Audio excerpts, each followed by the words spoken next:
Well, this could be close. Oh, he would have been gone.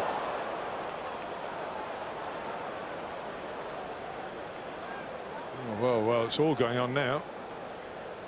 Williamson wanted to get off the mark, dropped it. Now was Ross Taylor just lurking a bit and on stride, but all they do is hit the stumps. Oh, not even close. You won't be happy with that. Had a real chance. Look, Ross Taylor's way out here. He's never winning this race.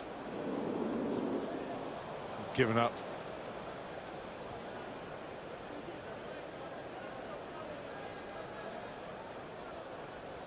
Well, that would have been 3 whirls on my wagon, wouldn't that? They're amazing. 148 for none, could be 151 for 3. Anyway, got away with it.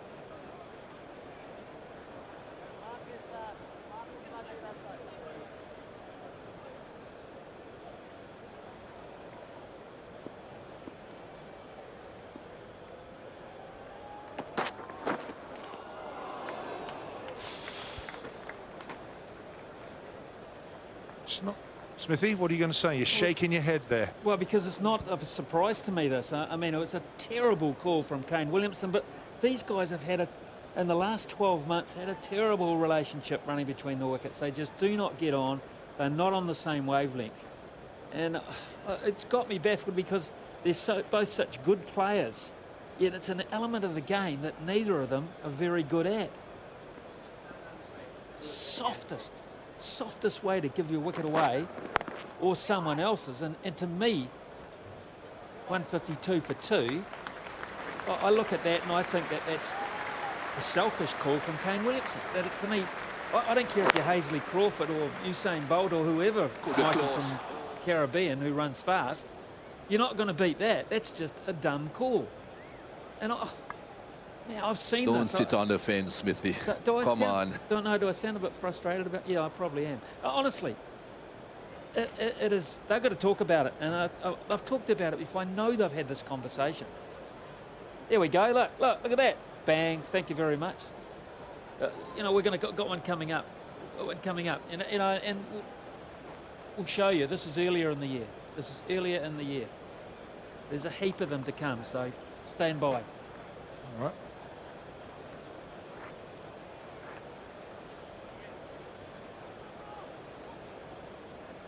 Well, we'll get to those in a minute. It's very agitated, Smithy. Yeah.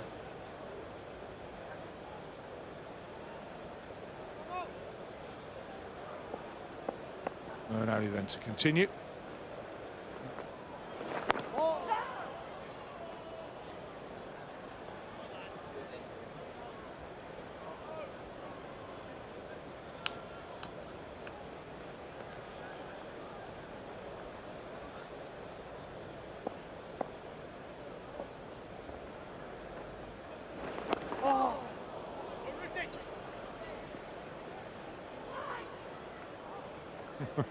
That's what happens. There was an easy 2, and that's what happens. You've had almost a total mix-up previous over, and then hesitation will now be a factor. They're better off missing a run than having a run out for a run. That's definitely not there, though.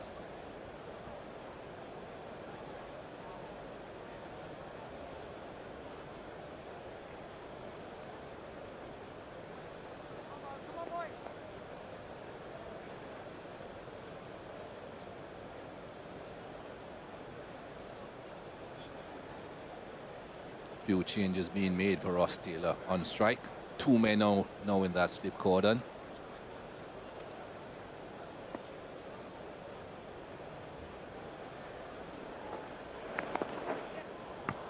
Shot you'll see Ross Taylor play a fair bit. Cruise 2 here. Well, should do. And does.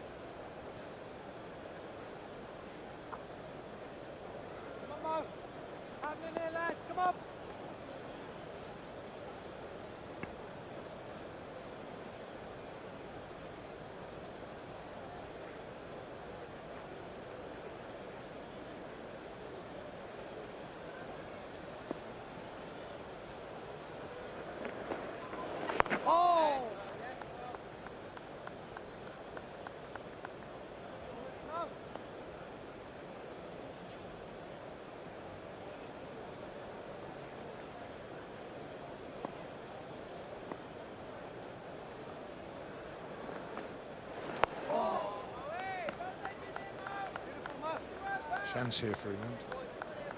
Keep the pressure. New Zealand. Shaky running between these two. Who knows what can happen?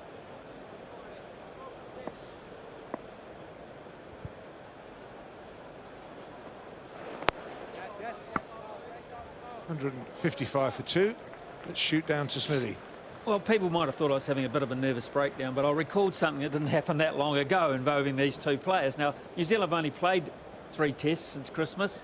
This is Williamson and Taylor. Taylor looks back at Williamson as if to say thank you very much. He ran way past the stumps here at Lord's. He wouldn't have had a chance to look back. But I'm telling you right here and now, their relationship is not good. That would have been the 3rd time in Test cricket. They're both, you know, Williamson's still a young player.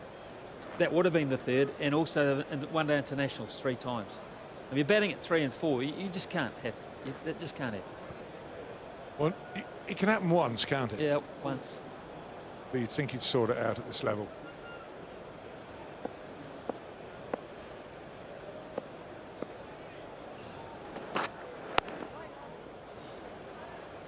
Well, you say you think they'd learn.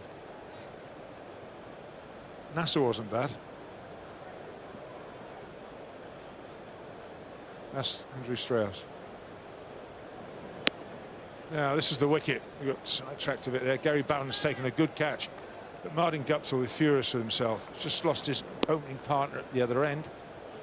Hits this on up, and Gary Balance does well because he's just taken this nasty blow at short leg. Makes no mistake there.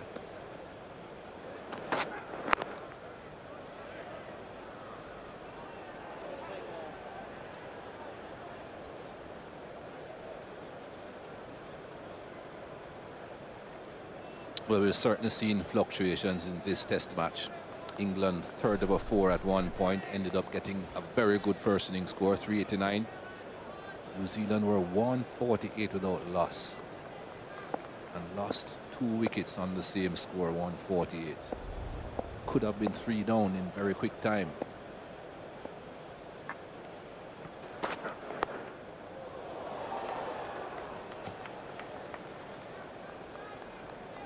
Played with soft hands, so it looked like carrying.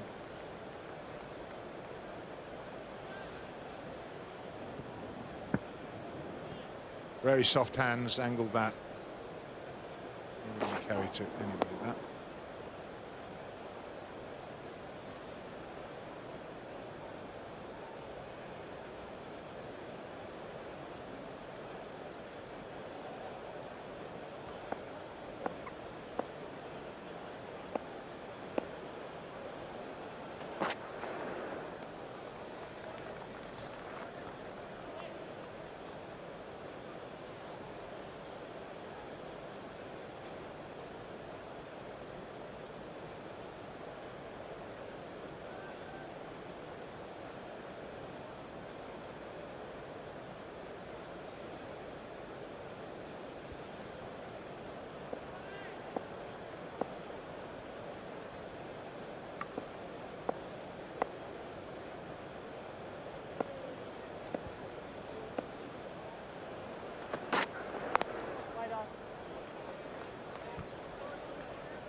Maiden over, 155 for 2.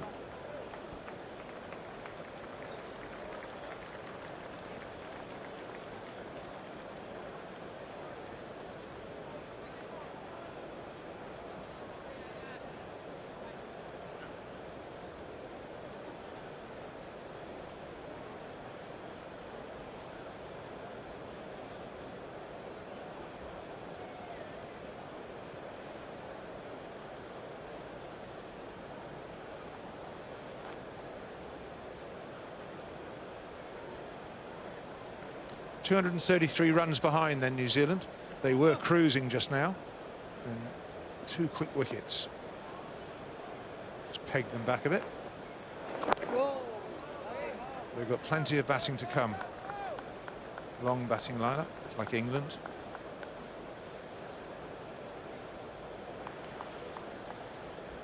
Southey coming in at 9. He's done damage before to England.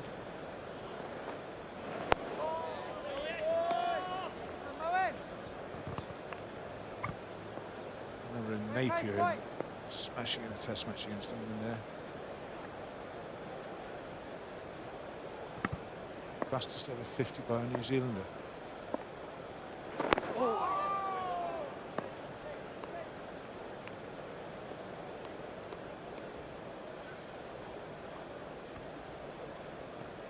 It's a bit low, that last delivery. Couple from the spinners now. Moeen Ali, it's a bit low.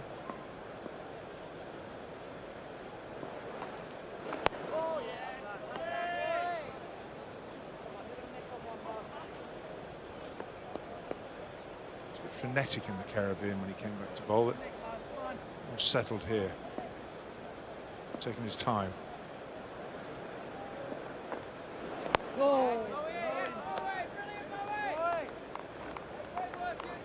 With the 2 new batsmen at the crease, Alistair Cook is giving him a very attacking field. Had 2 slips earlier on, that has been added to around the bat. Leg slip now also in place.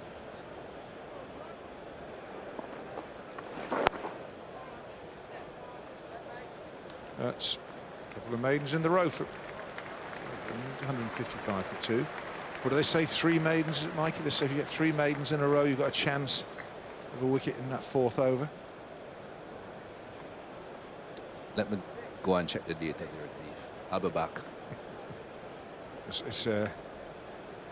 think that all came from, I don't know if it was Duncan Fletcher or Andy Flower, but he said the stats say the stats, Mikey.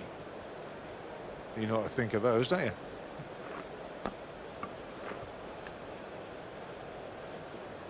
Ben Stokes just tightening up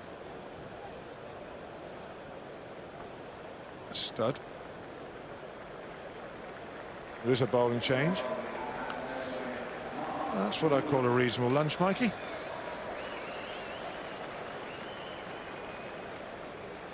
Mark Wood back into the attack. Bowl well, good pace. Should have a wicket to his name, but overstepped the mark just, but just is enough. Long to the umpire, so it was a no ball.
Would be interesting to see as Mark Wood plays more and more test match cricket if he'll try to be a bit quicker. He has reasonable pace. Absolutely nothing wrong with the pace at which he bowls, but just wonder if he's taking quite a bit out of himself, out of his body, bowling at that pace off such a short run. He seems to be almost rushing to get to the crease to bowl at that pace.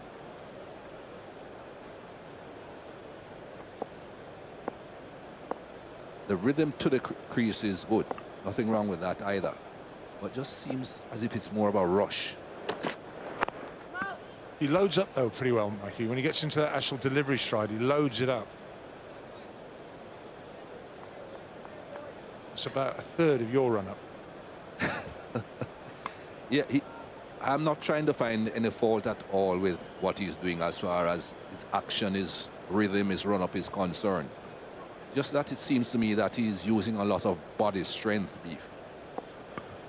And I just wonder if you really want to be using so much body strength to be bowling fast.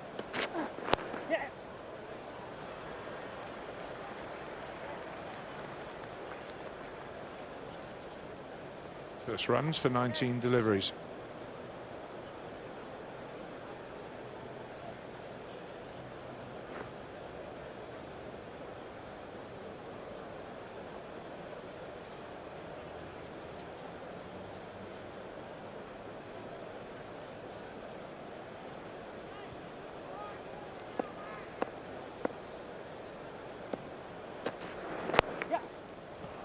Good shot. Worked into the onside. They'll be looking for 3. Cruise 3. Pace is good though. He's up again over 91 miles an hour.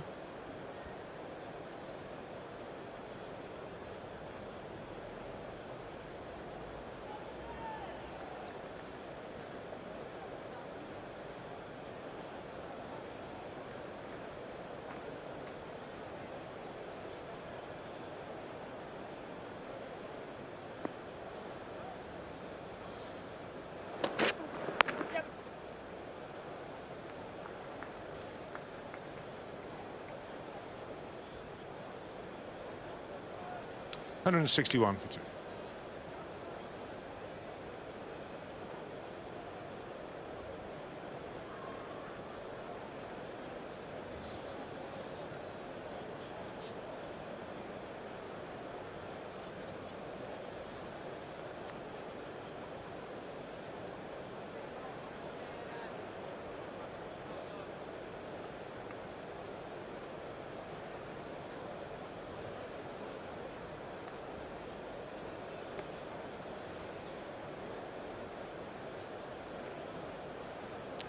More cloud cover today.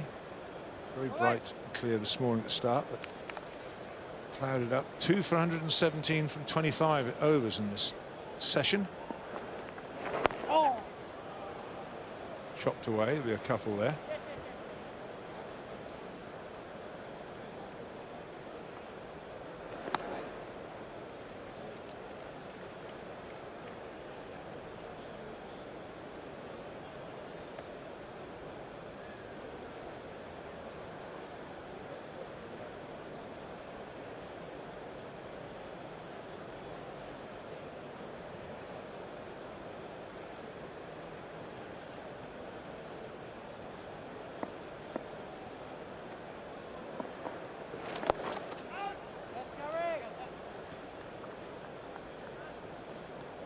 Might be the last over for the tea break.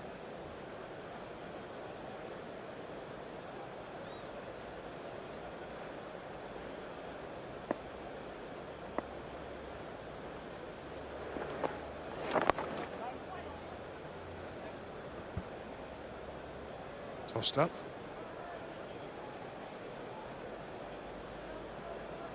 Maybe there will be another over.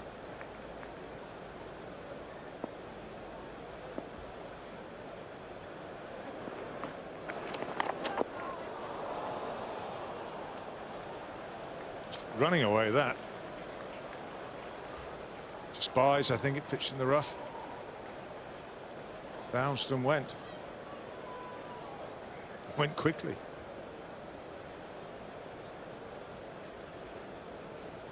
I think that's why you're seeing the leg slip there, because it has every chance of spinning, hitting that inside edge, and the leg slip being brought into play.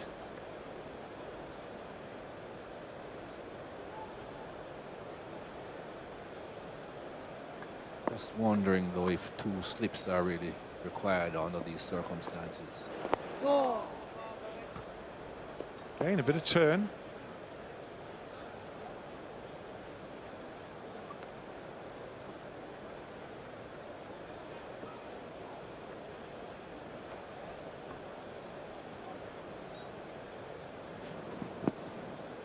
Into turn there, Mikey. Yeah, there certainly is turn. I'm just wondering, as I said, Beef, if you really need 2 slips. They're making a few changes now. What are they going to be ending up with? I don't think you need 2 slips. I think you need a leg. Well, what they're doing now.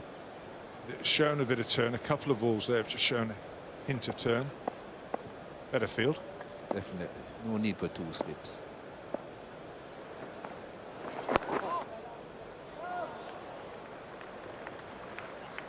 .168 for 2. Now, will there be time for one more? I think there is going to be time for one more.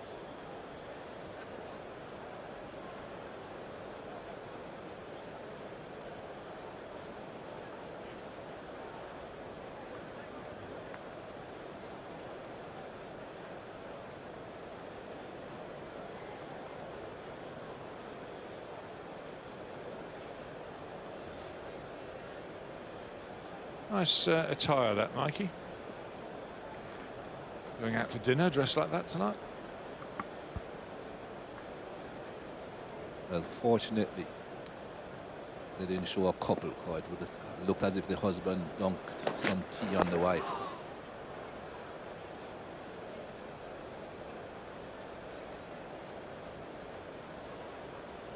That tea didn't taste very good. Have it yourself. Boom.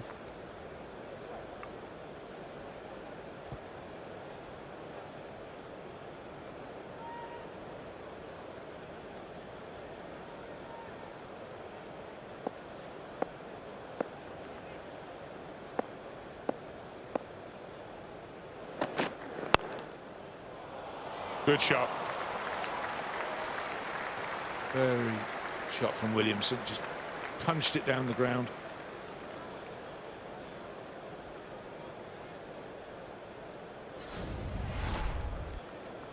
As usual, full value for your shots here at Lord's. Once you beat the infield, that wasn't too difficult. Broad was just a bit, Jimmy Anderson rather, was just a little bit wide, not straight enough at mid-off.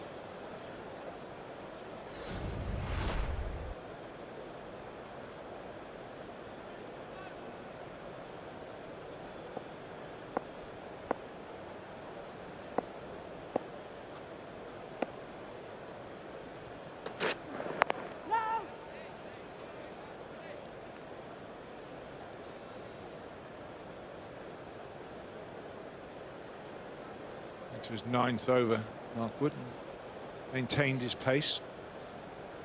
2 spells, which is he'll still be bitterly disappointed when he might keep thinking back to that no ball. Would have been a completely different picture.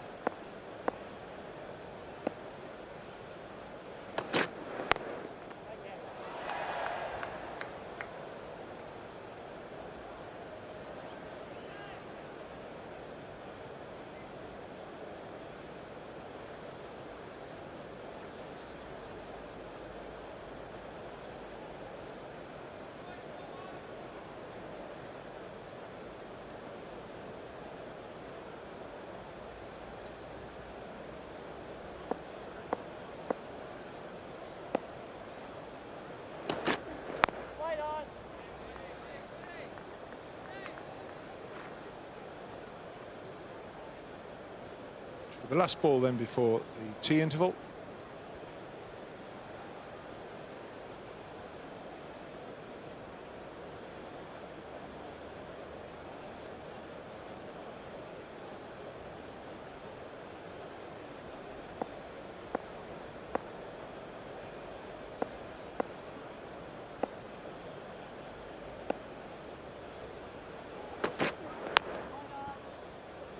And that should be the tea interval. 173 for 2. New Zealand steadying the ship after losing 2 wickets on 148.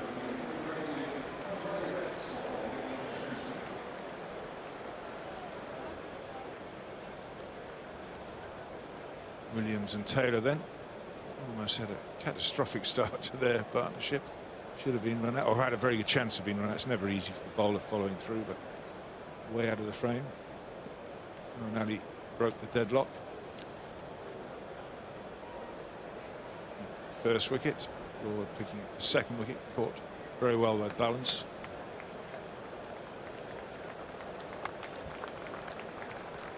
And covers.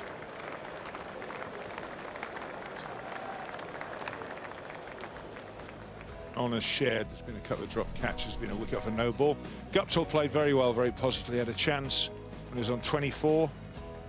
Caught off a no ball. And Latham also had a chance, but Guptill went on to 70. Latham went on to 59. Williamson, Taylor, the two not out batsmen, on 11 and 7. 173 for 2. All the bowlers got an opportunity. The four seamers, as usual, got the ball before the spinner. It was a spinner, though, Moeen Ali, that got the first wicket. 1 for 21 in his 5 overs. Broad, the other wicket taker. So, England 389, New Zealand 173 for 2 in reply. New Zealand are 216 runs behind with 8 wickets in hand. Guptill and Latham fell together. Williamson and Taylor survived the half hour or so before tea. Don't know quite how they survived. There should have been a run out in there. There's a very close LBW shout as well. Things looked as though they were just happening for England, who missed 1 or 2 opportunities as well during that opening partnership. Mark Wood's no ball and a drop catch from Ian Bell, so it's a bit of the kind of day that we've seen from England all too often of late. Combination of promise and opportunity and frustration all rolled into one. Anyway, New Zealand trail by 216. Nas, good evening. Good evening. You can tell the lad who's on debut, Mark Wood, he's out there. He can't wait to get out there. The rest who have played a few test matches are going to make sure they get their full 20 minutes for tea. Lovely tea you get here at Lord's as well. So Alistair Cook finally puts his cup of tea down. And, the umpires are waiting in the middle. There's still 35 overs, as there often is in England. It will be the best part of 2.5 hour session. New Zealand in a strong position.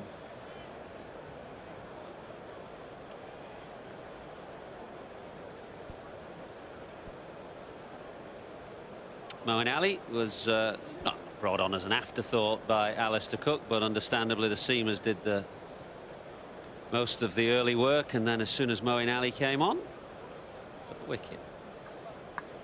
Yeah, you say understandably, but if he's going to bat at 8, he's the main spinner, he's got to bowl reasonably early, I'd say. And in England, he's got this knack of getting wickets.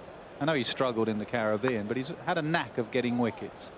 So I think they could have gone to him a little bit earlier. Both captains have felt, though, that the damage and danger would be done by the seamers. McCullum bowled, of the first 44 overs, 40 were bowled by Southey, Bolton, Henry, weren't they? Look similar.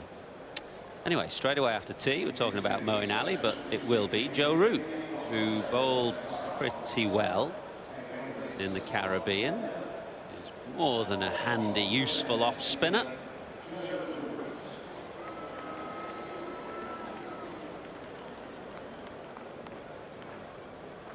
Might be a little look at Root, or it could be a change of ends. Ali bowled last over at that end, so maybe Ali coming to the nursery end and then the seamer bowls from the pavilion end. We shall see.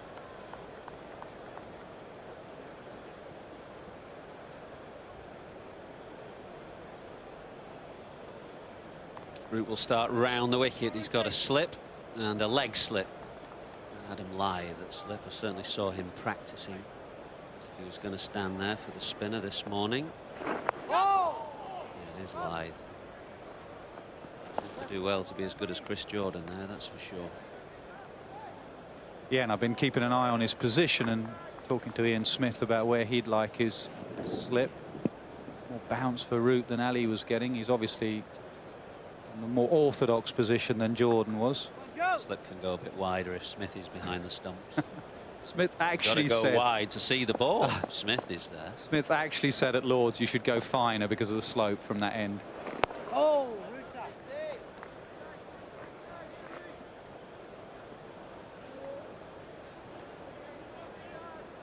No line to get, isn't it? A bit wider, please. How wide do you want him? Oh!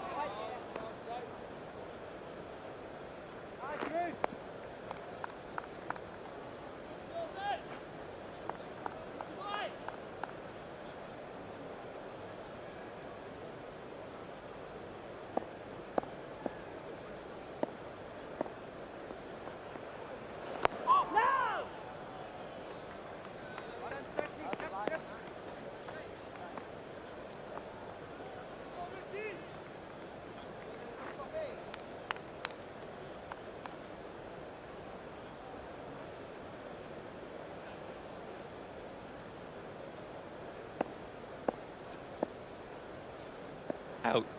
Ouch. Don't sit Yes, on you my did. head. Brilliant, buddy. All-round talented sportsman, isn't he, Adam Lyth? He had trials with Manchester City.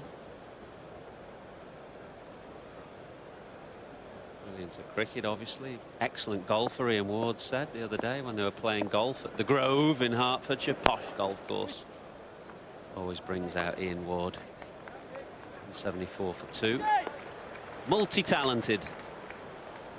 That's Lyth, not Ward.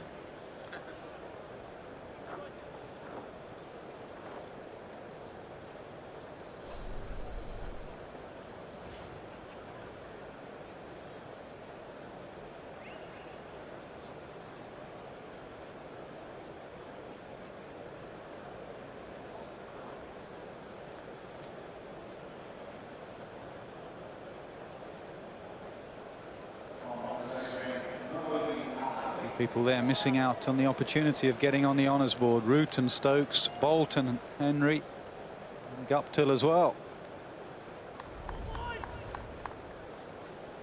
It is a change of ends for Moeen Ali, but I suppose they could have just started with the seamer, whatever seamer they wanted from that far end. Slip definitely in play now. Bowling at the nursery end. Both openers played well. Went within 3 or 4 balls of each other. Both be a bit gutted, wouldn't they, to get out as they did. Do all that hard work against the seamers and then just miss an innocuous delivery from Moeen Ali, and Martin Guptill just driving to cover.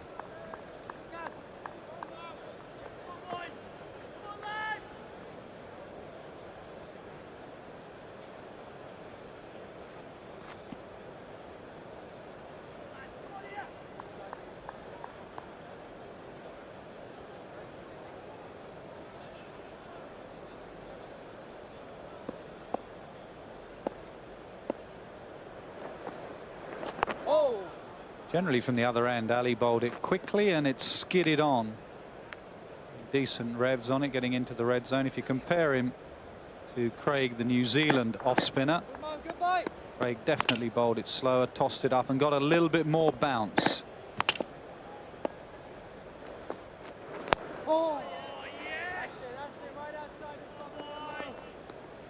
I was going to say, the debate we have about one-day cricket, IPL cricket, some of these guys coming across from that, how you play. If Moeen Ali bowled in a one-day game with this field, he would just get belted out of the ground. Good. Bit of bounce there, just seemed to take the edge or the shoulder of the bat. Difference is the value on your wicket. The longer the game goes, the more value you have on a wicket, and of course that changes everything, really. Here the slope just coming into play. Michael Atherton right about the bounce, but always going away from you as well, off the shoulder of the bat.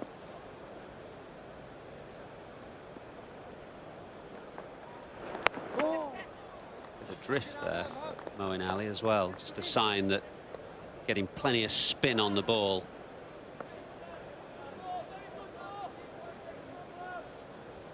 Not up to his best in the Caribbean. Moeen Ali is coming back off an injury. Just had that one game for Worcester, then was flown out for the second test in Grenada. Bowled poorly, really, in Grenada and Barbados by his standards.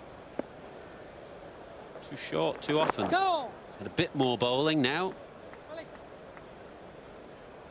get back to the form that he showed against India last summer. 78 for 2.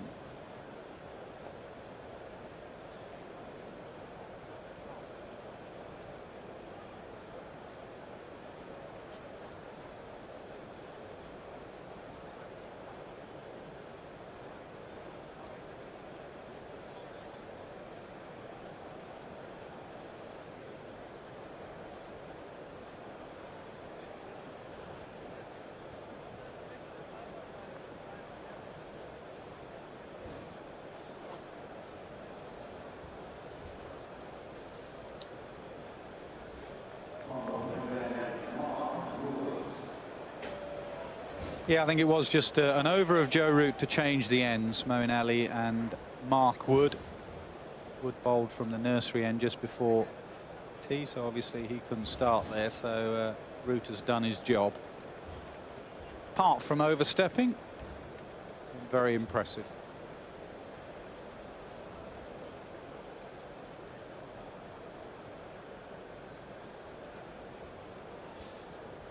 Two good men to have alongside him at mid-on and mid-off. Anderson and Broad. Is that the best part of 670 test wickets or something? All the advice he needs.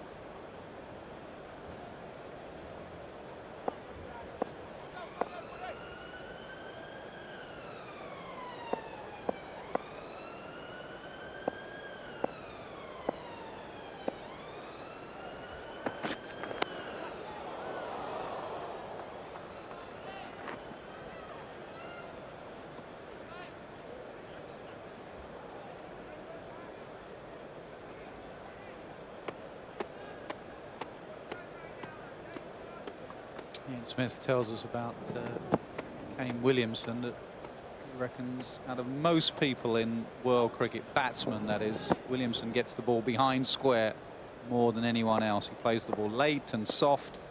You see that there. That's why Point, Ben Stokes, is behind square. There's 2 slips in a gully. Played a bit for Yorkshire in the last couple of years. It's used to English conditions. There you go, just to prove the point. And a shot that Ian Bell has perfected over the years, just letting the ball come, playing it late. And even though there's 2 slips and a gully, just seeing that third man area as a very productive part of the ground. Seam position and nip back in. Way up on the bat. Played it late, played it well.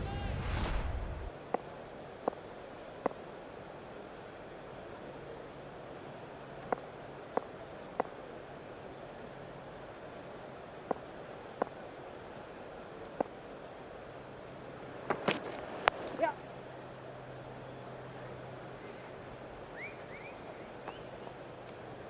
An eye on Mark Wood's speeds. He was up above 90 miles an hour in that 4-over spell before lunch consistently. See whether he maintains that pace. Adrenaline was bound to have been flowing for his first spell in Test cricket. See what he settles into as a kind of regular pace, really.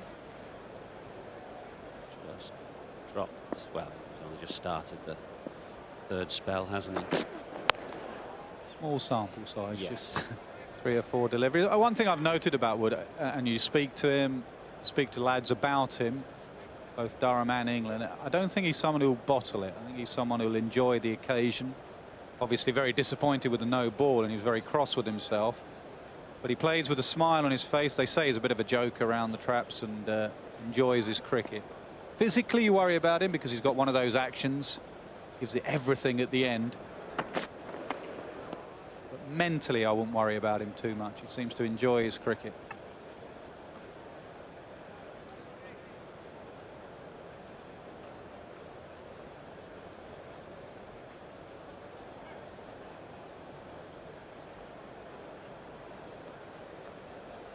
Yeah, Mark Wood, it's only his 25th first-class game. Age 25, he's been around a while. Had a few injury problems along the way. It means he's not got a lot of miles on the clock. It also suggests that body might not withstand the rigors of trying to bowl fast. Let's hope it does. 184 for 2. Great pleasure to welcome Ian Smith.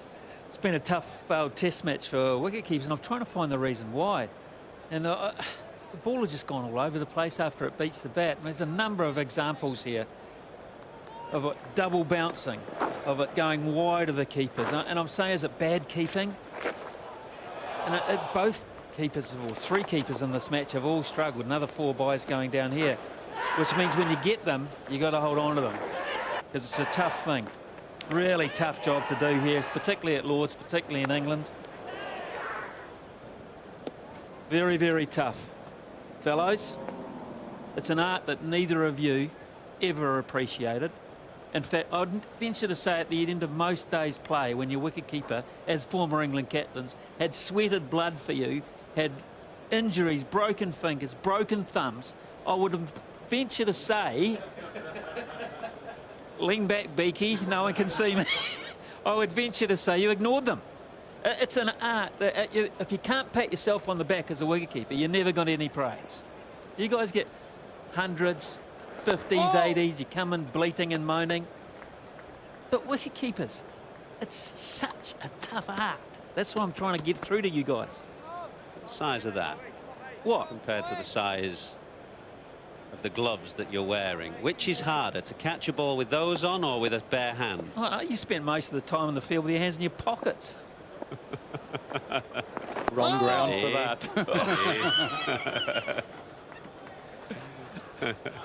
Oh, did I stumble onto something? Let's not go to pockets. Did I really? Oh, my goodness. Silly me. Oh, well, there's a lack of knowledge. To change the subject very quickly, who's the best keeper in the world right now? Oh, God, best keeper in the world right now. Oh, gee Or whiz. put it another way, have standards of keeping slip because of the requirement Yes. now for the wicket-keeper to bat? Yes, absolutely. And it's funny you should say that. There's another one from Williamson behind square. And the masterclass, the Gilchrist masterclass, he changed it. Adam Gilchrist, he changed it, okay? He said if you want to have a wicketkeeper, if you want to be a force in the game, you have to score runs, score them quickly, and score them often. And if you do that, you can bat at 6 or 7. And the art of wicket keeping and the guy batting at 9 and 10, I'm afraid, is long gone. Just keep an eye on Alistair Cook here. No. The point I make too, if I can labour on a wee bit, in the last 2.5 tests at Lord's, and I'm calling this a half a test, it's been 113 byes. That's a heck of a lot of byes. But, you know, it's something we see a lot here. We do a lot of test matches at Lord's, and the ball wobbles for whatever reason, just showing that the ball would have outside the line and missed the stumps as well. For whatever reason, the ball wobbles more here at Lord's than anywhere else. 185 for 2. A little over that from Moeen Ali while Ian Smith was waffling on. He didn't come, did he, with who's the best wicket-keeper? No, he just he'll be, but you know what he's like. He doesn't blathered and didn't give us a name. No, he won't give you a big comment. He'll like to think about that one. Oh, go on, he's thought. I don't think it's a standout. But I'm just going through them one by one, and I don't think there's an absolute standout, one you'd pick in your World 11 without considering their batting.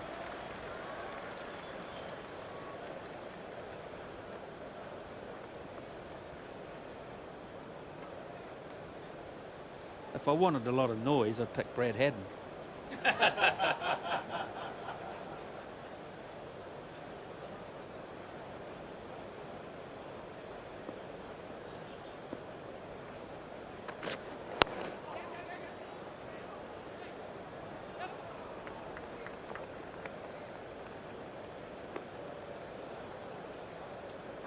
Was you quite a while ago said that it was one of the easiest skills, standing back, wicket keeping. Not standing up, but you felt standing back. Well, not here at Lord's when it wobbles. But, you know, you listen to Smith whinging on. Big pair of gloves and inners. Standing at slip on a cold day, bare hands. Always been blessed here, of course, in England. Fantastic wicket keepers that we've had over the years. Pictures of Alan Knott in that Ian Botham documentary, zipping down the leg side to make a brilliant catch. Taylor was in that era as well, and then Jack Russell, Alex Stewart, underrated keeper. Chris Reed and James Foster, who were perhaps victims really of the kind of development that Ian Smith talked about, the need for a wicketkeeper to be able to bat an average 35 in Test cricket.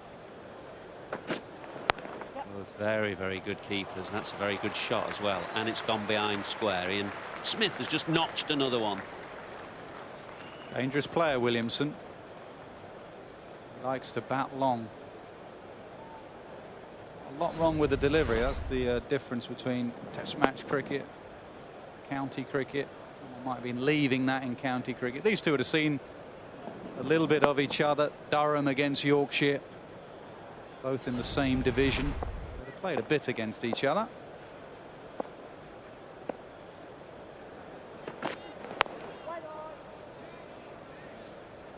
Interesting bowler to watch, Wood. He's got a few little idiosyncrasies. He sets off in a funny way, doesn't he? He has a little kind of back stride and then leans low as if he's been brought up bowling into the wind, and then he uses the crease nicely. He sometimes has a double whirl of his arm. Lots of things to look out for. That's an example of him moving wide on the crease. Very tight on the front line again.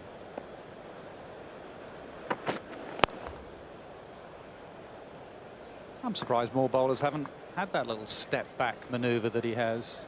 A long jumper, isn't it? Or even a high jumper when they start off their run. Just a little push back. Comparisons to Simon Jones, 25 games he's played first-class cricket. Simon Jones had played 35, so not that many more. Boy from nowhere, did all right for England when he stayed fit. Did better than all right. Would have been an incredibly good bowler for England if he'd stayed fit, Simon Jones. 190 for 2.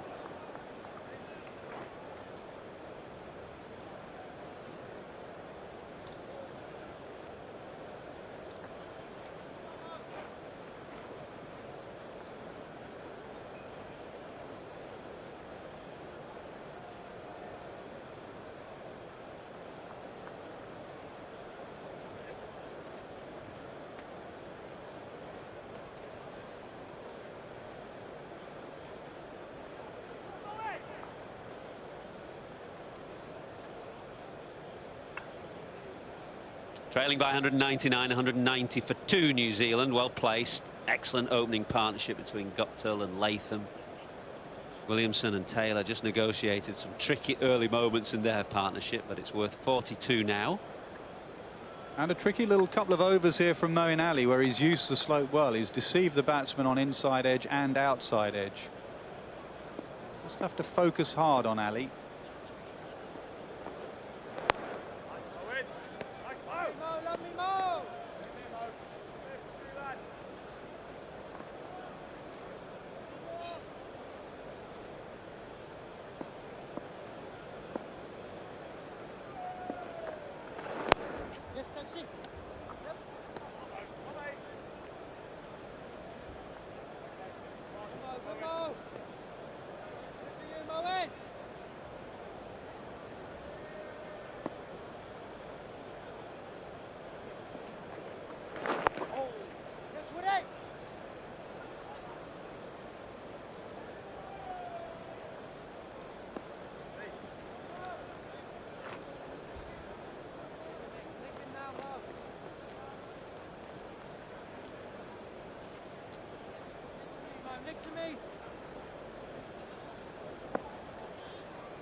Oh, yes, Coach.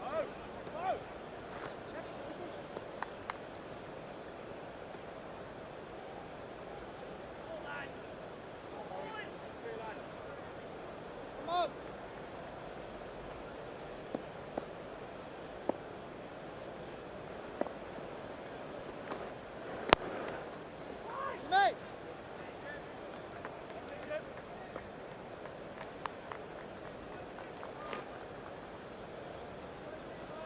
Jimmy.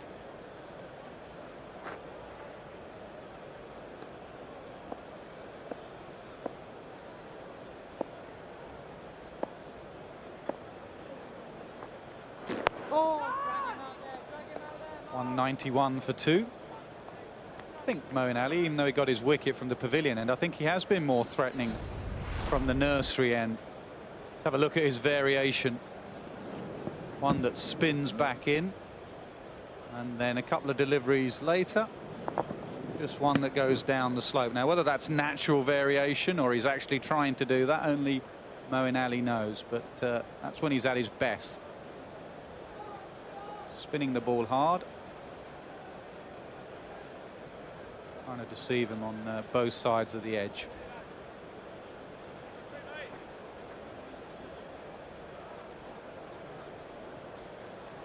Looks like Wood's going after Ross Taylor here. There's a short leg in and 2 men out.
Well, there's one of the bouncers that Nasser Hussain was talking about, with a short leg in and man back out on the hook. Short and skiddy, isn't he, Wood? Kane Williamson's of no great size either. Generally, as a batsman, you'd probably think about trying to stand and play Wood, but there's a short leg in there as well.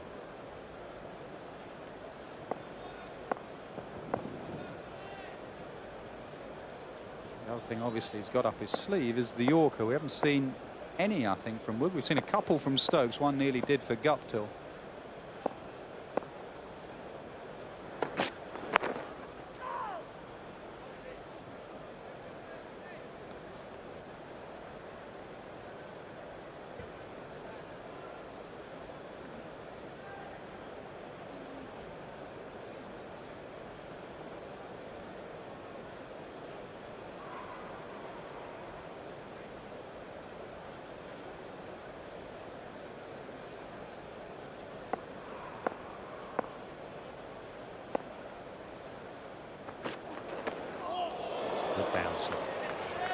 Quick, followed Williamson down the hill, played it really well actually in the end.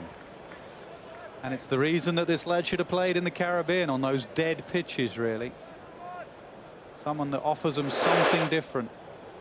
That wasn't the quickest ball that's ever been bowled, 86.3, but it was quick enough for Williamson, who played it pretty well.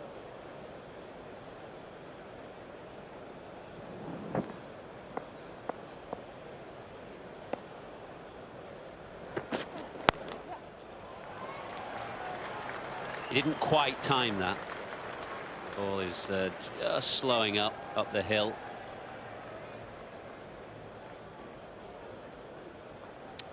Pretty decent over that from Mark Wood, 195 for 2.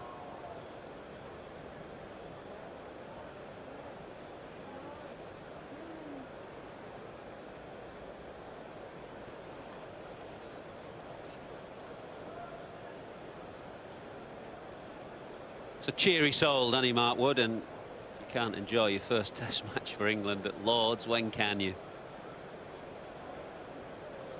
Just keep an eye on him when he gets to the boundary edge. He just likes to keep his cap and his sunglasses and his sweater behind the rope. Doesn't bother giving it to the umpire. Just to be careful. That's worth a few quid, that cap. Somebody just nip over the boundary and nick it, pocket it. There it is. That's a few quid to him, that is for certain. His first Test cap, he doesn't want to lose it. Wouldn't do that at Lord's. Leave it over the rope at Chelmsford. You wouldn't get it back.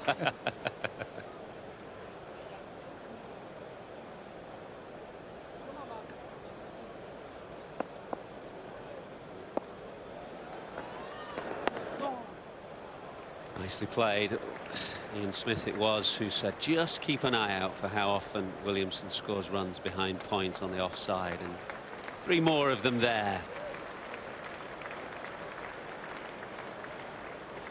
50 partnership. And a good one between these two. Once the opening partners had gone, it needed a partnership with 2 wickets falling in 3 balls just to make sure that that good work wasn't wasted. The longer they can bat, the more the destructive potential of McCullum coming in next with some tiring bowlers will worry England.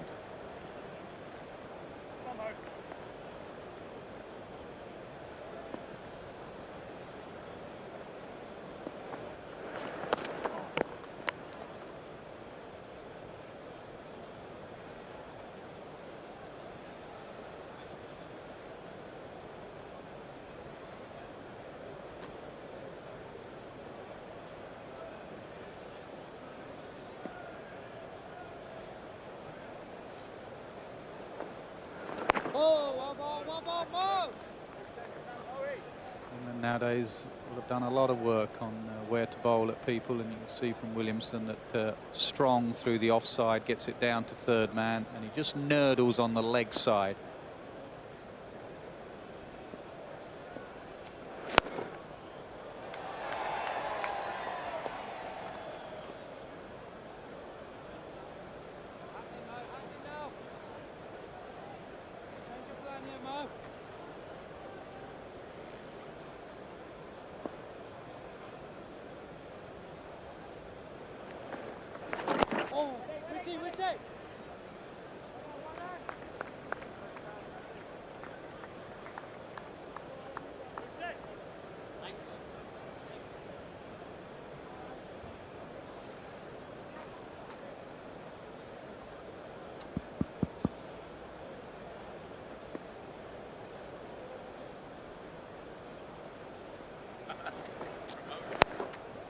Down he comes again. He sounded the bugle a couple of balls ago. And this time he's thumped Moeen Ali over mid-on. Positive end to the over. 202 for 2.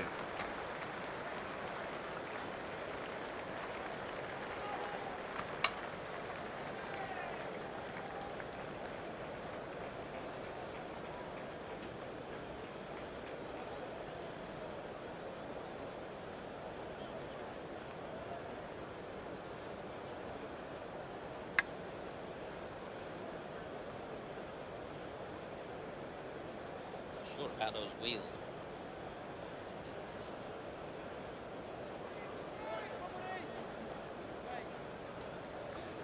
.200 up then for New Zealand with that clubbed 4 down the ground. Mark Wood continuing now. As Williamson gets high on his toes and gets on top of the bounce. That is a beautiful shot and a good time to bring 2 Lancastrians to the commentary box. David Lloyd, Michael Holding. Mikey, one of fleeting Lancastrian. Popped in and popped out. Lovely shot, terrific shot from Williamson. 2 good players at the crease for New Zealand. 206 for 2. Going at 4.11.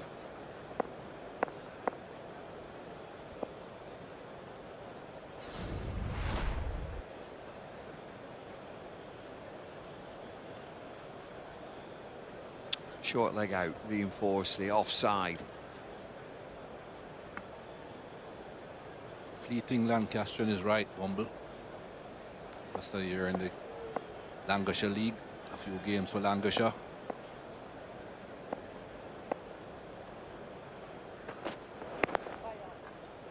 Had a good time though, traveling especially to those away games with Flat Jack.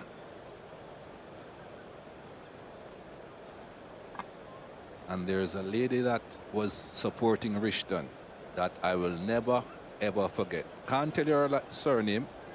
All I knew was Betty. Betty supported us vociferously.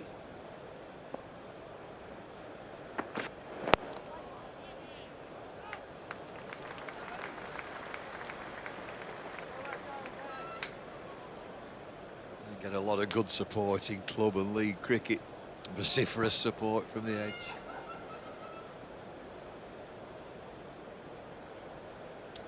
This partnership is 58. I said they're 2 classy players, these 2. Look who's in next, McCullum.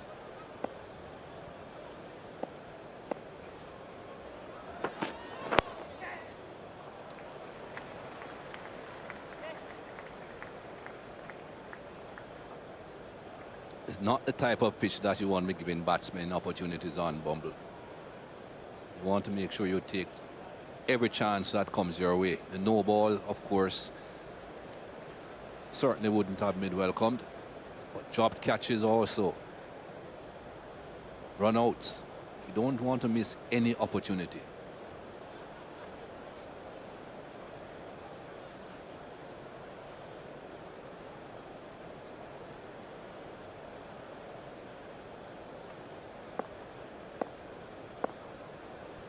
Far brace there with the 12th men, substitute fielders.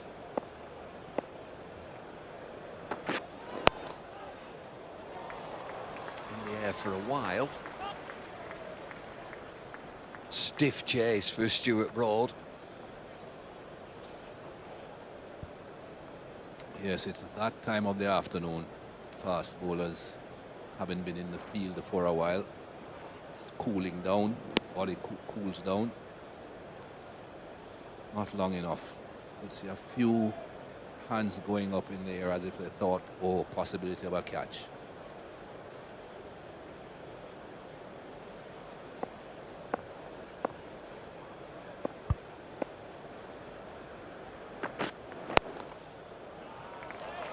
It's another 4, sweetly timed. To the left of wide mid-on. 214 for 2.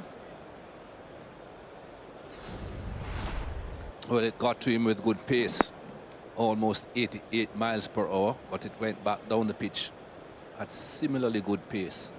Just a matter of good timing. Good partnership again between Ross Taylor and Kane Williamson.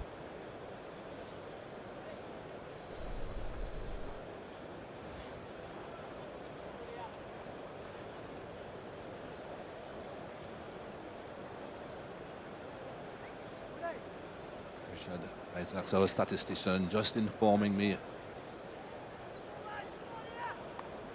Kane Williamson averaging over 100 in his last 7 test matches. Wow.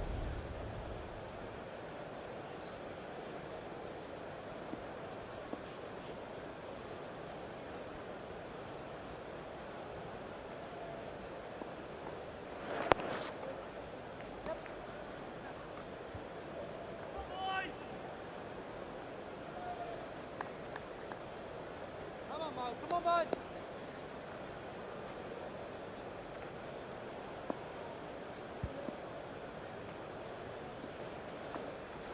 Oh, yes, Mo. Yes, Mo. He's working that line outside off stump, Moeen Ali.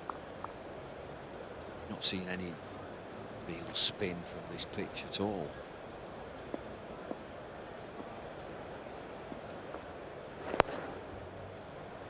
And the other thing that's very little talk about swing from the quicker bowlers, and then there's an opportunity for reverse swing. We've not seen any of that. Don't think we will.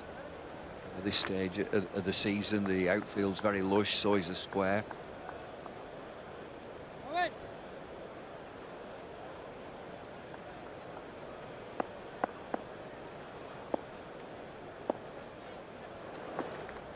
I think Alistair Cook will crank Jimmy Anderson up. He's been going through some looseness. Might be time for Anderson to come back into the attack.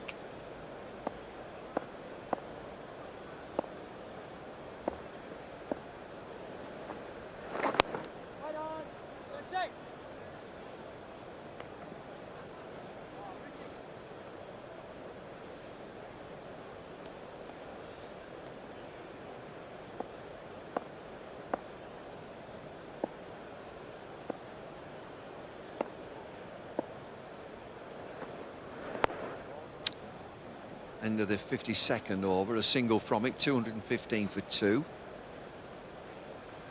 Moeen Ali bowling from the nursery end, pitching and spinning the ball up the slope. It's not going to spin too much, but it brings a slip into play, the outside edge of the right-handed batsman like that. The ball that just goes straight on. Ball in that strict line outside off stump. Looking for drift.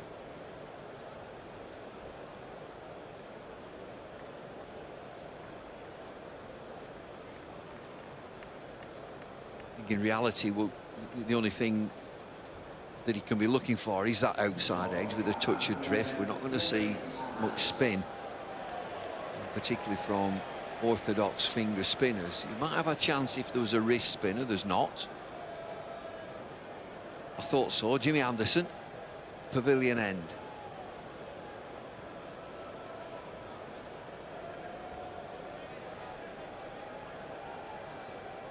Reflective time for the members, the MCC members, and mentioned a stiff run for Stuart Broad.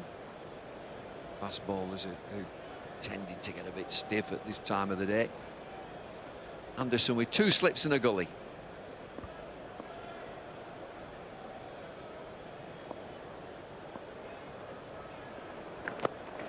Oh, huge appeal. That's not bad. It's going to slide down the leg side, I think. Anderson and Butler get together.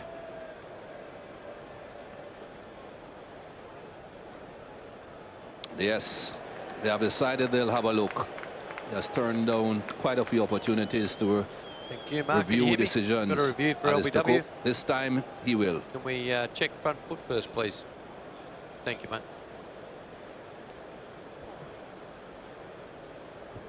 Thank you. That's a fair delivery. We'll go to spin vision or front on. First up, please.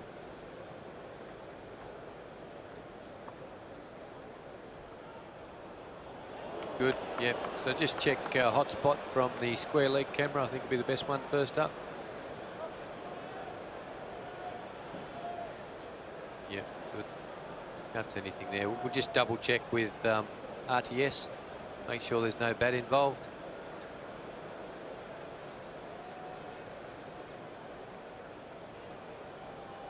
Great, thank you.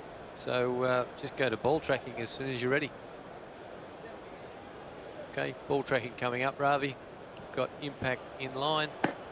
And the clipping leg stump impact, it's umpire's call.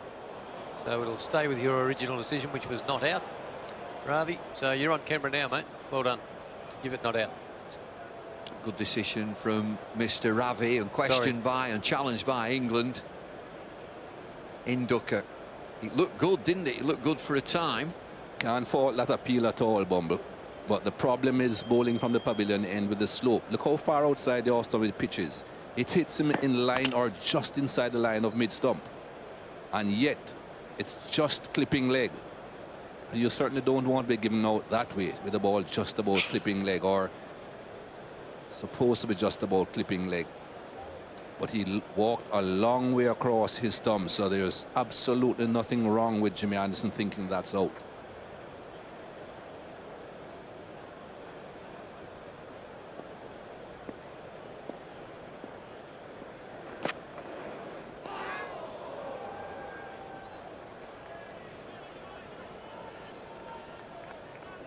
What sort of reaction did England get from the balcony? Certainly Anderson was very interested.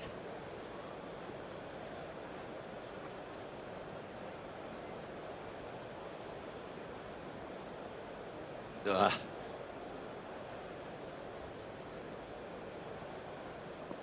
is what the balcony thought when they saw the replay.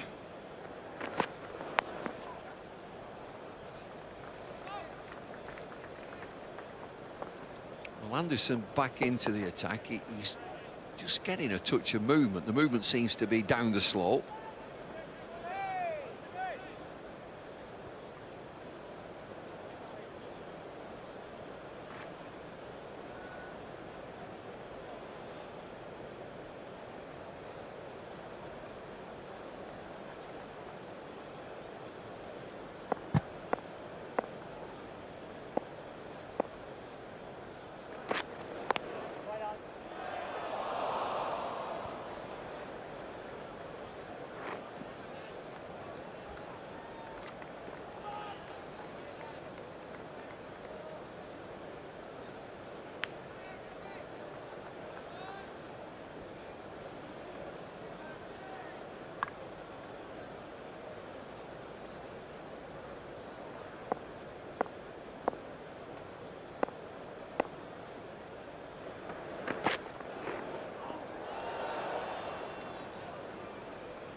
Big effort this from Anderson.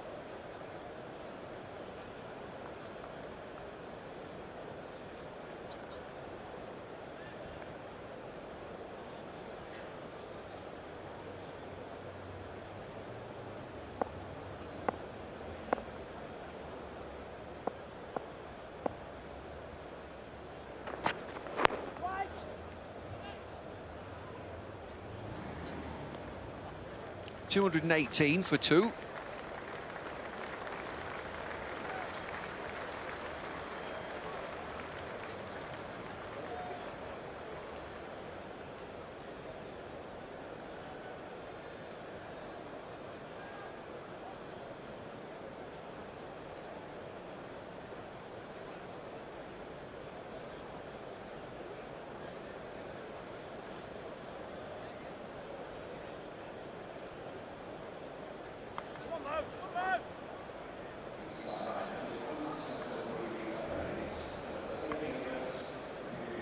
New Zealand going very, very well. Best part of the day, this too, sunshine. Moeen Ali to continue. He's bowled 10 overs, 1 made and 1 for 35. Oh, beautiful move. Just get the impression that Ross Taylor likes to come down the pitch and just dump him over mid-on.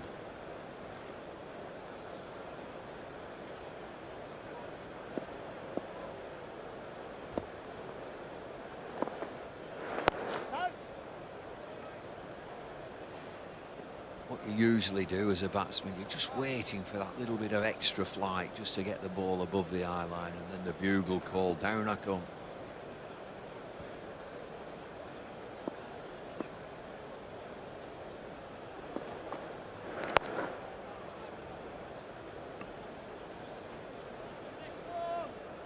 I'm getting the impression that there's a big shot coming. Aye, aye.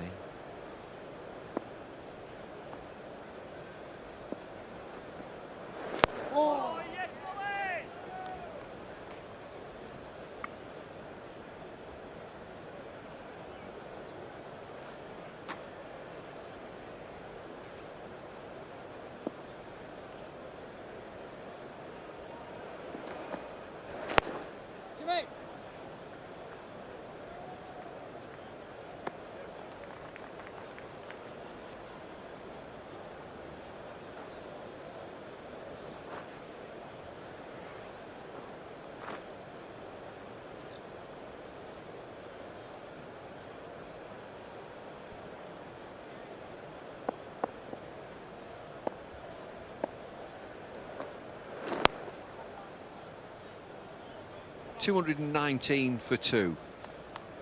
Ian Smith. Well, Bumble, you made an interesting point, and we were working on something about Ross Taylor and how he plays the off spinner.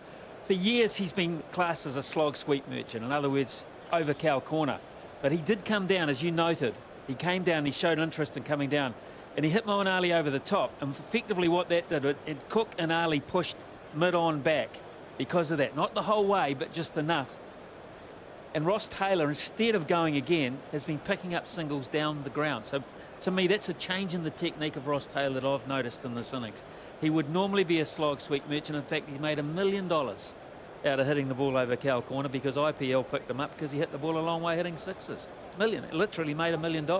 And then that shot has got him into all sorts of trouble. And that, to me, is an adjustment he's made to come down and hit straighter and then push the man back at mid-on to long on, pick up 2 easy singles. $1 million. Plus. How many jobs going? Plus. You're a bit late, Bumble. IPL is a young man's game. Well, I've been watching a 44-year-old bowl leg spin. Tambe? Praveen Tambe. I bet you he doesn't get $1 million. Brad Hogg, he's into his 40s, isn't he, bowling his left arm Chinaman googlies.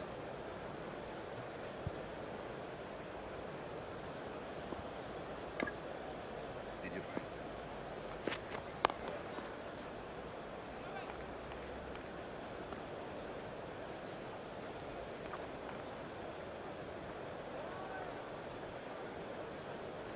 Moeen Ali's off the field.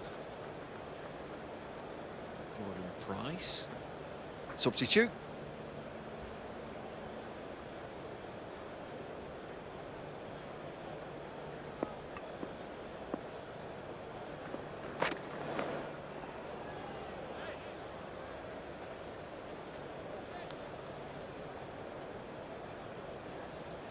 MCC young cricketers. It's Jordan Price. He's from Gloucestershire's academy. He comes from Bath, or as they say down there, Bath. Are we going to go back to that argument whether you have a bath or a bath? Have a bath. You're standing on the grass. There's elocution lessons going on all in the box here.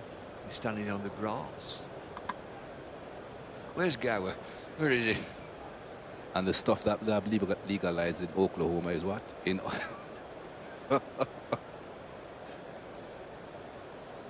You've got me there.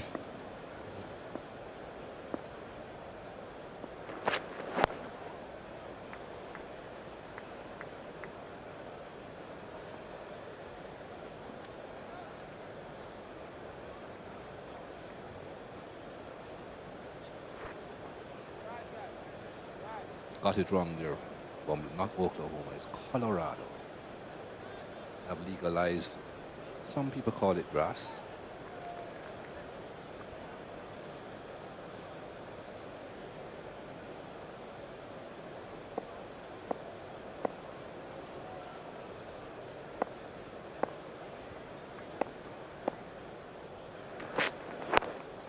Couple of chaps there with hearts on. 220 for 2.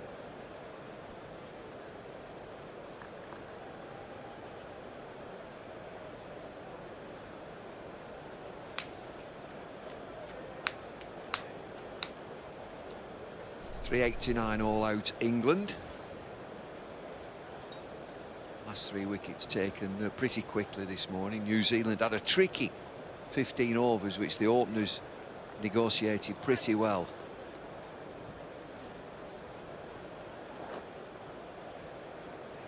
How many overs are left in the day? 22 overs still left. 169 runs behind. Just keep this partnership going. It's 72. New Zealand will get themselves into an excellent position going into day 3. England need wickets. Run rate is 4 runs per over at the moment, New Zealand. Fractionally above what England finished with.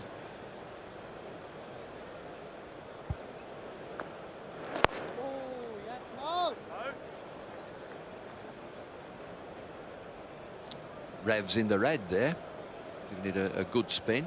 Moeen Ali.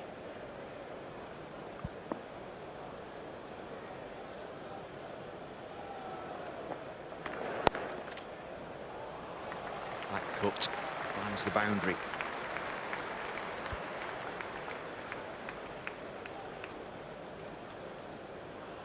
I suppose Moeen Ali could always think to himself that there's a possibility of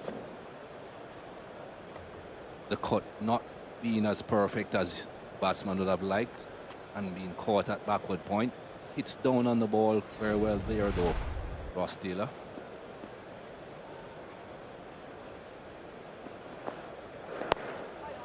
World news, it's good to see cricket back in Pakistan. Playing a 2020 game, I think, today. First time for 6 years against Zimbabwe.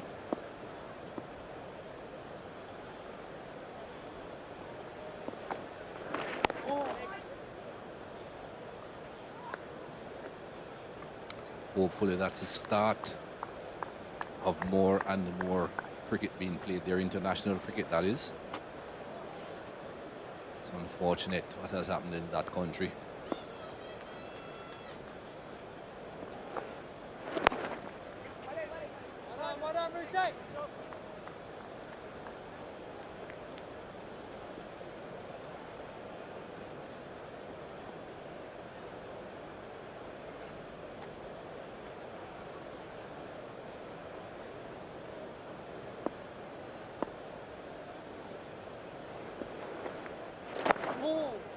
ball, Moeen Ali, a little bit quicker. 224 for 2.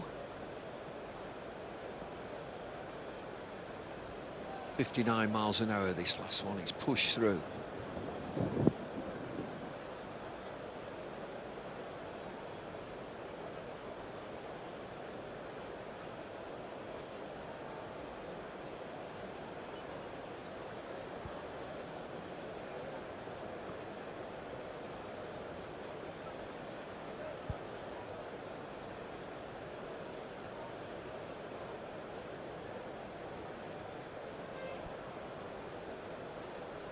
These earpieces where you can listen to the commentary.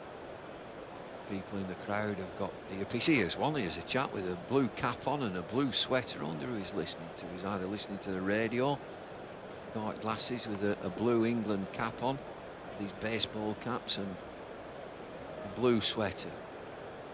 He's got the radio on. He's not tuned in. He's got Aggers on, blowers.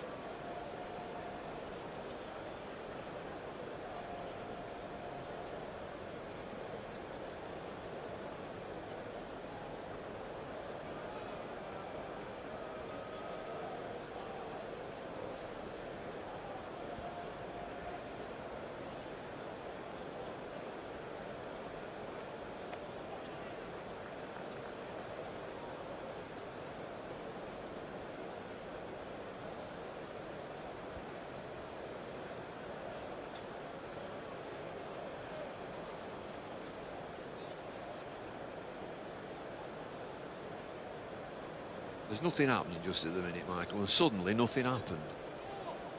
There's people wandering about on the field. The captain and the bowler are having a chat. There's somebody messing about with the side screens.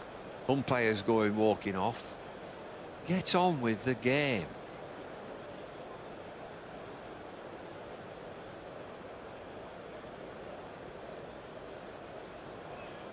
This lad here, he's a Somerset member. He's listening on earpiece. He's got his Somerset cap on. He's got a red sweater, listening on his earpiece. I wonder who he's listening to. He's either listening to television commentary. Whoop.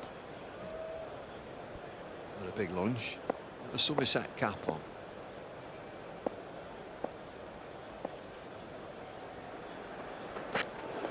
We're not doing well here. We're 2-0 down.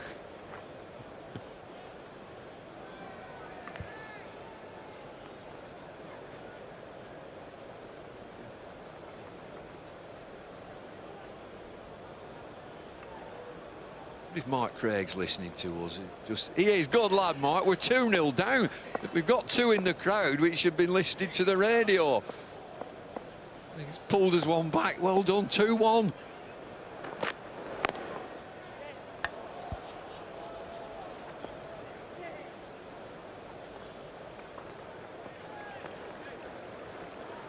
A brilliant bowler, that Mark Craig. Wait till he comes in batting. Absolutely magnificent.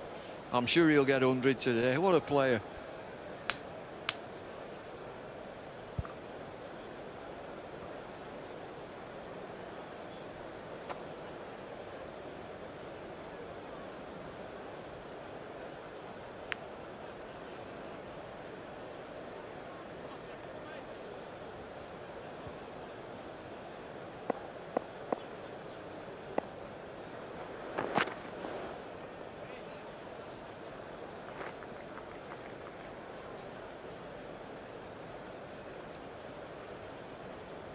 Run rate exactly 4 and over for New Zealand.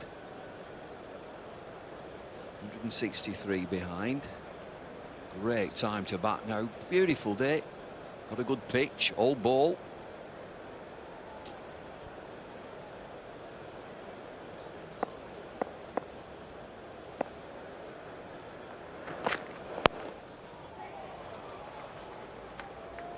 They're interested there with Williamson. England have got that short extra cover, and just a couple of times he's driven in the air. Just got it either side of that fielder that's positioned, and he's definitely there for the catch. Nice shot again, controlled shot.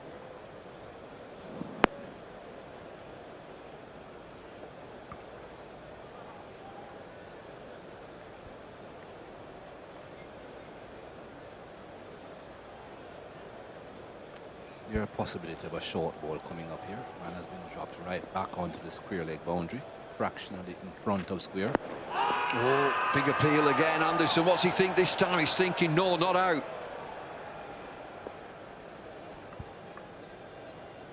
Like the thought process. Put the man out deep on the square leg boundary, get the thought of the short ball in the batsman's mind, and then give him the Yorker. Not as well directed as he would have liked, Jimmy Anderson. Just sliding down the leg side. It wasn't quite as full as he wanted either. A bit fuller, perhaps it wouldn't have gone far down the leg side.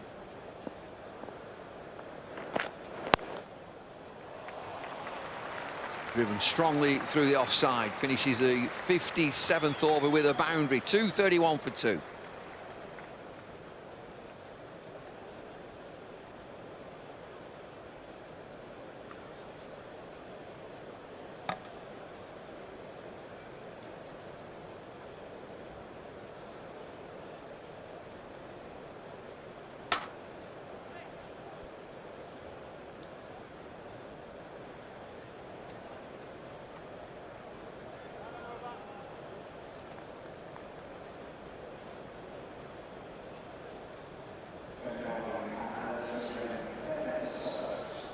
Twenty overs are left in the day. In an excellent position, New Zealand, trailing by 158. Change upstairs. Michael Atherton, David Garr. Thank you, Lloyd. Change out in the middle as well. Ben Stokes hasn't bowled since 25 past 2 to be precise.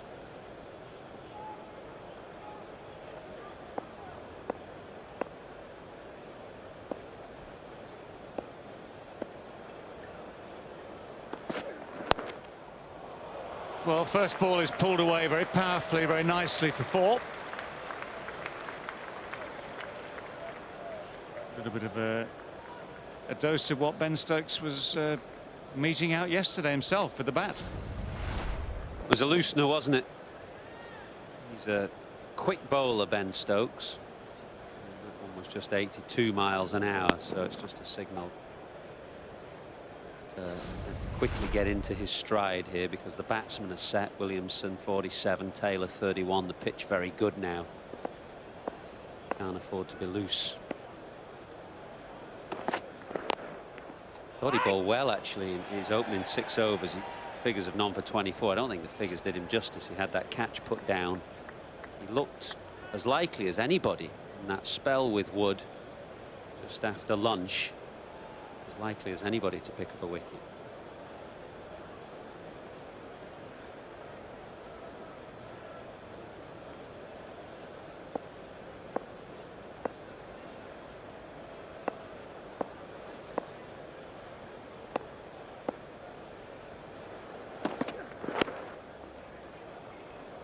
Slightly offline.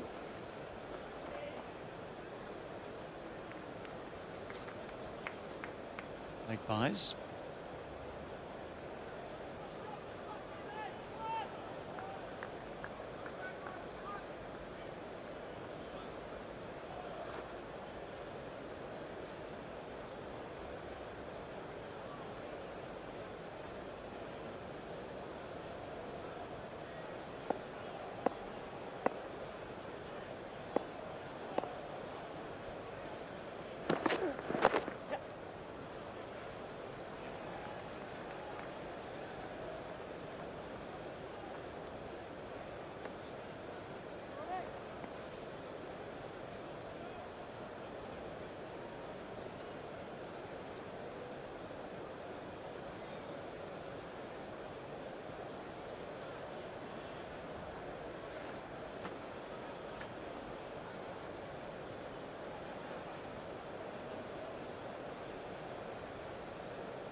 Close-ish, but not really close enough.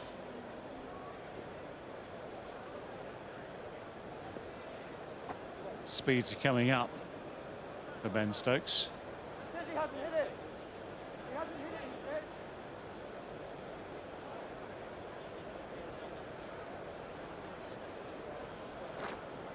Not keen, Alistair Cook, to entertain thoughts of a review. Slants back in. Height has got to be an issue, surely.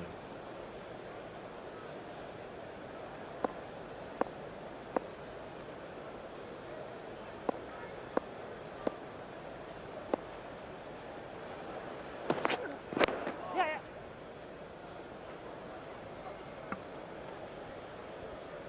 Sensible batting, just drop it and run.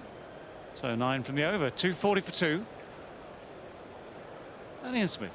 Well, right from ball one, Ross Taylor has been a bit of an LBW candidate today. This is the first ball he faced from Stuart Broad. They were very interested in that, England. They've also had a couple from Jimmy Anderson in particular, just sliding down leg side. They reviewed one. Alistair Cook, time after time today, has turned down his bowlers. He did go for Jimmy Anderson being the senior bowler, trusted his word. Just clipping leg stuff wasn't enough. That was the last one in this over as well. I mean, Athers, you described him as a little bit of a shoveler through the onside. It's probably a little impolite. It's a bit of like off-air commentary. Yeah. I mean, he's a very good player, isn't he? He's averaging 45 in Test cricket. He's got a terrific record. But it's, as you say, it's fairly obvious how England are going to attack him, particularly early on when he first comes in.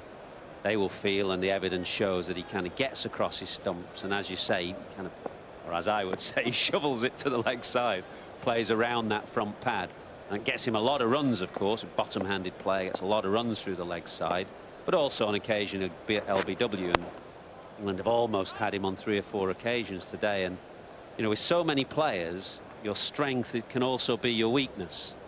You know, Joe Root, think of Joe Root, that plays that beautiful back foot punch. Just occasionally, if the ball bounces, he'll nick off. And Taylor obviously gets a lot of runs through the leg side, but will get LBW on occasion. Your strengths can be your weaknesses. That's the game.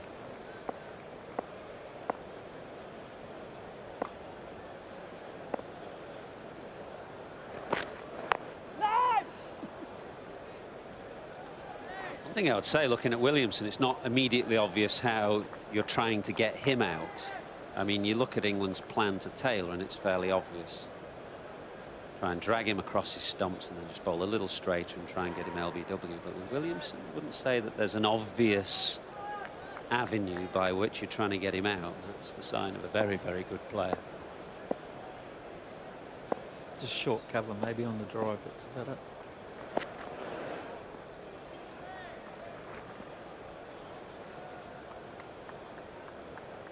Well, he's on the crest of a very big wave at the moment, Kane Williamson.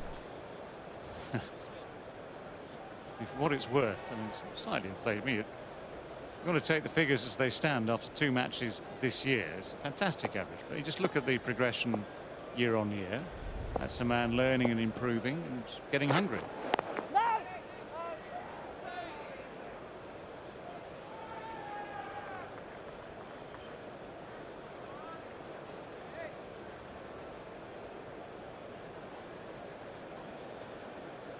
And that's also the game that, you know, some players can come along and it takes a long time to find that chink in the armour. But usually, for every player, you can find something. Think of Jonathan Trott. Came into the England team and for a long, long time was prolific.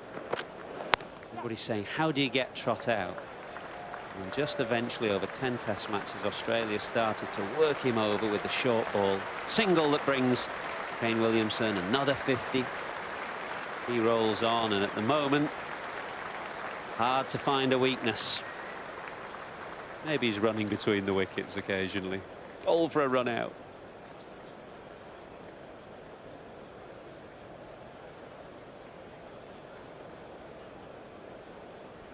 Well, that little graph we showed just now, this current average of around about 360 this year. Very small sample size, statisticians would tell you, but 69 and 242 not out at Wellington against Sri Lanka. 50 not out here today. Obviously things will change. That average will come down a long way if he gets out. 241 for 2.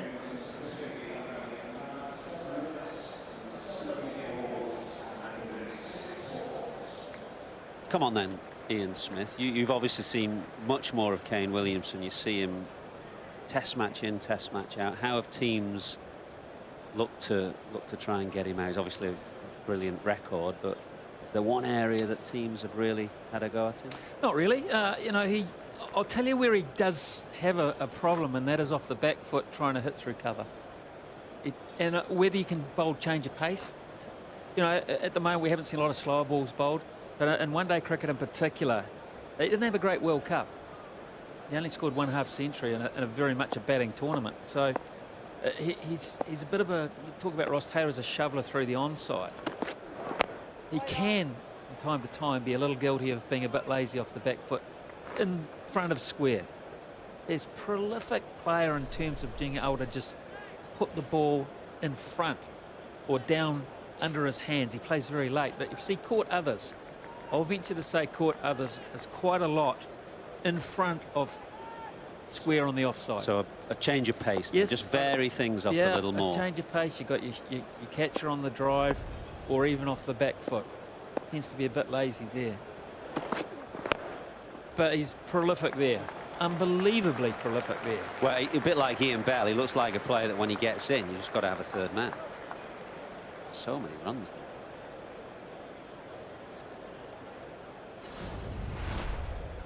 Well, he plays it late. There you are. In complete control. Just plays it late. The dab is enough just to use the pace of the ball and time it, and that's all you do need. I first saw Kane Williamson play cricket as a batsman when he was 11 years of age.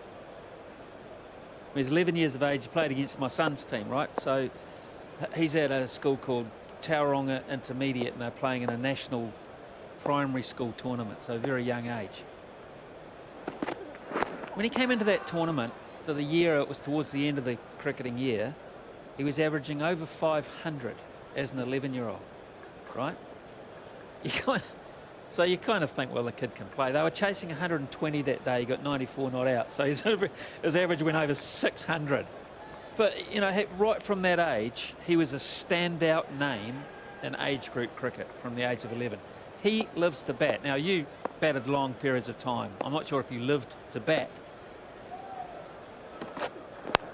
He treats batting as an absolute profession. But he put Smith Jr. to the sword. He certainly that day. did. You didn't have to ask that. How's Atherton Jr.'s career going? Well, he's hanging in there. Is he? Hanging in there. He plays a lot more shots than his dad. That might not be hard. Yes, so he's got 3, hasn't he? Change of pace then. That's the local knowledge from Ian Smith. Just change things up. Slower ball, short cover, short mid-wicket. It's a hard man to get out, though. Well, yeah, I'm going to say England's not alone in that department at the moment and working out ways to get him out, because in the last 12 months he's made hundreds against India, West Indies in Kingston, West Indies in Bridgetown, Pakistan in Sharjah, and that one I mentioned before, Sri Lanka in Wellington. So he's made runs against all comers. Big runs.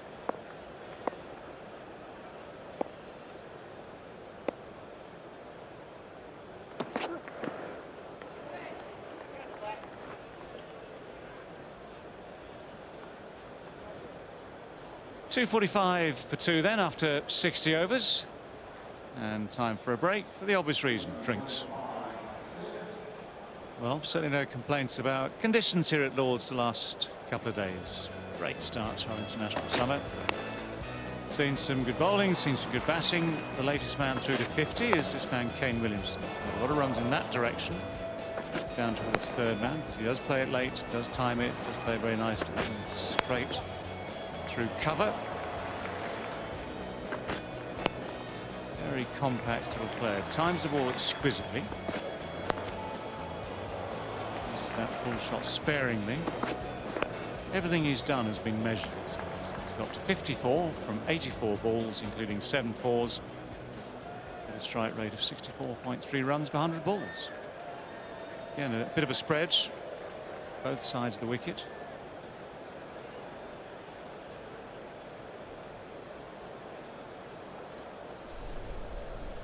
But New Zealand will say they've had a good day. They polished off England this morning, taking those last 3 wickets relatively quickly. 245 for 2 is a good response to England's 389. Deficit now 144 with those 8 wickets still in hand. Good opening partnership. It was 148. In fact, both openers going the same score, 148. But then further consolidation from Williamson and Taylor now.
Well, Anderson has gone into one of those modes where he's testing Taylor with the shorter ball.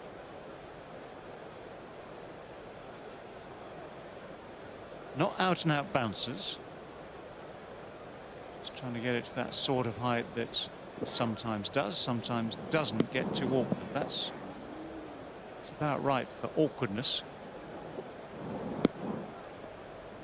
Taylor actually does pretty well with that.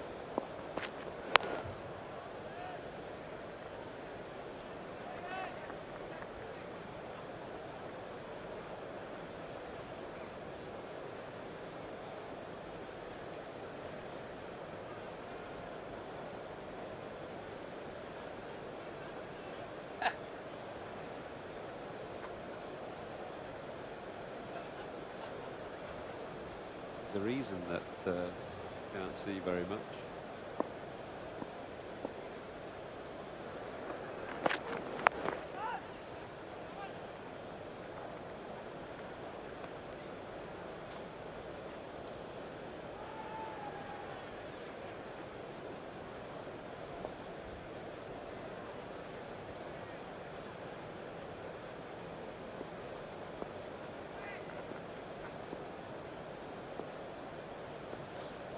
Feel like best conditions, don't they, of the game now. The sun is out. It was quite overcast this afternoon. Sun is out now. Ball 60 overs old, so still 20 overs away for the new ball and 2 batsmen set. Good time for New Zealand. 245 for 2.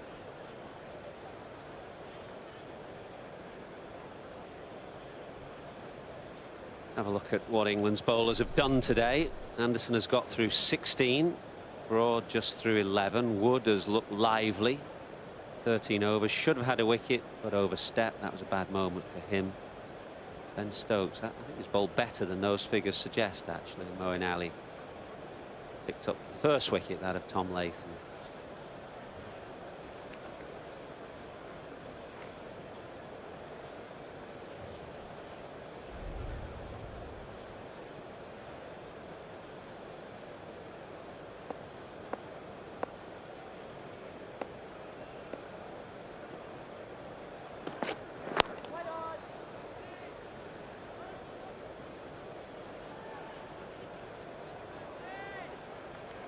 What would you like to see Ben Stokes do with his bowling? There's plenty of effort, there's pace. That was 88. That in itself isn't enough, is it? Highest level. Well, I mean, it's not a bad start, is it? Given that, No, I'm not saying any more than that. I'm just a genuine number saying, 6 as yeah, well. I'm just saying. I mean, yeah, the batting fantastic all day yesterday.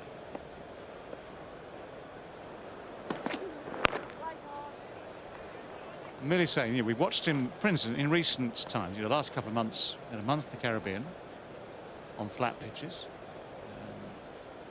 on which you had a lot of sympathy for quicker bowlers from both teams, to be honest, all bowlers. But I think it's not an out-and-out criticism. It's just a question. Okay, what are the sort of things you need to think about to improve? I think that will come with games, won't it? I think it's certainly not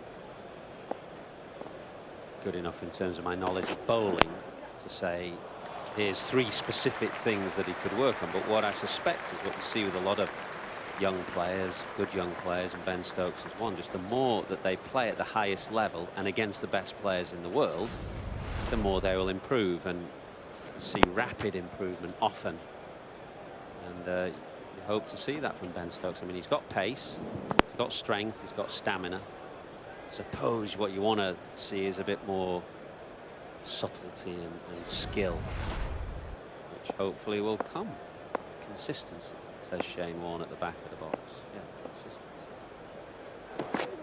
But it will come from playing against better players all the time, because obviously, most of his cricket that he's played has been at Durham, and that's a decent standard of first-class cricket in the county championship. But you can get away with more than you can in international cricket. So here you bowl a loose ball at Kane Williamson, he drills it to the cover boundary, as we've just seen. You get away with that in county cricket. The more that you play against better players, the better you become. 5-wicket hauls, 1 10-wicket match. Strike rate good, average below 30. Genuine all-rounder.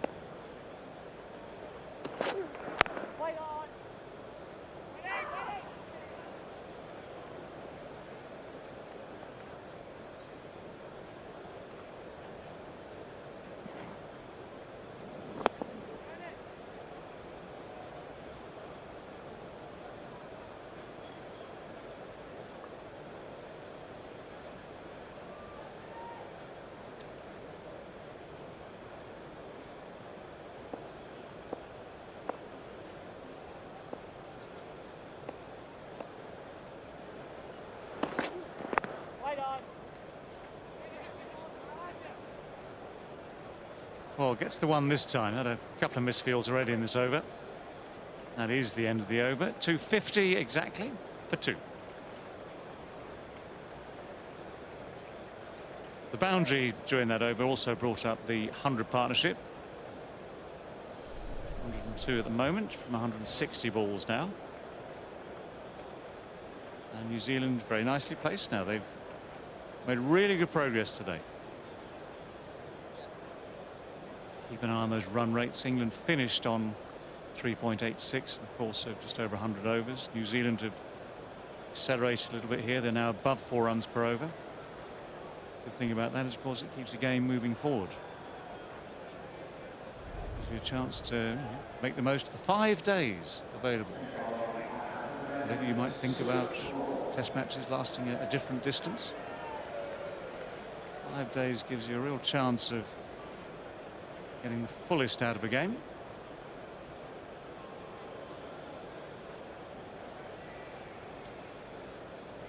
Anderson off, Broad on.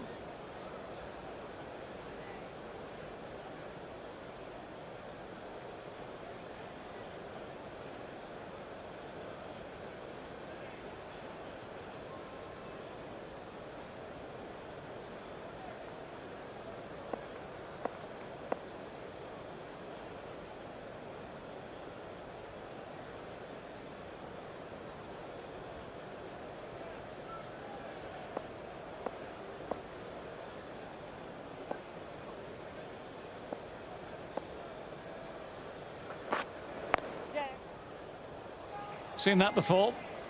Just that little dab through the gap. 45 degrees from the wicket down towards third man. Well, it's an odd thing, isn't it? You've got 10, fielders out there apart from the wicketkeeper. Well, you've got 9 apart from the wicketkeeper and the bowler. The way you've seen Kane Williamson play over the last hour or two, you'd say the first position you'd have is that man way behind square on the offside, almost on the gully line, but now back saving 1. That's the first man you'd have. He didn't have one then, that first ball for Stuart Broad. I'll just say for Williamson, well, you can't afford not to have a man on that line, because that's where he's looking to hit the ball.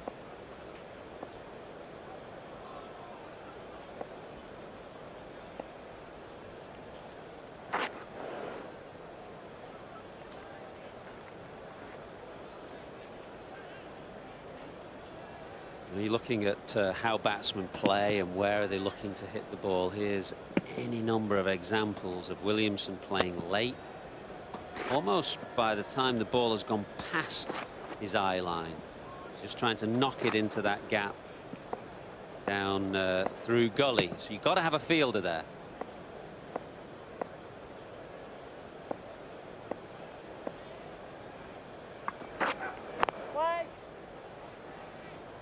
Move Ben Stokes a little bit further behind square now. He was on square for the first ball of this over. He's come a bit behind square.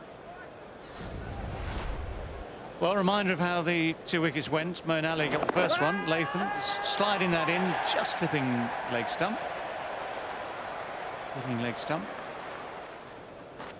Score was the same when Guptill drove just a little bit upwardsly off Stuart Broad. Catch from Gary Balance. Bonus for England, that really.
Yeah, it's a good shot. Just had enough pace to beat the dive. Just has enough pace to roll to the edge of the boundary as well. 256 for 2.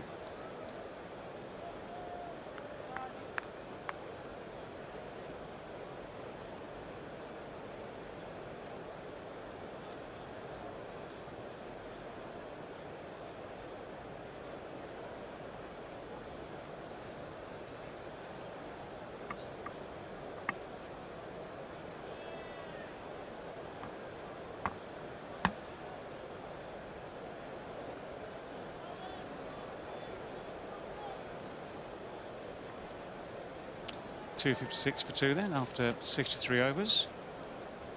As I said before, good progress through the day. We're going to change the commentary box. Ian Botham's with Shane Warne. Thank you very much, David. Been a fantastic day for New Zealand so far. England are toiling hard. This partnership now worth 108 between Williams and Taylor. This was the last delivery of the last over. Excellent shot. Williams really has looked good. He's on 65. He's at 9 boundary. Looks well organised. Good afternoon, Ian Botham. Morning. I've got to tell you, this guy, the last year, I think, has been New Zealand's best Test player.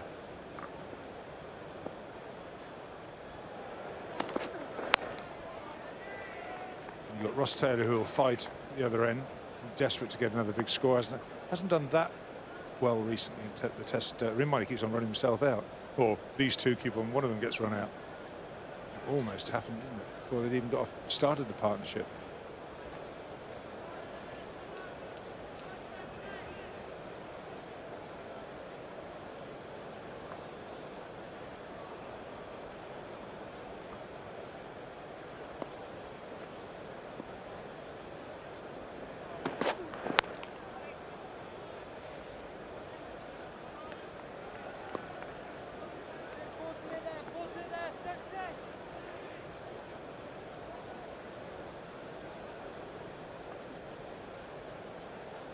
When the wicket starts to flatten out a bit and the ball gets older, you've got to really be proactive as a captain and try and find different ways. We saw McCullum yesterday really attack a lot and still try different things. At times maybe a bit too much when they were scoring so freely, England. But I just think today Alistair Cook sort of let the game just keep going. He's sort of waited for something to happen. There hasn't really been anything to happen. This partnership's worth 108, and you're just looking out there to say, okay, well, what's the plans for the bowler here? Well, how's Ben Stokes trying to get Ross Taylor out here? He's got two back on the hook, and you just start to think, well, is there short covers or a couple of gullies? It doesn't really look like there's much imagination there. And Joe Roach just bowled one over, and he actually broke a few partnerships in the Caribbean. 100%. Moeen Ali, I think, got a wicket in his second over. He waited 34 or 35 overs to give him a bowl. Shot. I think that'll go all the way. Yep, pretty quick outfield here. An excellent shot from Ross Taylor.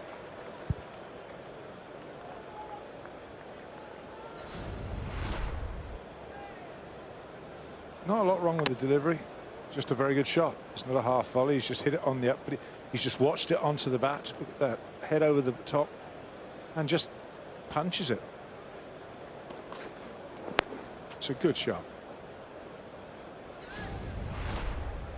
Yeah, just to finish on when Moeen Ali came on, New Zealand were 125 for none before the spinner even bowled a ball.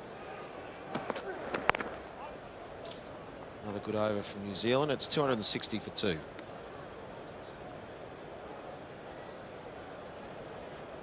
You talk about Joe Root only bowling one over, Beefy. There it is down the bottom there, one over, none for one. He's sort of one of those bowlers, a bit of a partnership breaker when there's nothing really happening. You're throwing the ball. He's got that sort of golden arm.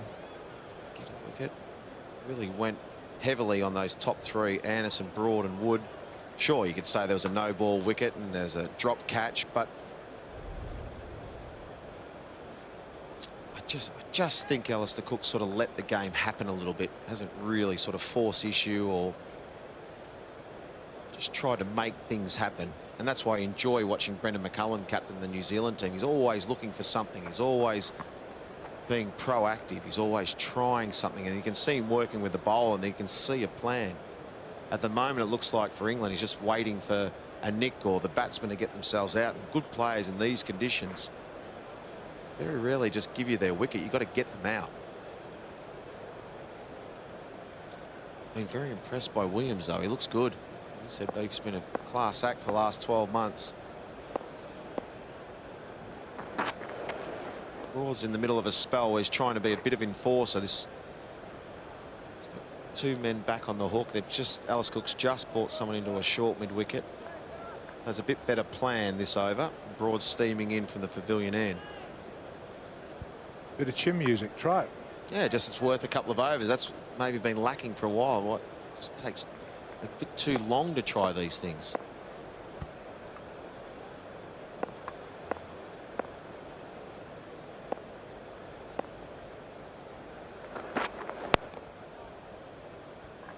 Just plays that sort of block drive. Plays it really well.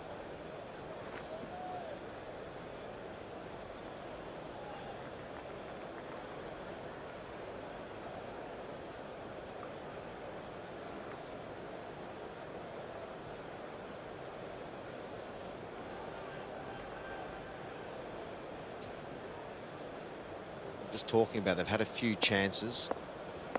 Cook took an excellent catch off a no ball, unfortunately for Wood. Would have been his first test wicket. A good short ball. We had the drop catch from Ian Ballum. The run out you were talking about, Beefy.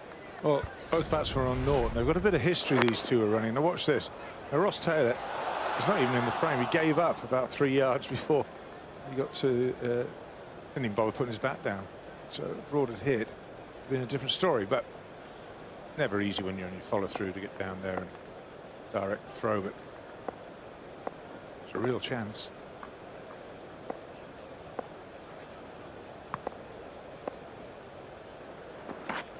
Yeah. Shot. Pushing to only be a 1.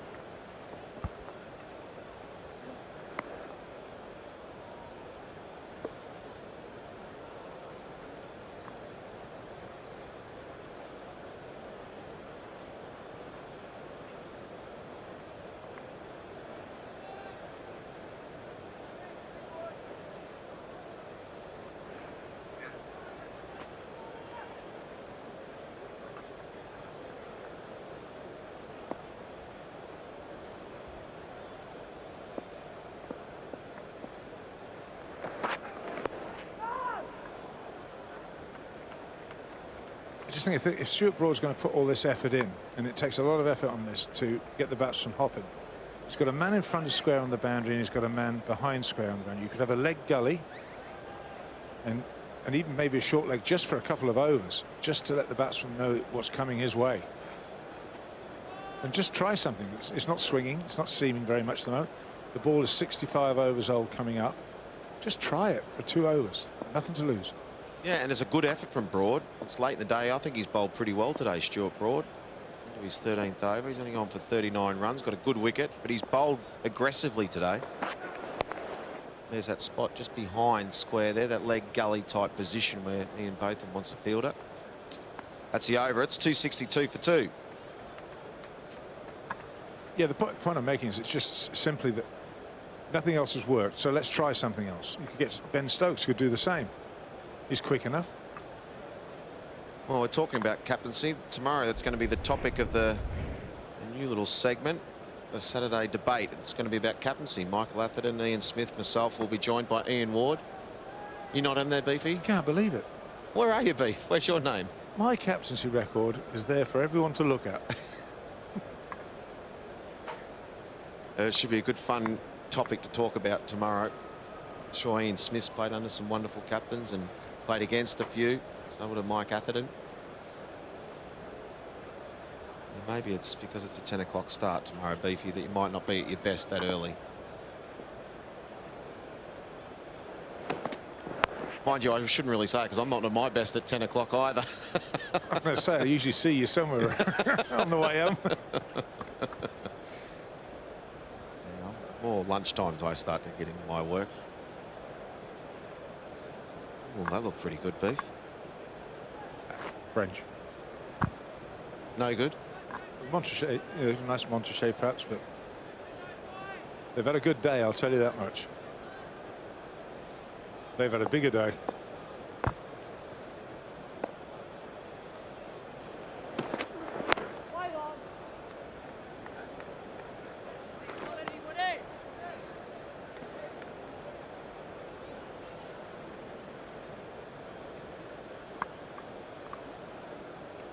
That's normally outside your door, isn't it? Each night, just before you go in there. No, there's a few corks there.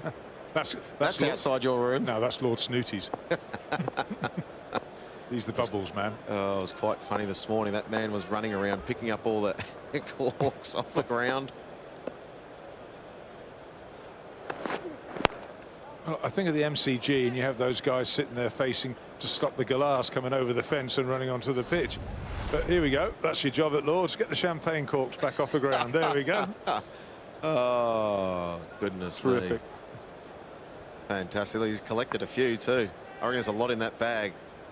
And a few. It's been a nice day for a drop out in the outfield today in the crowd. Been some good cricket.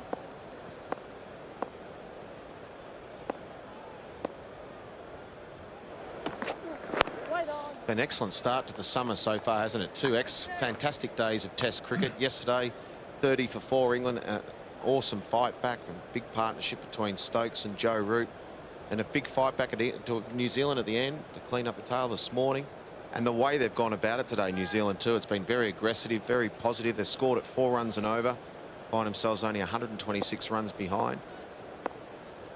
It's going to be a good series, this one. It's an excellent start to the summer, as we said. These first 2 days have been outstanding.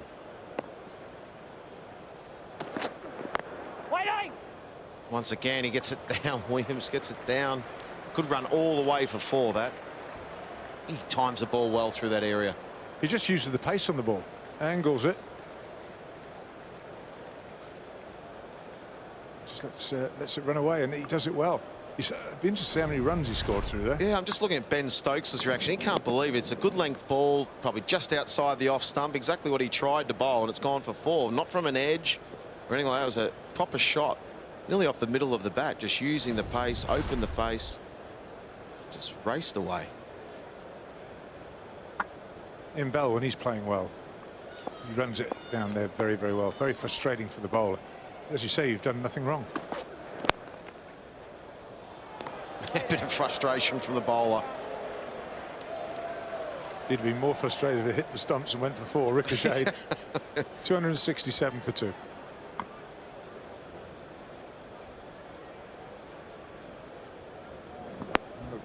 It does the fielding. It's pretty annoyed with what's going on. There's nothing going his way. Now, if it just clips, it'd been the other side and clicked the leg stump. Everyone's gone to the offside, and it would have raced away for 4. Now, then the fuse box would have gone.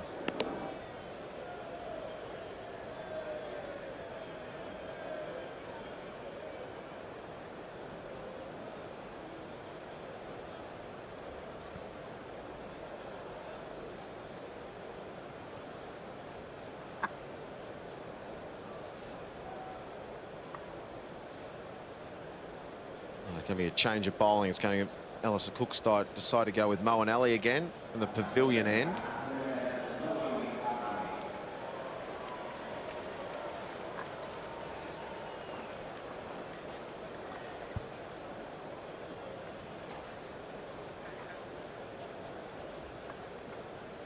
I just heard in the break, Beefy, that that rubbish French champagne you just saw there, or French red wine, I should say, was just the 860-pounder bottle. Yeah, it's a Burgundy.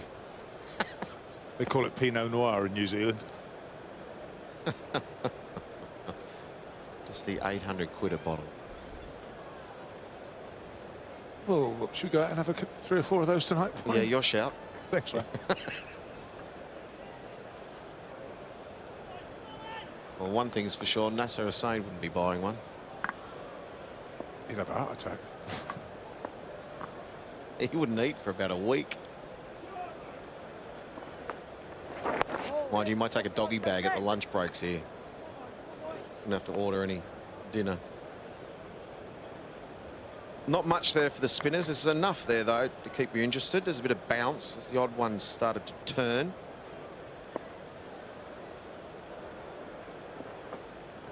I think that's the sort of line that the Moeen Ali's got to be trying. Both these batsmen don't get too wide, just outside the off stump the way these two play, and on the front foot.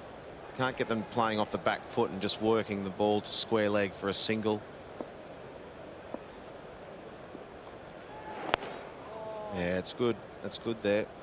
Well, that's what you want, isn't it? Because you want him trying to work the ball into strange places because you've got the field covered. All full and straight, you've given yourself cover. Now he's whipping this from what? Outside off stump, Ross Taylor. Always got a chance.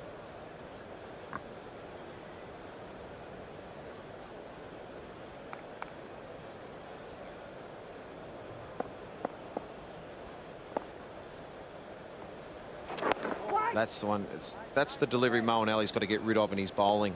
Yeah, we're all going to bowl those. The spinners, you're going to bowl the odd one. But I just think of his pace is a little bit too quick at times. His stock delivery, and he gets too many batsmen on the back foot just trying to work him. When he gets it right and drags a batsman on the front foot, he looks dangerous. It's not of his stock length, and too many batsmen play him off the back foot. He's in the side as the #1 spinner. He's batting at number 8, so he's the front-line spinner for England.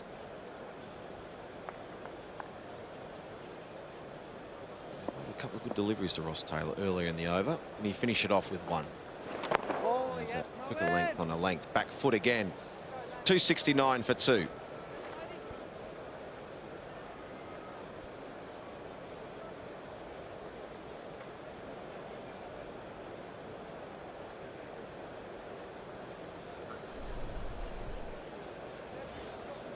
We talk about partnerships. England yesterday, 30 for 4. The last 4 wickets went for 35, I think it was, for New Zealand's innings.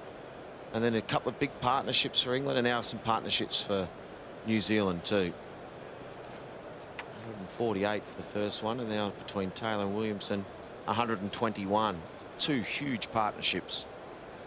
And when you look down that batting order, still to that, McCullum, Anderson, Watling, Craig, Southey can bat a bit too. Plenty to come for New Zealand. New ball is 12 overs away after this one. And there's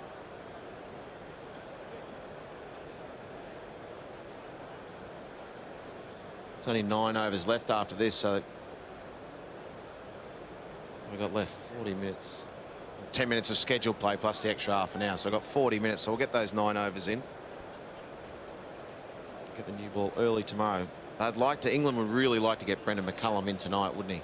Or first thing tomorrow morning when the new ball's around, because if he gets in on this surface the way he's what he's capable of doing, the game, England could find themselves trailing very, very quickly by a distance. Yeah, there we go. Ben Stokes going to go around the wicket now to Williams. He's got 2 men behind the square. He's got no square leg, and he's got a 3rd man, so he's a 6-3 field. Only got a mid-on in front of the wicket on the onside. Full bunger.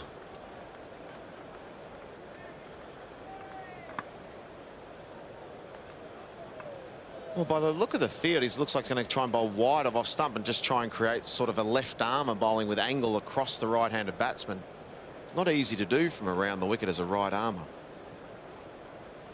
I would have thought you're better off going with a bit of short stuff at the body and at the stumps and have a catching mid-wicket in there rather than trying to get it wide outside off stump from this angle. Ben Stokes is asking for another fielder. Yeah, on the onside. That's what we were saying, weren't we? I like that man around the corner. Better field.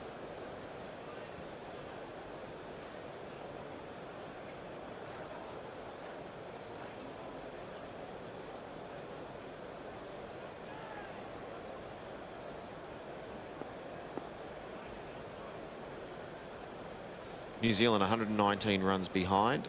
Had a very good day today. As we said before, just 2 excellent days of Test cricket to start the summer off. Been outstanding. Oh, good pace.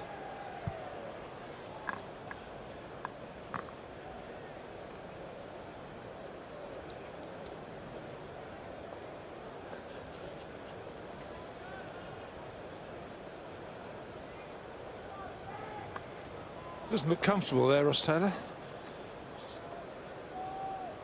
Just stretching on.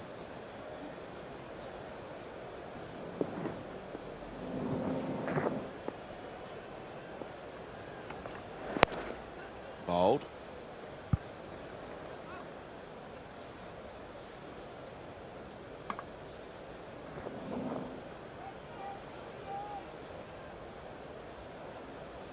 Bit of cramp. Sure what it is. Stretching, but there's a bit of discomfort.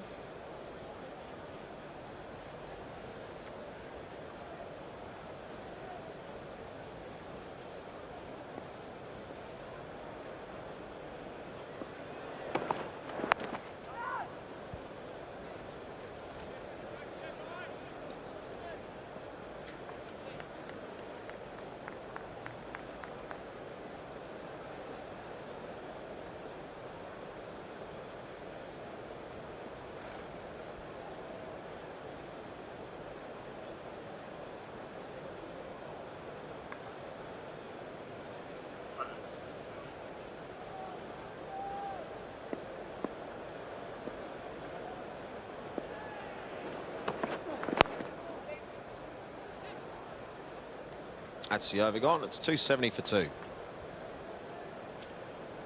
looks like you like your cricket and the T20 games. Well, that follows us here at the cricket. And at the Ageas Bowl, Hampshire versus the Kent Spitfires at 6:45. Should be a fun game, that 2020 starting. It'll be an awesome game. Now, a great atmosphere down there at the GS Bowl. It's a good pitch, 2 good teams. Should be an excellent 2020 game.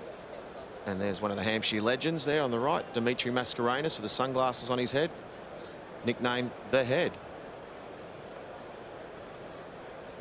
You'll be tuning into that. Someone's just relayed that to him. I saw him in the winter, Central Otago, coaching down there. Give us a wave, Head. His nickname's just The Head because he's just got a good head. Look at him. He's got a wonderful head. That's why his nickname is The Head.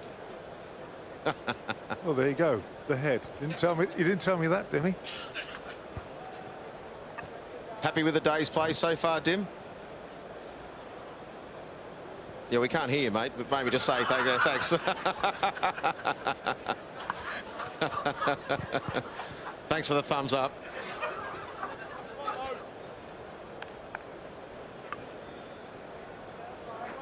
I'm sure all the New Zealand guys there are enjoying Dimitri Mascarenhas' company in the change room and his expertise with the bowling. He would have been a handful on this pitch. Bowl well here. Bob racked up those maidens. Moeen Ali again.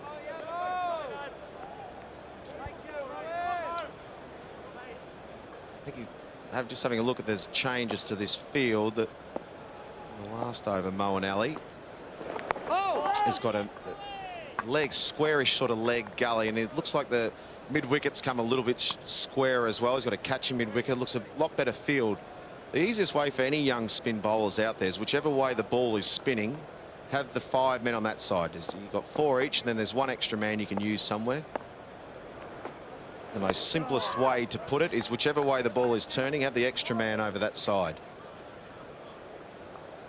And this one's got 5 on the on because the ball's spinning towards the on side. It looks a lot better field.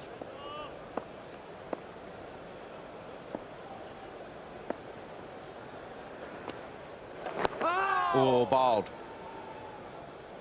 Well, that's the thing, is that a couple have turned, and he's seen them turn and bounce. Kane Williamson. And this one just goes straight on, very close to the outside edge. Bit of rhythm up at the start of this over. You just see the shape why the ball left his hand too. Bit of a groove. You can see with the spinners with their rhythm. Bowling is all about rhythm, and some days you have it, some days you don't. You just got to find a way to get into and find that rhythm.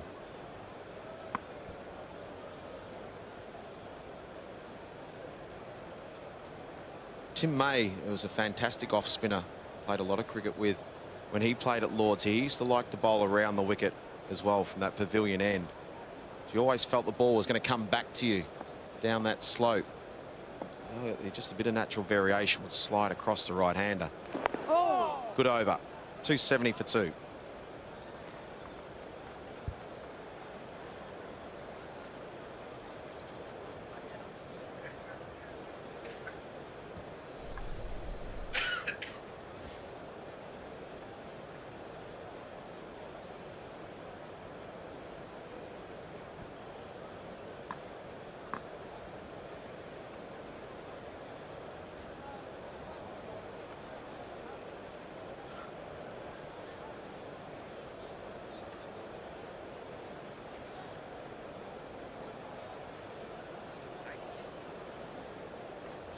Eight overs remain today, so we're going to be finishing just about on time tonight. 6:30. Well, scheduled time, as we said last over ago, was 6, but always goes that extra half an hour. If you've just joined us, it's been a fantastic day's cricket again today. New Zealand wrapped it up pretty quickly this morning, the last 4 wickets. And now today, New Zealand got off to a flyer, a big opening partnership. England fought back with a couple of wickets, and now another partnership again of 122 between Williams and Taylor. Really has played well, Williams.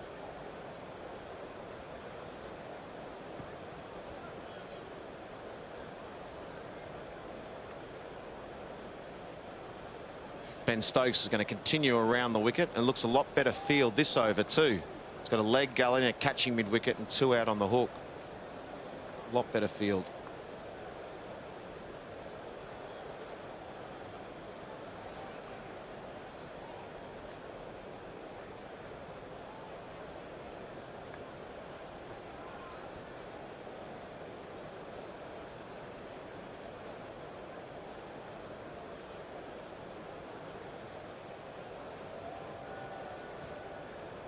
Good job Bumble's not sat here.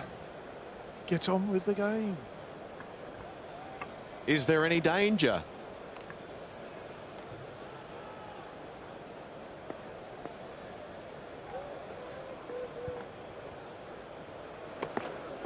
Shot. Ross Taylor again through that onside. It's going to be a close one for the field. He'll just chase that one down. They'll get 3. Another good shot from Ross Taylor. It's been patient innings from him today. It's been some good strokes. He's got 4 boundaries. It's been a good partnership.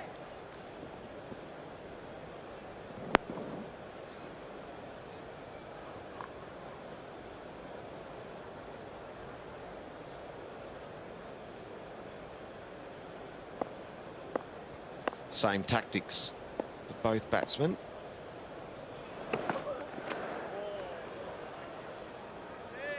You like Ben Stokes, Beefy? You like the way he's gone about it today? He's got some pace. Anything? I heard Mike Atherton and Ian Smith talking before with David Gow about Ben Stokes. And I just think with him, it's just about consistency. And the more he plays, the better he's going to get. Leave him in there and just let him do his thing and learn his craft. He's got pace. He's got that knack of getting a wicket. He's also got stamina, which is important. He's kept his pace up, hasn't he?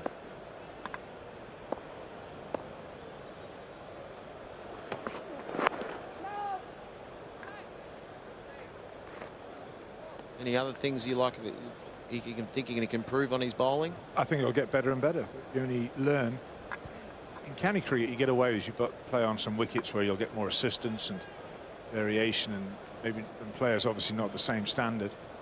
So you're learning. It's a learning curve, and he strikes me as the kind of guy that will work it out pretty quickly. He's got a good ticker, I reckon, too. He likes the scrap. Shot. Great shot. Hit that hard. There's 2 men out in the fence for that hook shot. It was a short one. He got in a great position and just went smack. Well, you've set the field for it. You've gone for it. Batsman wins. Williamson. This is a terrific shot as he fetches this from outside off stump. He's in position very quickly. He's probably got a bit of a clue as to what's coming. Yeah, the fielder didn't have to move too far, though. It was only a couple of metres to his left. Just creamed it. And again, this time straight to the fielder.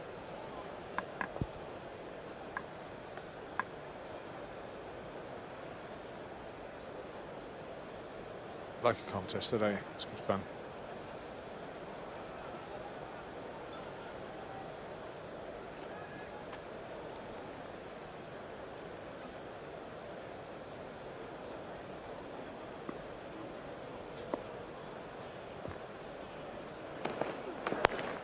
Up and over, big uppercut from Ross Taylor. Was the width from Ben Stokes. Good over for New Zealand. 12 from it. 282 for 2.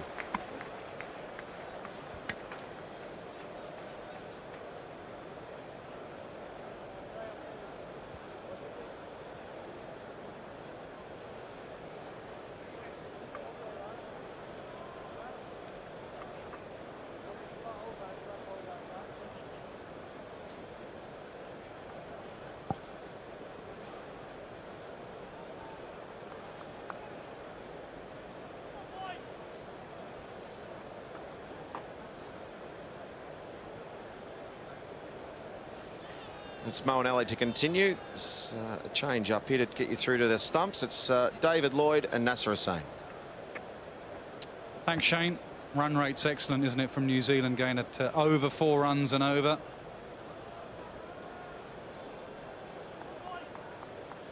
Pretty good pitch now. Quick outfield, sun's out. Hard work for the bowlers.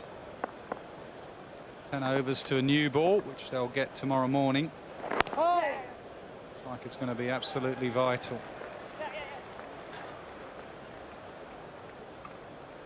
Yeah, 10 overs for England before that new ball. Can't come quick enough. Partnership 136. They both look wonderful players. They are. See who's next in. Brendan McCullum, last 18 months, he's got 195, 2 double hundreds and a triple hundred for New Zealand. Sure, England won't see it like that, but good for those boys and girls with Saturday tickets here at Lord's to have a treat from Brendan McCullum. Waited a while.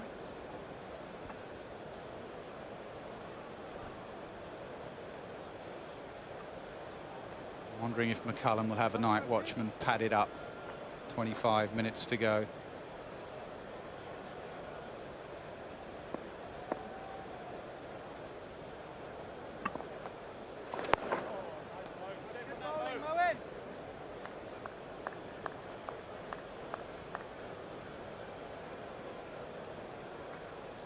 He didn't have a hit this morning, Brendan McCullum. Just stood in the middle chatting to a few guys, so he was pretty confident.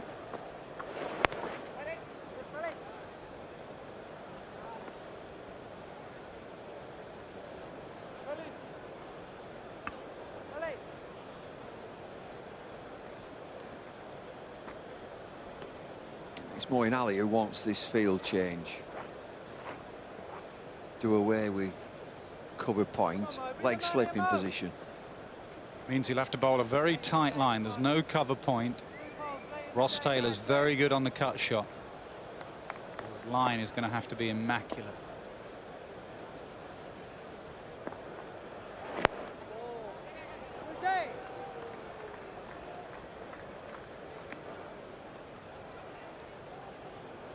So if they leave it the same for Williamson, it does open up the reverse sweep.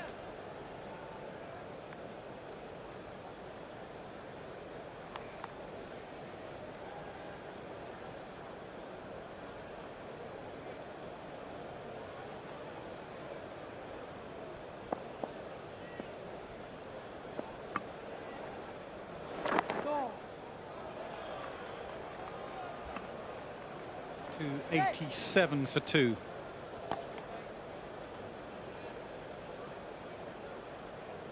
I'd graft it for England bowlers on this excellent pitch. There's been no swing, no reverse swing, no spin, no wickets. 287 for 2. Run rate is excellent from New Zealand, 4 and over. At least he's got a number of bowling options, and so there's nobody overworked there.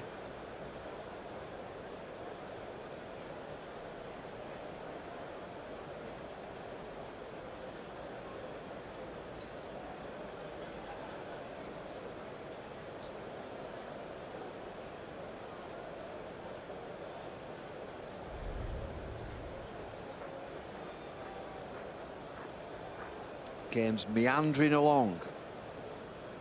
Certainly no urgency at this back end of the day. There's been a long meeting between the two batsmen, 4 fielders. Is this your first moan of the summer about over 8? Is this your first get on with the game? I've had a couple so far in this, already. Yeah, in this match. But it's just, here we are again. This is they've been standing around doing absolutely nothing. Field changing now. What's happening now? Short legs. Just had a chat with the wicket keeper. He's coming to short leg. Mid on, he's moving a bit wider. Couple of points going now to fine leg. Talk amongst yourselves. Umpire changing sides.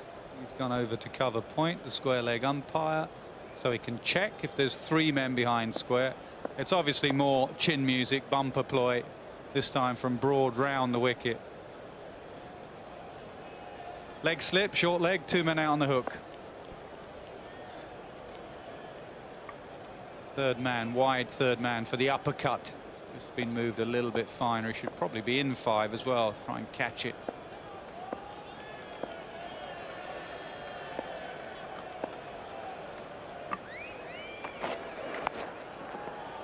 Pulled away.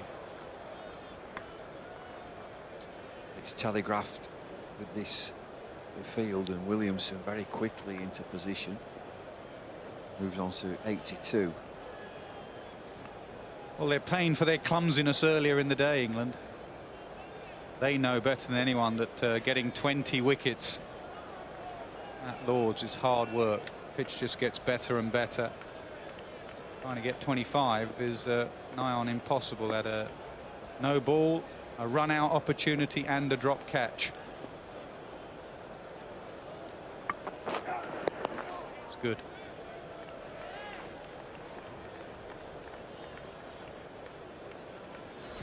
This is the no ball. Good catch, but it didn't count. And later on, Latham nicked one to Ian Bell. That was dropped.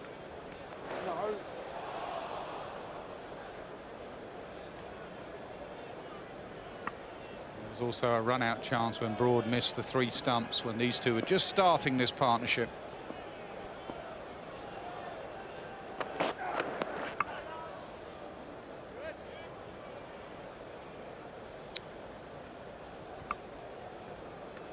Here is the run-out chance. 3 stumps. Ross Taylor had given up.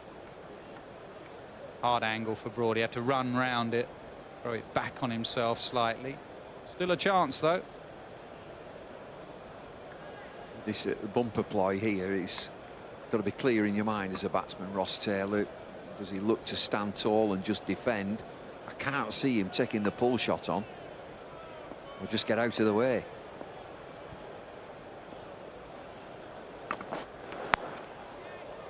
That's a pretty good bouncer. It looks like Williamson's going to take it on and pull and hook. It looks like Taylor's going to fend it off.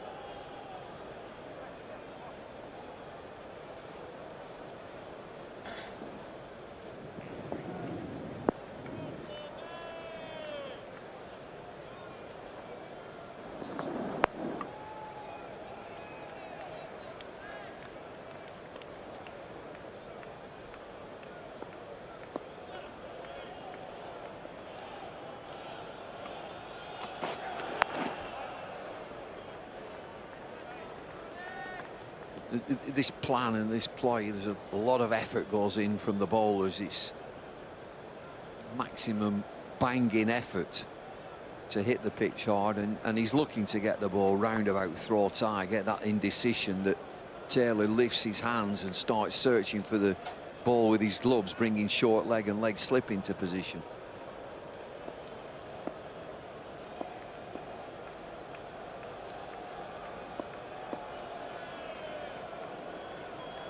Change of angle. Come over the wicket, Stuart Broad.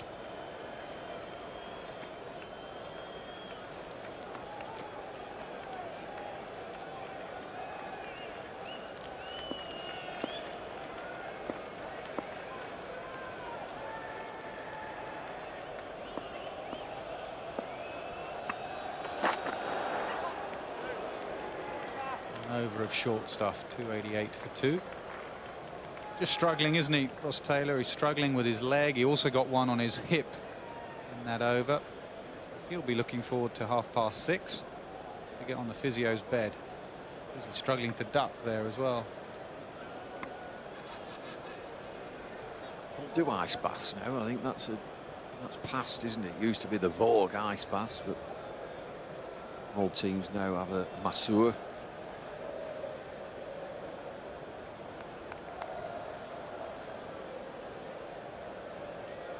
I always remember that ice bath time, and Steve Armisen was the one. He used to dread it.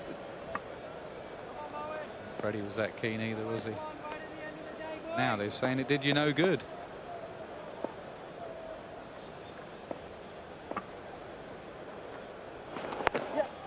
No, he can't bowl there without a point. Not from that angle. Too easy for Williamson, who likes it behind square on the offside. Just helped himself to 3 there. Well, with that feel, Williamson is saying thank you very much. Yeah, ice baths will give you flu.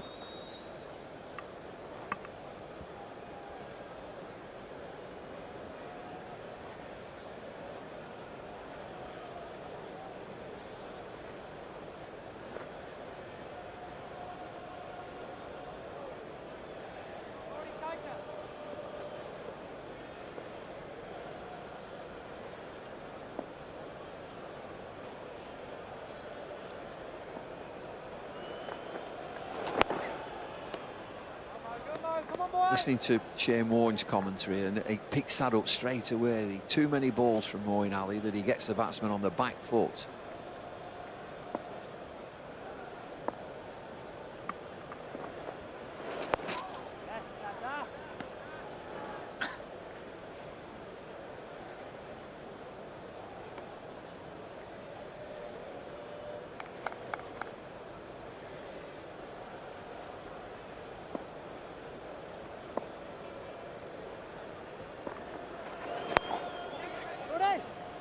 Take a quick single to Broad.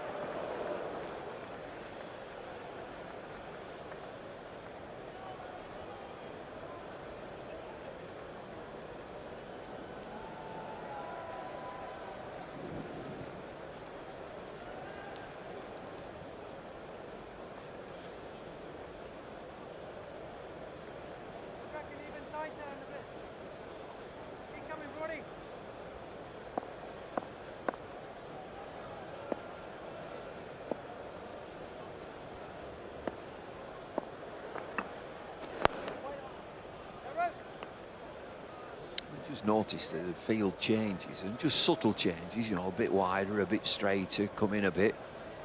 It's from the wicket-keeper, Butler.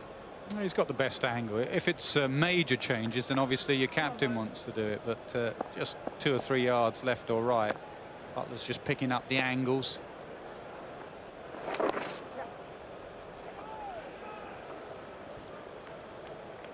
Too easy at the moment. 293 for 2.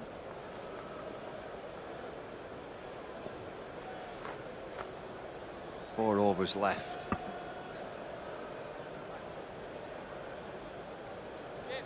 Commanding scorecard there for New Zealand. They've had an excellent day.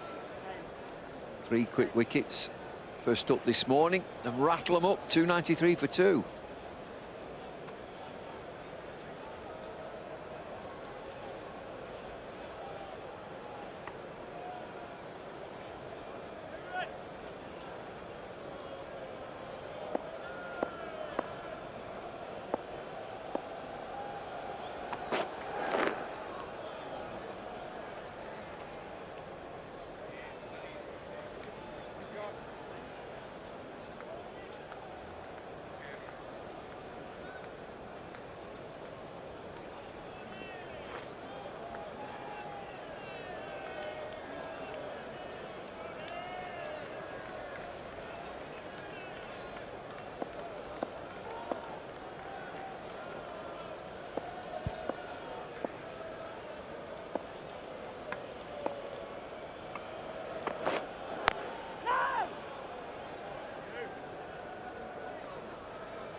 Well, there's one of our former colleagues there, Craig McMillan, on the balcony. He's a batting coach. Here he is. Mark Craig's still got that earpiece in. Just tell Macca that we're in the commentary box and we want to know what the number of runs is tomorrow for the sweep. We've got the commentary box sweep for tomorrow.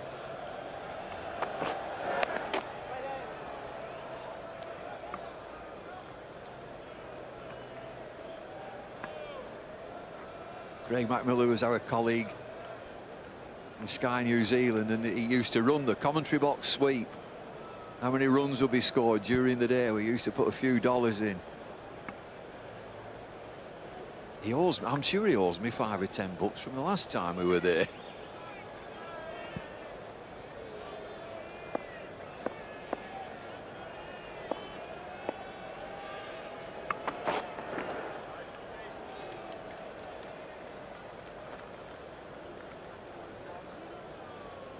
Well, it's the talk of the commentary box now about that commentary box suite with Craig McMillan, because Michael Atherton, who won it once, he didn't get paid.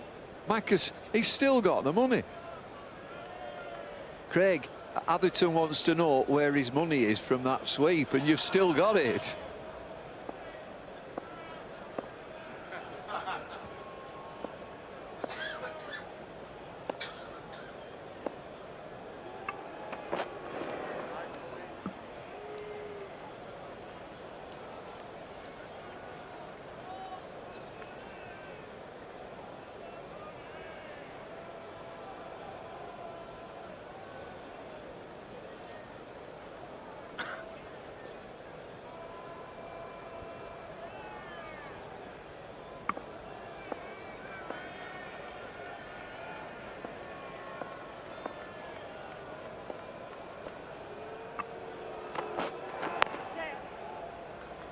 Slower ball to the over. 294 for 2.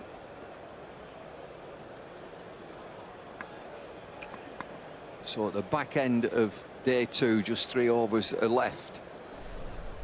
The crowd have been entertained again, entertained by New Zealand. This has definitely been their day. It's been hard work for England. New Zealand just 95 behind.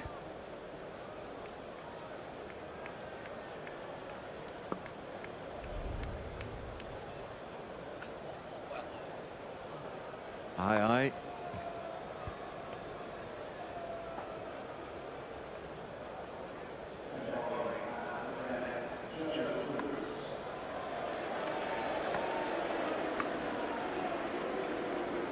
Mixture of cheers and a few cries of root as well. Golden boy of English cricket's on.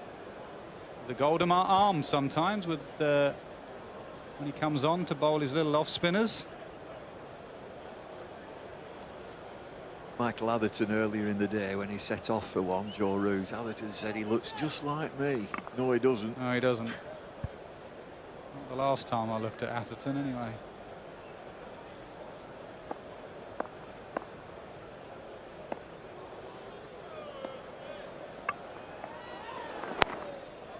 That's 4, and Williamson moves into the 90s. Can he get 100 tonight? Oh, he loves it there. Very quick onto the back foot. He's been rattling them up in Test match cricket. Kane Williamson. There's another, just gives himself a touch of room leg side.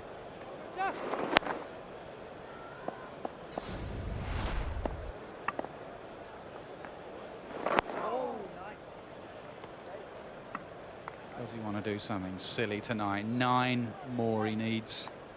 Going to be time, I think. Just 8 minutes left.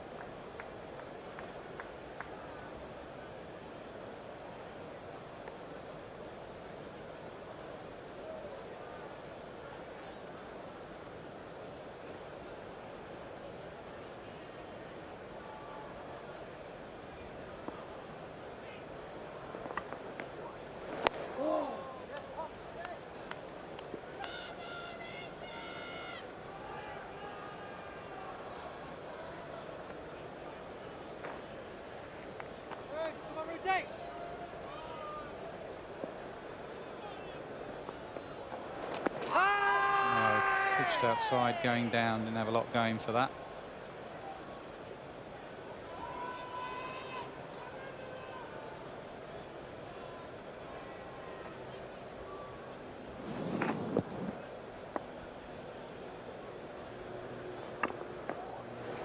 Oh, nice, Joe. 5 from that route over, 299 for 2.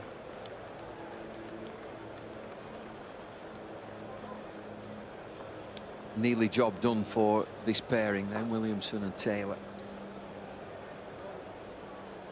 Unfinished work with a partnership of 151. New ball due in 5 overs.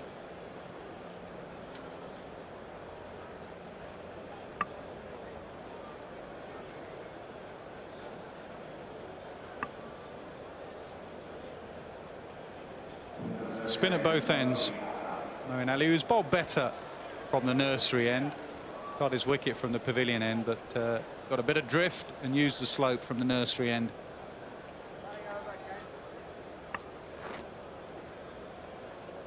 Williamson now has his best score in Test match cricket against England. He got 91 against England at Auckland. He's in the form of his life. Last time he batted in a Test match, he was 242 not out against Sri Lanka at Wellington. So 330 odd runs without getting out. Oh! No wonder they've moved up to number 3 in the world, with Williamson in the form he's in, McCullum the form he's in, Holt and Southey. Players in good nick.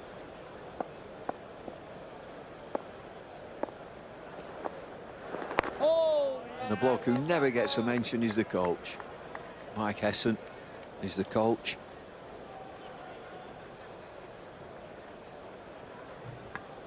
Didn't play first-class cricket.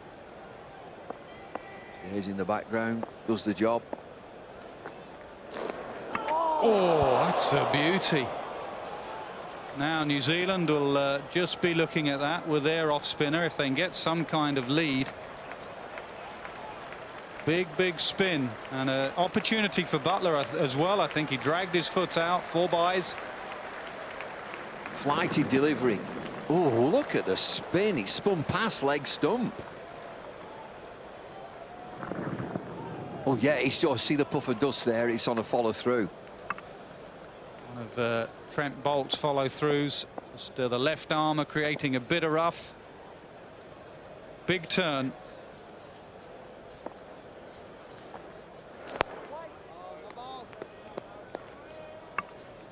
I mean, it was no more than half a chance. Went a long way. I'm sure Ian Smith would say that's technically a chance, but big turn. But Josh Buttler didn't move at all. Just completely surprised Buttler. Show you the replay and see what Ian Smith thinks. Well, of course, technically is a stumping because the back leg is dragged out by quite some margin. But it's come from nowhere, that, you know. I mean, that has turned big. We're only in the second day, and it's turned up the hill even more. I mean, it's just gone. Whether it's come out of Trent Bolt's foot marks or what have you, we'll have to look at it again. 303 for 2. You can see clearly from side on that it pitches in Bolt's footmarks, and look where it goes. It goes pretty low past leg stump and misses leg stump comfortably. I'm sorry, I'm not, you know, I'm in the club, but I'm not going to criticise. The end of a long day out there, it's turned 1.5 feet. I'm sorry, I'm not going to chastise a wicketkeeper too much for that at all. Yeah, good spin, good bowling from Moeen Ali, but England and New Zealand, who might be batting last, but not looking at this scorecard, 303 for 2. England will just have to look at that and say, hold on, if New Zealand get a lead of 150, 200, and their off-spinner who bowled pretty well, Lords doesn't often turn big, but that's day 2. Well, the game plan for New Zealand is bat once. Absolutely. Mark Craig was sitting up there listening to your chat a while ago. He'll be just getting interested with where that landed. But like Ian Smith says, it came from nowhere. It's a flighty delivery from Moeen Ali that pitched in the rough, but it spun past leg stump very lowly.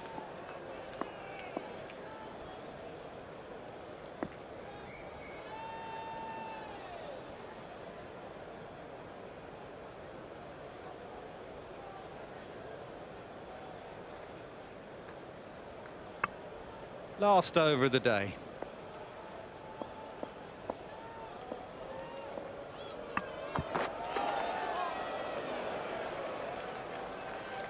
Just a little anecdote from Ian Smith, who's at the end. Do you want to put your stuff on and come in again? Yeah, have one last go at me. Go on, what happened? You missed one like that, I can relate to that. Josh Buttler miss there, if you call it a miss. I was playing at the Adelaide Oval, and Evan Gray was bowling to Alan Border, great player of spin. He bowled one that came out of the footmarks like that. I missed it by a mile, absolute mile. He's on 40. He got 205 or something. His first ever Test double century. It might have been his only one. I gave it to him.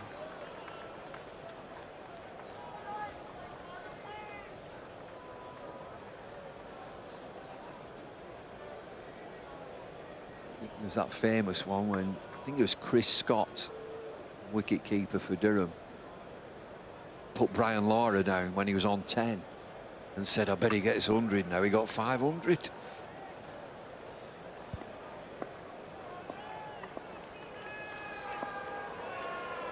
Listen to McCullum, just watch on.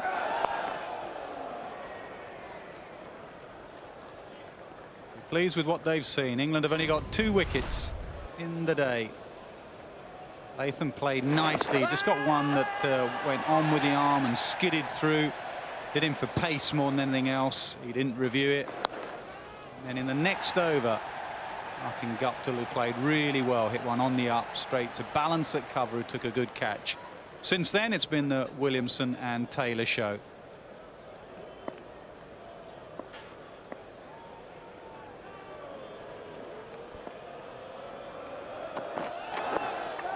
Oh, he didn't know much about that. He's struggling with his body, Ross Taylor. He really is. I think he's got a sciatic nerve or something going into his hamstring, and he's struggling to duck. You can see there he's stretching it. And England realizing that he can't duck, and he's getting in some very awkward positions. Whether he's playing at these, I just wonder whether fine leg on the boundary should come up into a catching position. Yeah, it's not a bad point, Coach. You're obviously only allowed 2 behind square catching, so you can't move square leg round any further. Fine leg could come up catching, but he's not ducking well. He's trying to stand up and play it. It's not a bad variation. He's a clever bowler, Stuart Broad.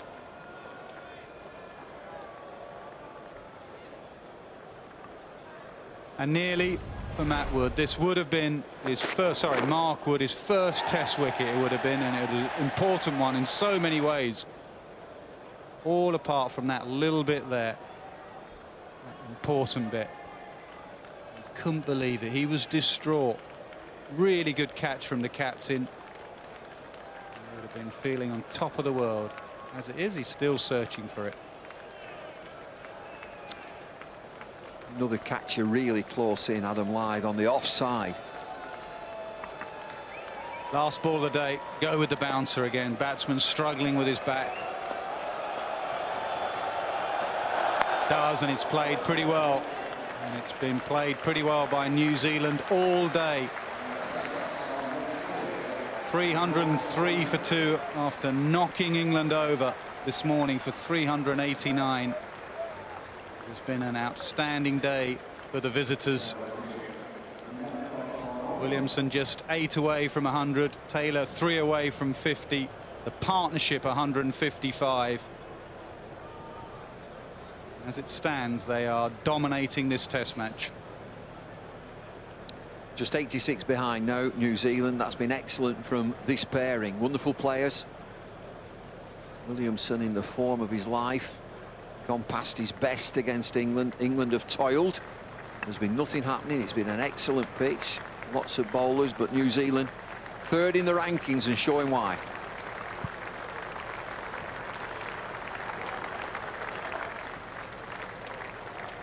England tried hard. They were a bit clumsy earlier in the day, and the pitch flattened out. Have to look at the balance of their side. Have they picked their best bowlers? There's a lot of batting there, but have they got their best bowlers? Well, that's for another day. Today has belonged to New Zealand. A good last over from Moeen Ali, where he got one to turn big. Another excellent day's cricket to back up yesterday's cricket. Guptill made 70, Latham 59, Taylor 47, but one of the form players of world cricket, Kane Williamson, is still there. He's 8 away from another test match 100. England bowling figures have been shared around. Anderson and Broad through 16 overs each, and just a wicket for Broad and one for Moeen Ali. 2 days gone, 2 excellent days. New Zealand won the toss, inserted England. They made 389. No one got 100, no one got 5 wickets. New Zealand in reply, 303 for 2. Williamson needs 8 more to be the first centurion of this test match. New Zealand are 86 runs behind.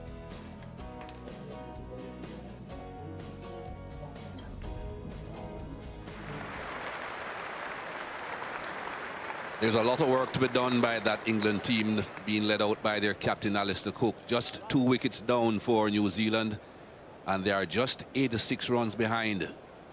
Not as bright and a sunny a day as the first 2 days of this first test, but the weather should be good, meaning no rain. A little bit chilly, as you can see. Some of the England players have their sweaters on, and that's the situation as we stand.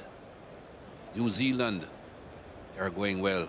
Kane Williamson, everyone says he's perhaps technically the best batsman in this New Zealand team. He's heading towards a possible century. Ross Taylor, heading towards a possible half century, and of course they'll be hoping to go well beyond those landmarks. 47 to Ross Taylor, 92 to Kane Williamson. Jimmy Anderson, he needs wickets. Moeen Ali has one. Stuart Broad has one. None yet for Jimmy Anderson. The new ball will be due in 3 overs. He'll be looking forward to that. In the meantime, it seems as if Moeen Ali will continue from the nursery end. 303 for 2 warning. How many times have you walked back out onto a cricket field with the opposition in that position? Not many times, I would suspect. No. Good morning, Michael Holding. Good morning, everyone. It's a lovely position to be in as a batting team. Only trailing by 86. These first 2 days of this test match have been just outstanding. It's had everything so far. It's a big morning, as we heard Dimitri Mascarenhas just talk about from the New Zealand camp. It's a big morning. Only 3 overs to new ball. It's Moeen Ali to start. Straight away off the mark. Get a couple here. It's one of those days, Mikey, it's quite nippy out there. It's not cold, but it's not warm. And there's a lot, as you said, there's a lot of players got their jumpers on, but it's overcast, the cloud cover. When it's like this, it's a good bowling day, isn't it? That new ball in a couple of overs' time, it's going to have a lot to do with the outcome of this match. They would love to get one before the new ball, though. Get rid of one of these 2 batsmen.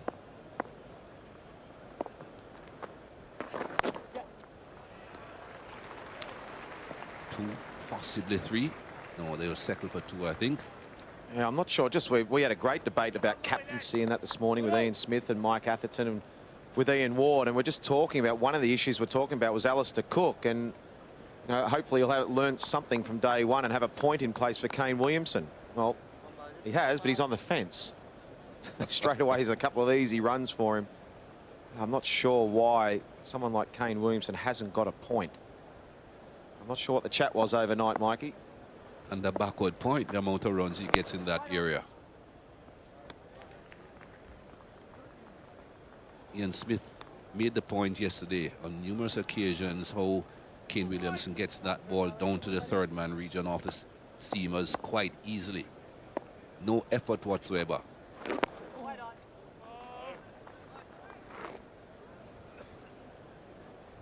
Anything that's fractionally short on his off stump, he nurgles it in that direction again off the spinners.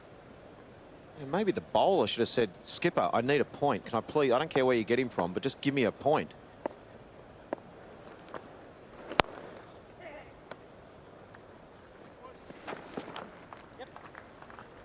Comfortable single.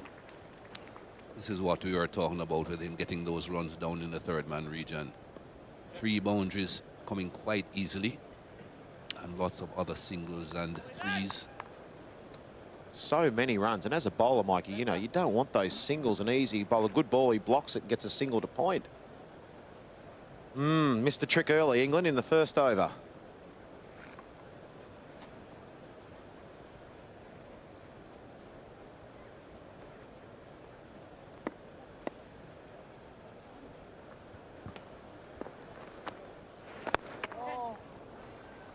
Possibly 2. That should keep Kane Williamson on strike for the next over. He's on 97. Ross Taylor moves on to 49. It's 3-10 for 2.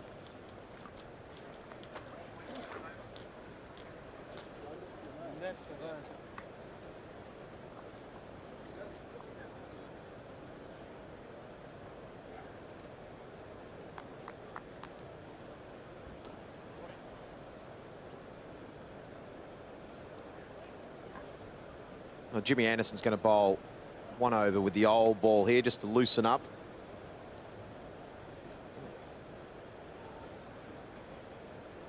He's going to bowl Jimmy Anderson from the pavilion end. It's his favourite end. He's had a lot of success there. No wickets in this innings so far, and he needs 3 wickets to get 400 test wickets. Will it be the day today? New ball only a couple of overs away. Just thinking back to that 1st over. You know, the batsman would have been nervous overnight, you know, 92, 47. They would have been thinking how we could just try and get into pick up the pace of play again, get in, get the eyes adjusted. They've got so many easy runs straight away in the morning just from blocking the balls with no point. It's like England, as you said, Mike, they'd love to get a wicket. before this new ball, but with that field they had this morning straight away for Moeen, it's got 6 or 7 runs very easily. Yeah, I would have thought, as you said, Warnie, that man at point would have been in to prevent the single and to force the batsman to be a bit more aggressive if he wants to score. Give them easy runs, and suddenly after 1 over, both batsmen feel comfortable. Just from pushing the ball around and blocking the ball, they've got some easy runs each.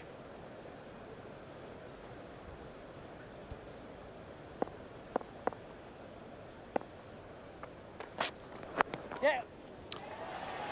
No third man. Again, he gets it down into that region. 2 coming back for the third. Yes, that brings up the 3 figures for Kane Williamson.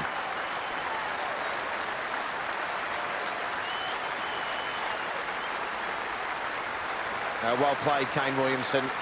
First time at Lords, 100 on his first Test match here and getting a great applause. It's been a fantastic innings. He only faced 148 deliveries, but it's the way he's done it. It's been outstanding. Something he'll remember. It's his 10th 100 and a beauty too.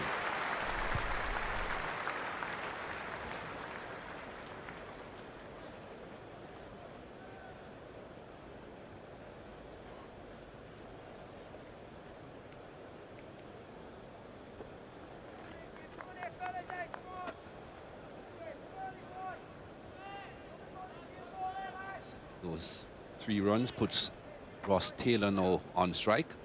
He just needs a single for his first landmark. First position you'd hope would be the half century, and then he'll be thinking about other things after that.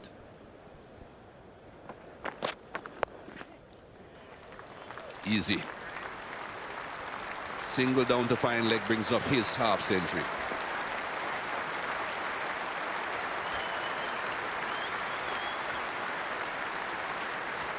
So both batsmen heading out this morning close to landmarks, and they have achieved them. As I said, Ross Taylor will be hoping that the half century is just the first. He'll be aiming for 3 figures.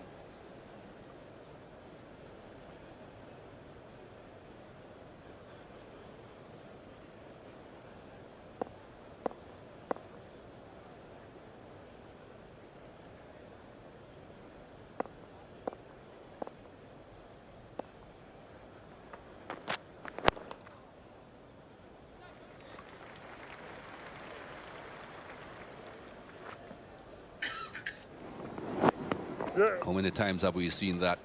Just guiding it down to the third man region.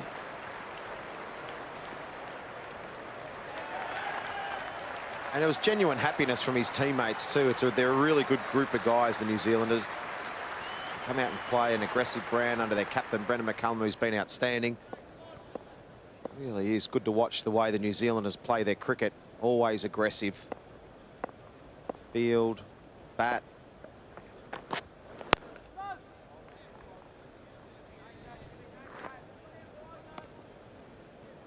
Slight adjustment now with Kane Williamson on strike.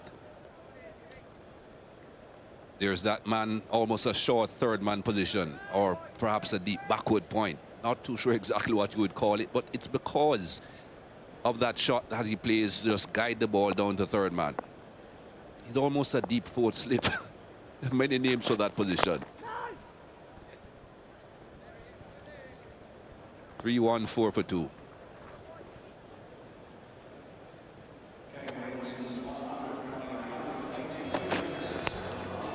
Played some excellent shots all around the ground. None more so than what Michael Holding was saying was that one down to third man. He's got a lot of runs down there. Finds a way down there. He's played some excellent drives though. Any time the bowler's over pitched, gave him any width. It was just third man or down the ground. He really did play well. Put the pressure straight back onto the bowler straight away. Had all the shots, used the crease well too. It's the moment to bring up his 100. Fantastic 100. Just when the team needed him to get 100 too, he was able to deliver his first attempt at Lords. There's the wagon wheel. Plenty of runs down there to third man.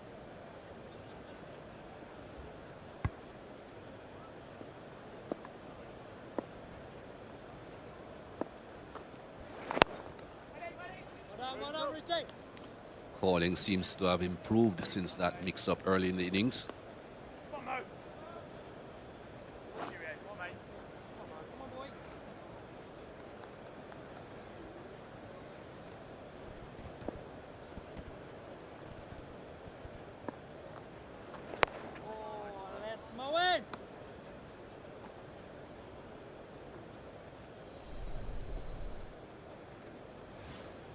top of the list, Martin Crowe, who has been doing a lot of work with some of these New Zealand batsmen. Heard Martin Guptill mentioning that this morning, that he has been doing some work with Martin Crowe. He has also done some work with Ross Taylor. Just shows that although you have been playing for a long time, many test matches, many runs under the belt, there's still room for improvement. And no better New Zealander to help that team than Martin Crowe.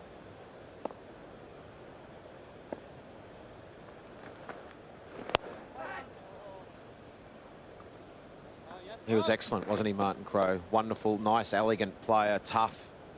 It was always a tough opponent to play against. You knew you had to earn his wicket. Had the odd left field suggestion, but he was very, very good mentor for some of these guys, and it's showing. Good temperament too. The only thing I've heard Marty say in recent times that I've totally disagreed with was in Australia recently, he said the World Cup should be longer. I couldn't agree with that one.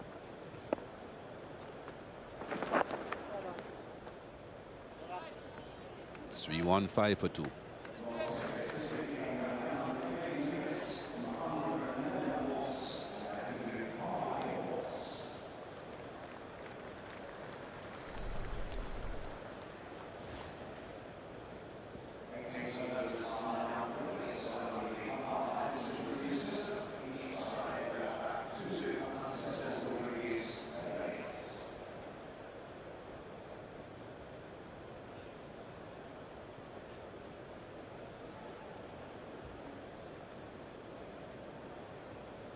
So 80 overs bowled.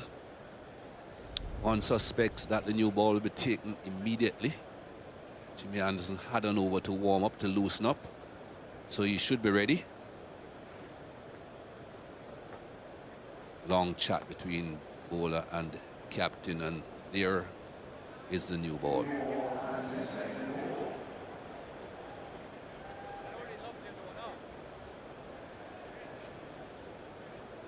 Umpire Ravi showing all concerned, scorers, batsmen, everyone. New ball has been taken. Slip cordons strengthened. 3 men and the gully, so 4 in that semicircle. Man on the square leg boundary has been brought in on the onside. And immediately driven through point. Excellent start from Ross Taylor. Wasn't a full, really long half volley. Had to go and fetch it and find it. And that's what I was saying before about the way New Zealand cricket play the game. Straight away they're onto that. Look, that's just, it's not a half volley by any stretch. It was actually quite a good delivery. But just a fraction of width, and Ross Taylor was good enough to hit it to the boundary forward because he's got that aggressive mindset straight away, and that's the way New Zealand play their cricket. And this is a big moment with a new ball. Yes, we all know it's a bowling day, it's cloudy, it's overcast, the ball should hoop around. It looks a good dark Duke ball. Jimmy Anderson's a quality bowler. He's bowling to 2 quality players who are in as well. Straight away aggressive again, good running, drop and run. 5 off 2 balls, and Jimmy Anderson already longer bowling through, looking at the captain, looking around the field.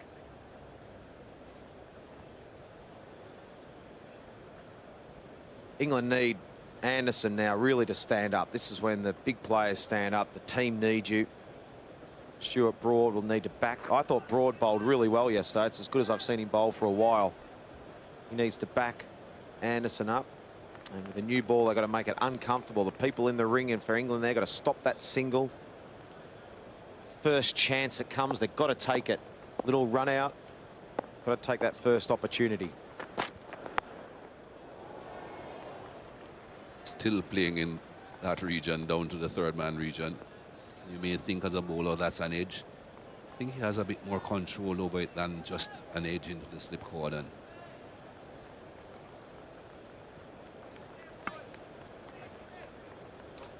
.80 overs bowled, and of course a new ball is available after 80 overs. It has been taken, but what also is a situation after 80 overs is that reviews are reinstated. So New Zealand now have 2 decisions that can be referred to be reviewed, and England have 2. So back to square one.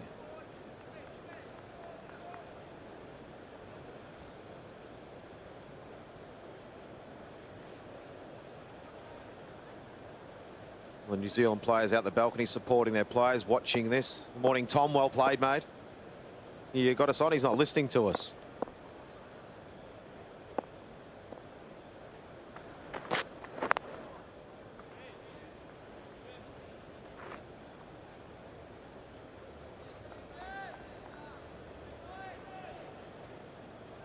Bit of fun when the boys were listening to us on the balcony yesterday. Tom, any of the boys up there listening to us up there? Give us a wave, mate. Enjoying the cricket today, enjoying Lords? Give us the thumbs up. Thanks, buddy. But Tom, you're tuning to something else, mate. We're not happy with that. Come on, man. Good on you, mate. Thanks, buddy. Still finds the gap. Irrespective of how many fielders they put in that general area, he still finds a way to get it through. 322 for 2.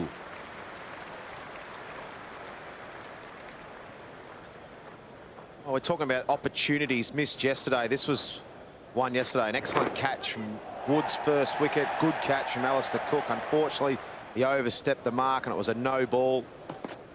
We had a good nick to slip. Ian Bell dropped that one. And then there was a big run-out chance where Ross Taylor just gave up, but Broad couldn't hit the stumps. He was nowhere in sight. Miles, 3 genuine opportunities yesterday. And if anything presents itself this morning with this new ball, they've got to be able to take it, England.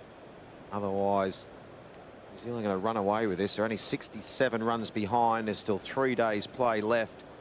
And they've got 8 wickets in hand, New Zealand, so they're in a strong position. Stuart Broad, as I said, I thought was outstanding yesterday. I thought he bowled well. His pace was up. And really was a man that Alistair Cook could go to and throw in the ball and know he had confidence. He was going to run in and bowl quick, going to bowl nasty spell, get the ball in the right spot. They need him today. New Zealand started brilliantly this morning. Just 4 overs bowled and they scored 19 runs. 2 overs from Moeen Ali, 2 from Jimmy Anderson.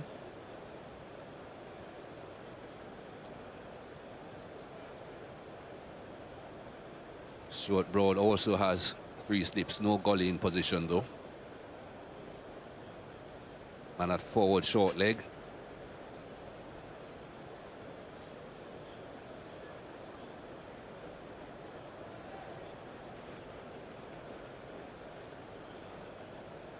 Adam Lyth, the man there at forward short leg.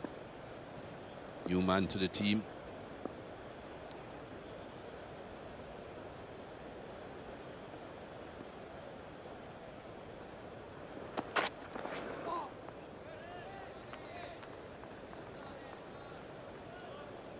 Bowling's all about rhythm, and Stuart Broad yesterday to me had his rhythm. Even that first delivery there just looked like he was running in nicely. It didn't look like he was overstriding, didn't look like he was trying to run in too fast. He's had his rhythm straight away in this game. When he gets that pace up, I'm going to keep a close eye on that radar. The first one was only 80, but yesterday he was up around the mid-80s, high 80s, and that's when he's at his best, Stuart Broad.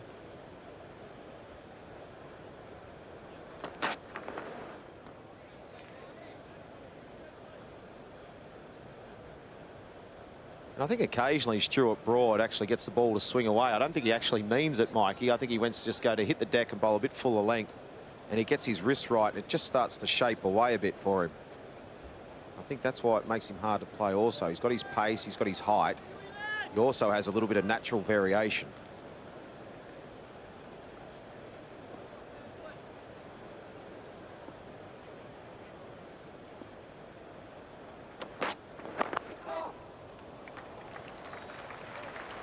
On very fine. Fine leg is a bit square.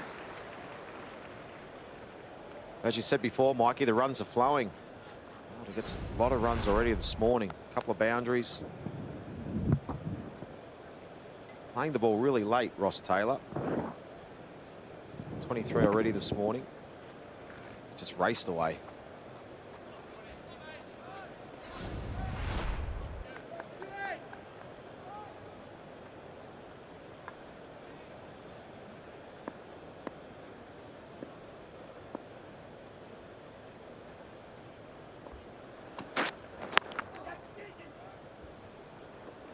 That's well run. Very well fielded, good throw.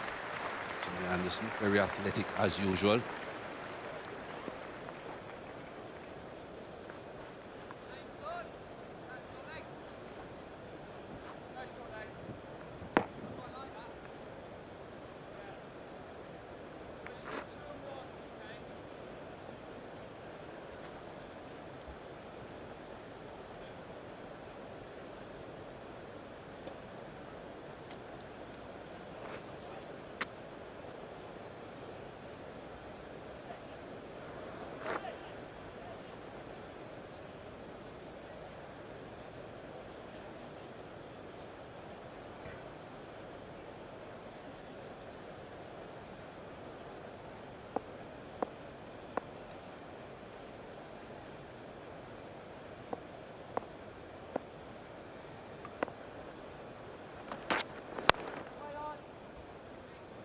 Minor adjustment made on the offside for Kane Williamson. Still 3 men down in that slip region, but the third slip has been moved fractionally to his right.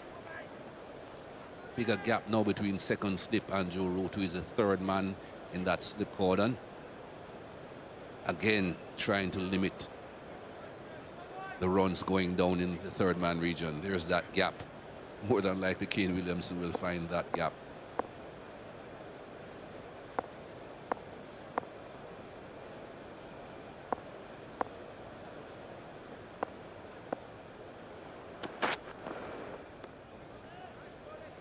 .327 for 2.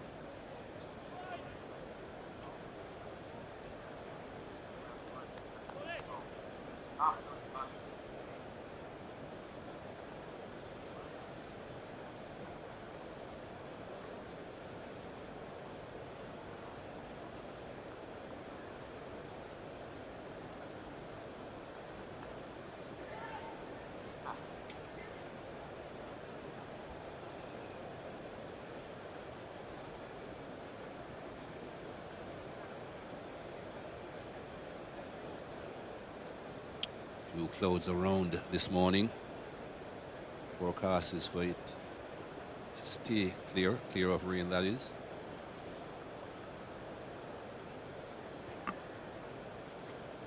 Seen quite a few youngsters in the ground since this test match started.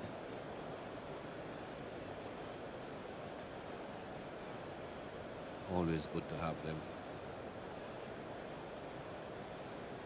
Create interest at an early age and hope that they stick with it. So just making a few adjustments there to his field. He wants the man at the point a bit closer. Wants backward point a bit finer. They both oblige.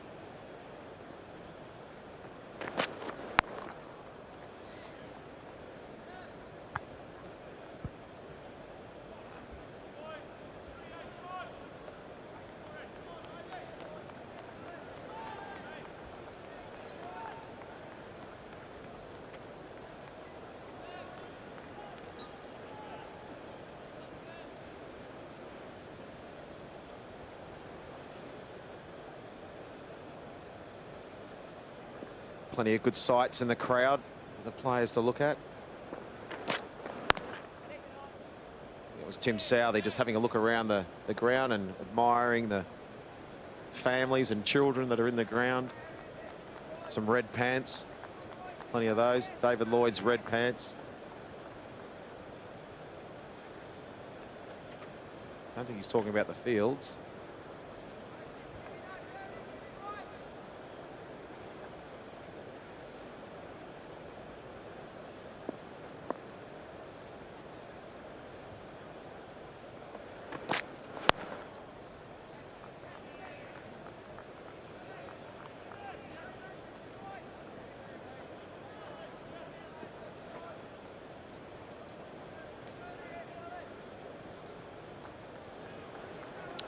Joanna Lumley in the ground today. We were told she would be ringing the bell. She didn't.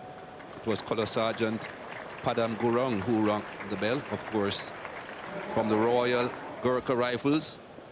She, though, is an ambassador for the Royal Gurkha Rifles, has been since 2008, and of course they'll be collecting funds for the Royal Gurkha Rifles at the ground today. Remember that earthquake in Nepal and all the damage that it did? Yeah, he did a great job ringing the bell. I'd like to give a donation to Joanna Lumley, I think. I'd like to give her and help out the charity. Lovely lady. I think we should get up here and we can just give her a nice donation, give her a nice check and open up the wallet. Lovely lady. Nasser Hussain just ran out of the room. I heard she likes Australians, Nas.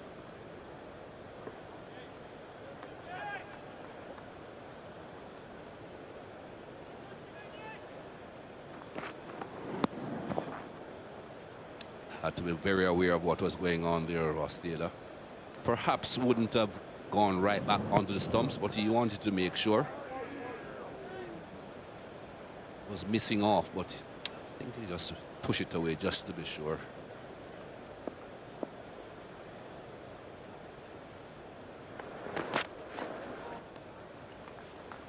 Maiden over. Score stays 327 for 2.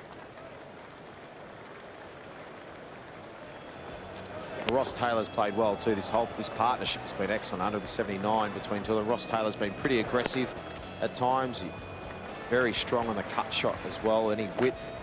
I thought his driving. It's been a real. He's executed it very well. Some down the ground. He's hit the ball a lot late. He hasn't gone out and tried to fetch it. It's a real feature of his innings. The drives and tried some short stuff against him as well. He's been able to come up with all the answers. He's eyeing off a big one here. He looks very determined, Ross Taylor. He's a good guy. Very good player too. Got an excellent record. He's on 61 not out. And looking pretty good.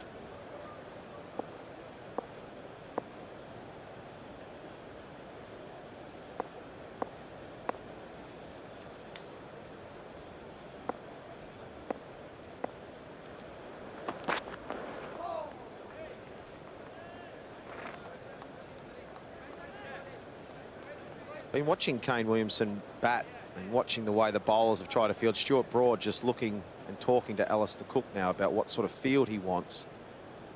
Looks like there's going to be a change. I think if I've got one of the greatest fast bowlers here, Michael Holding, I'll ask him how you would bowl to Kane Williamson. I would have thought it would be 2 slips, 2 gullies, a third man, and bowl full and wide outside the off stump. I don't think. You bowl out there, I'm not sure he could score anywhere else. You bowl full and wide, 2 slips, 2 gullies, third man, and just say, OK, try and hit those. Agree with that, Warnie. And people may say, where will the fielders come from? Excellent delivery. That's where you want to just live there. Just put up your tent and live in that area. Move the mid-wicket. You don't need a mid-wicket if you're going to be bowling that line, that length. And you want to make sure that when he does nurgle those down to third man, if he does get an opportunity to do that, he doesn't get 4. So that's why the third man is in place. So 2 slips, 2 gullies and a third man, that's 5. You have then a man at point and mid off, that's 7. You don't need more than the 2 on the onside. Fine leg mid on. Agree. And haven't tried it at all at any stage, the England team. Broad's in the middle of a good spell here. Just found his length and his rhythm, we said last over, right from the word go. Got his pace up to 87 mile an hour. It was strange that they didn't come up with that at all. Either any bowler or the captain or the off-field staff at any break said, have you tried this? I just thought that's not an obvious plan, but something that as a fast bowler and as a captain you look at and say, well, this guy scores everything down to third man. He hits anything in the air, let's have a couple of slips, couple of gullies, and if it misses that guy, he's only getting a single down to third man. And even when I bowl a good ball, he opens the face and it runs down for 1. It's a little bit low. We have seen a few of those, not too many to really bother any batsman. It's the odd ball that has kept low. Been a pretty good pitch, I think, for the first few days. I think it's going to be a pretty good pitch. I've seen the odd one just do that. I wonder if that's a sign that would not be nice to bat last on, trying to defend a target and survive for the game, with the odd one going up and down. It's quite dry underneath the pitch.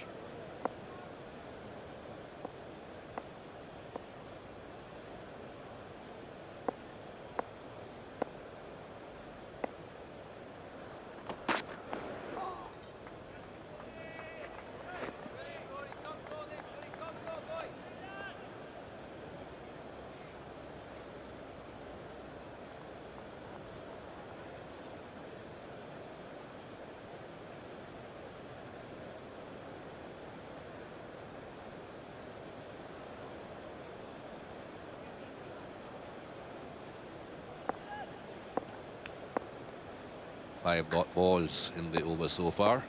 Jimmy Anderson had a maiden over just before this.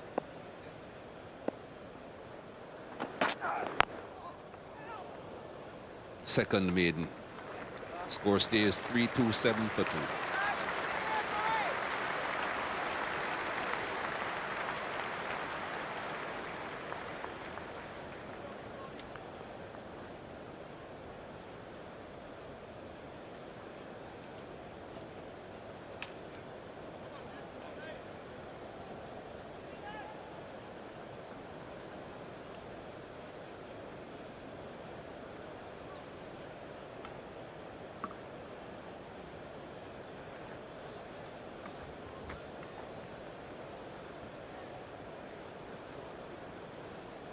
Four overs so far with the second new ball. No success yet for England. Here are Mike Atherton and Nassau's. Oh, it's gone right over his head. Wides, yes. Josh Butler had a little look at the umpire. You're going to give those byes or wides? Thankfully not byes from his perspective. Had a chat with him this morning and mentioned that in the last 2.5 tests here at Lord's have been 117 byes. Incredible, really. The ball wobbles and dips and swings. Tough time for wicket keepers here at Lord's.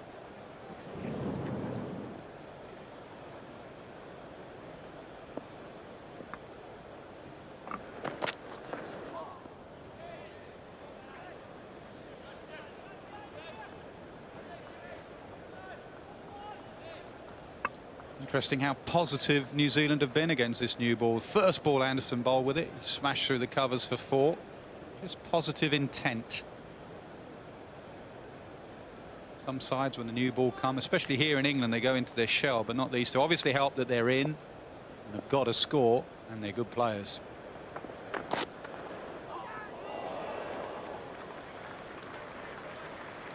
And England must attack as well. They have no option really. Look at the scoreboard and say 3-3-2 for 2. You might think, well, a captain could go on the defensive in that situation, but absolutely not. New ball now. This is a key time for England. Plenty of time to defend later in the day. Got to get wickets with a new ball to stay in the game. Especially with the next man in. Do you want Brendan McCullum in with the new ball, or do you want him with tired bowlers and an older ball? You want him in now.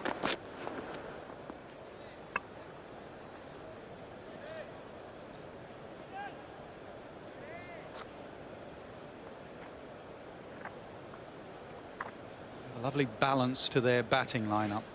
New Zealand, they have hitters and blockers. Well, they got 2 hitters to come. Watling's a very good player, averaging nearly 38, but those 2 coming in next will give it a smash. Craig can bat, Southey can bat, I tell you. He gives it a hit. It's a good delivery. Had to play at it. Some people say, well, why is he playing at it just with that slope? Ross Taylor is concerned that he'll come back at him. Didn't, and he didn't follow it. That's why he didn't nick it. Anything, he just took his bat the other way.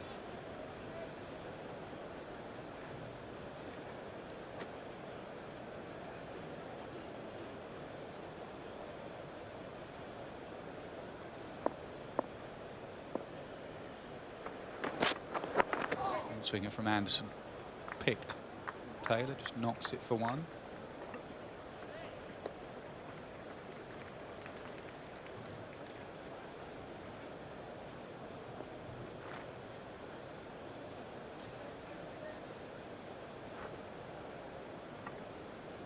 Three, 3-3. Did you get that in 1 knock here, didn't he? Sure did. 1990.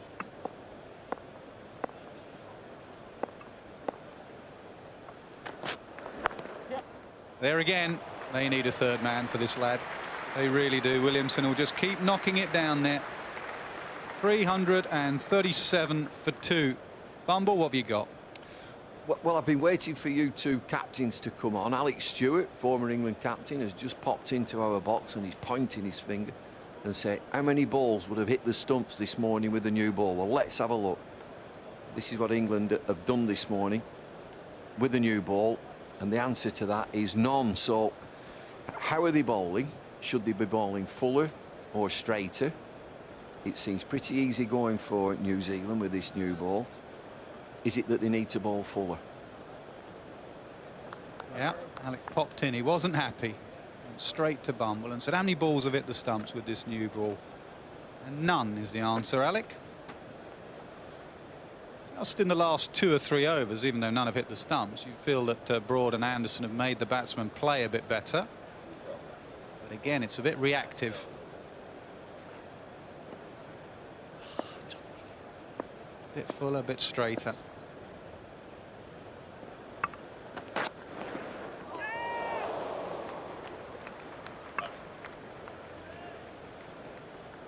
Better length. Get Taylor driving.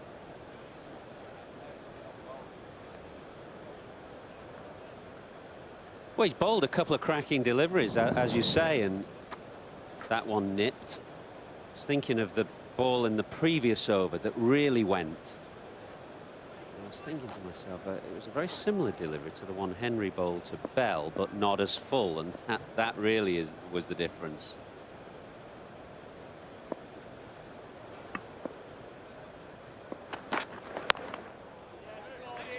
That's an excellent length, because if it moves there's a good chance that take the edge.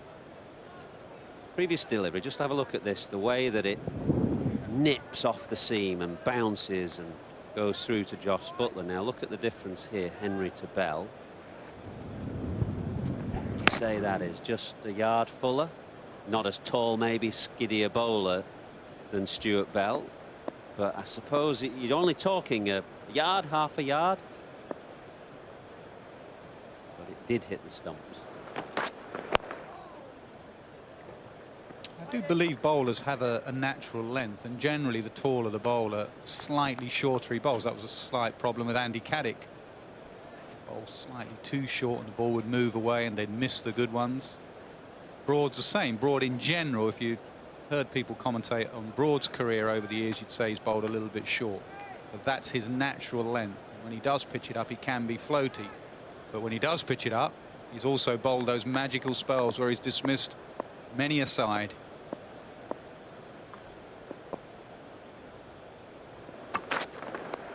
Oh, is that glove on there? I think it is. Brilliant take. Brilliant down the leg side. Taylor's thinking of reviewing it. Now, whether he feels he'd taken his hand off the bat. Saying hand off the bat. He thinks he's gloved it, but was his hand off the bat? Nope, I think he's going to go. Brilliant from Josh Butler down the leg side. Yeah, we had a chat with Josh Butler this morning talking about the difficulties of keeping here at Lord's, and he said the key thing, you know, even when byes are going, is you just got to recognise that just occasionally the ball goes past you. You've got to think about what's coming next, the next ball, and stay positive and stay confident in your ability to take the ball. And that is a beautiful catch down the leg side. Great footwork. He's made good ground, and it's brought an end to a battling innings from Ross Taylor. Never quite at his best, but he battled hard for 62. 3:37 fourth ball.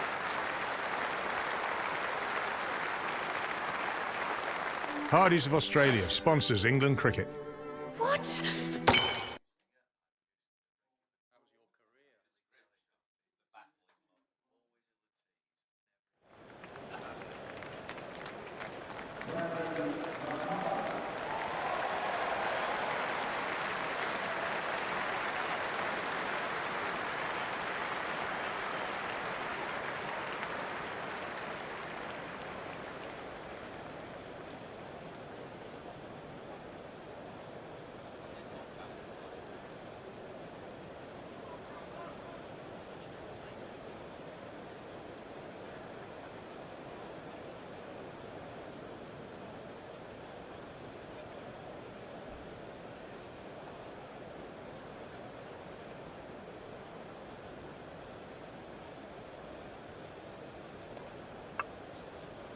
Here he is, one of the superstars of the modern game, Brendan McCullum. What a year or so he's had.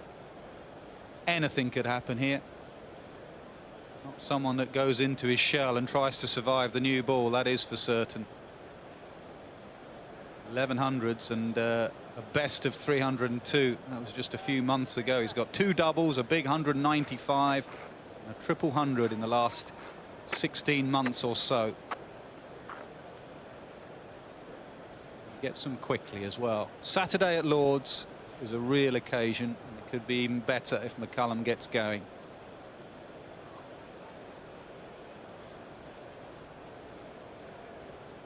In IPL cricket a week or so ago, superstar of the World Cup had a strike rate of 180 plus. Want him early.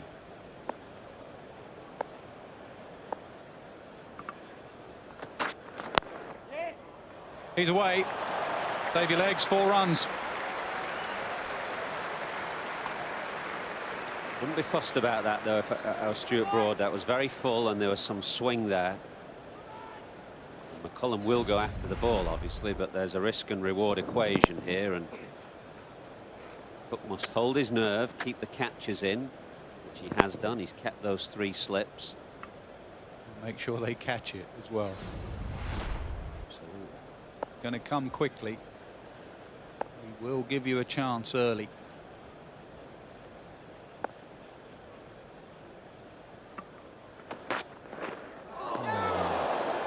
This is going to be a battle. Broad against McCullum. Very good. 341 for 3. Well, if you're listening to Ian Smith yesterday talk about wicket keeping, talked about footwork. Footwork being so important. You think about footwork as a batting thing, but he said for wicket keepers it's vital, and Jos Buttler made that ground there, just skipping away and then taking off horizontally.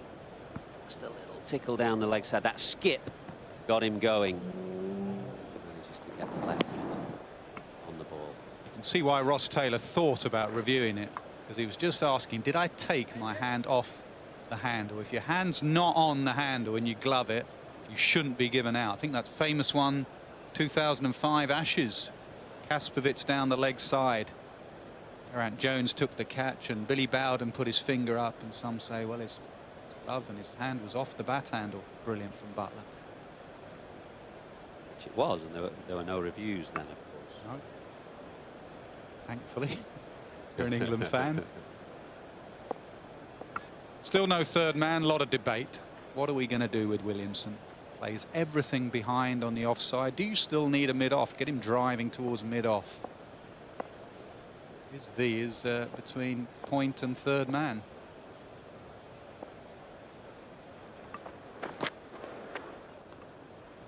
We've got that short extra cover. I think it's Joe Root who is there, and again, listening to Ian Smith yesterday when we put him under the microscope and said, come on, you've seen a lot of Williamson. How have teams looked to get Williamson out? And he said that's a very important position, short extra cover, but also the bowler's ability to change the pace, bowl the odd slower ball and get him driving. Now, the new ball, Anderson's not going to be bowling too many slower balls, but we go through the day. Right. More swing with this new ball. Yesterday morning, Ian Botham said he felt it was a bit cold yesterday to swing. It's warmer here today. They got a chance. Chance with McCullum in.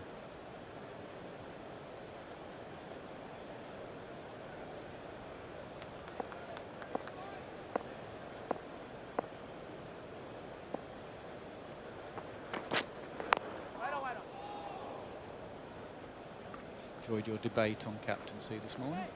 Very informative. Were you listening in? I was actually. Hurts me to say this, but Ian Smith made some very good points, some excellent points. There he is, look. Looks stressed He out, doesn't he? Really Crikey. stressed. The little and large show, those two, isn't it? Look at them.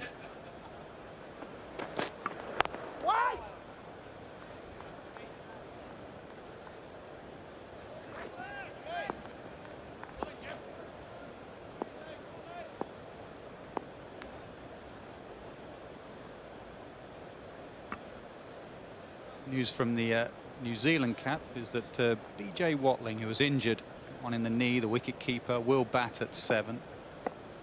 Getting better every day.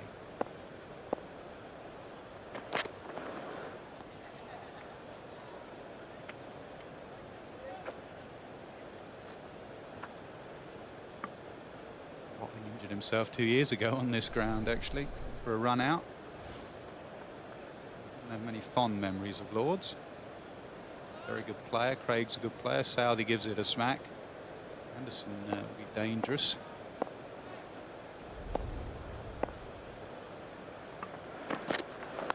Edge didn't carry, doesn't carry. There's those soft hands again.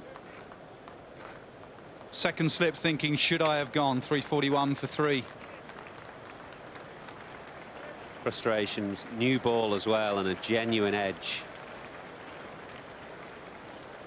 I don't think Joss Buttler could have got across here. He's going to make an instinctive decision as to whether he could go, but I think that was too wide of him.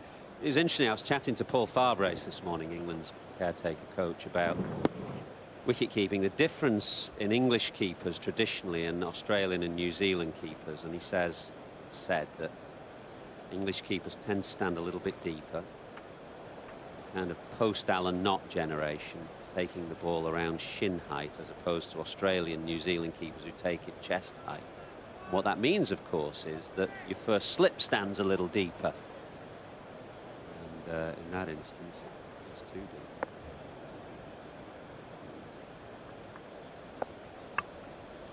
Here's this contest again. McCullum on strike, 4 from 2 deliveries. Doesn't move his feet much. Stays leg side of it. That's why he's a superb one-day player, because he stays leg side and throws those magnificent hands at the ball. Yeah, that's why Broad should keep bowling a full length, a driving length. Cook hold his nerve. He's got those 3 slips in place. Doesn't really matter. You go for the odd 4 here, that's fine. You've got to get McCullum early. Stay awake in the ring as well. He's the sort of guy that can hit it flat at you at cover, extra cover, backward point.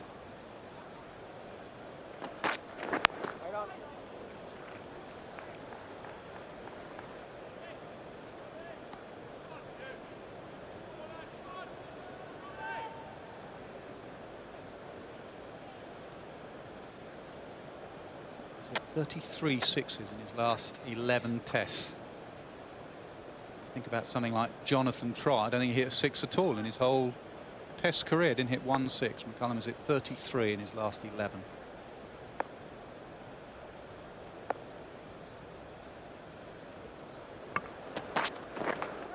Missed that by a long way. This is good from Broad.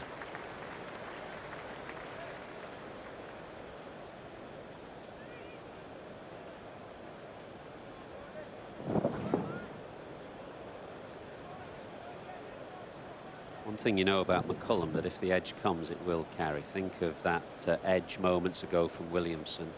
Soft hands, playing late. If McCullum edges the ball, because he's so hard at the ball, that edge is going to carry to the slips.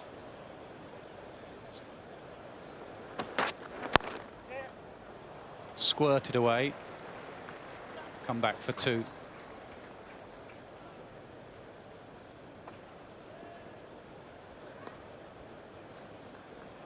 Spoken about Williamson's exemplary technique. Somebody who plays softly and plays the ball late. This was the edge. Doesn't really go hard at the ball, and if he'd have gone hard at that, that's carrying to Cook. McCullum will go hard at the ball, so if an edge comes, slips will be in business.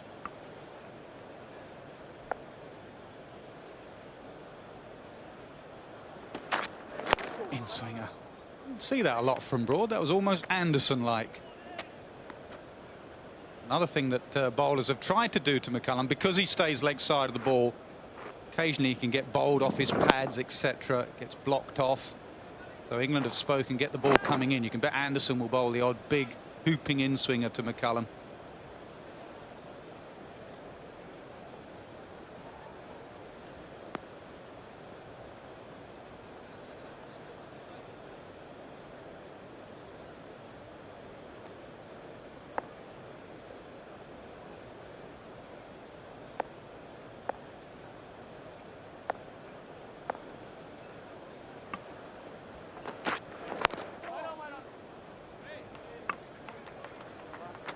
3:43 for 3.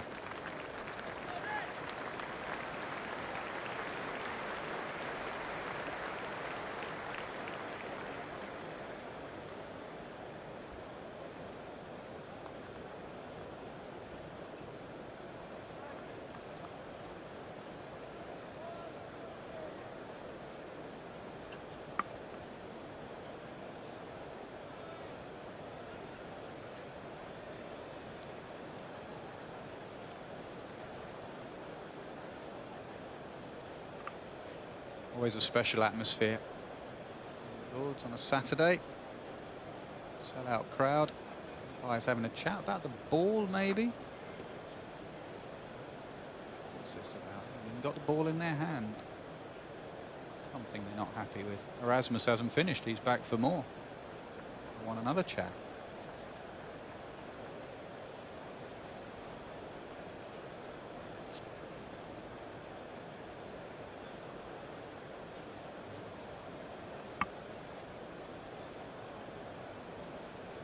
Try and work out what that was about. We'll speak to the third umpire.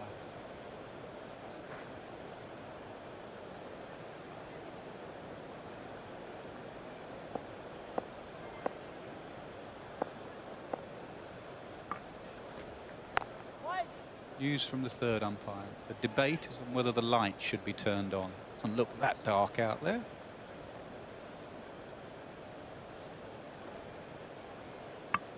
Maybe McCullum's asked for it.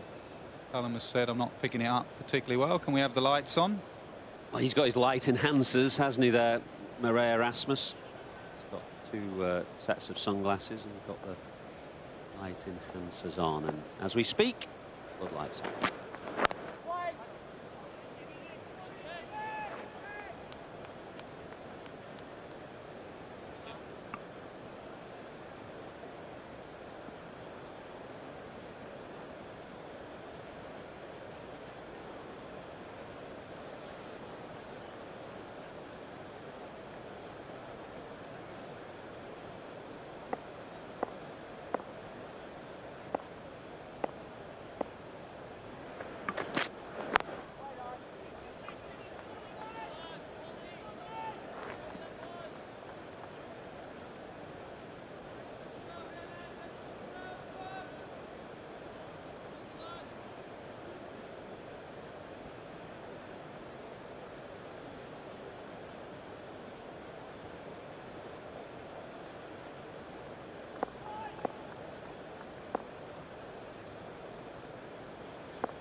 Away.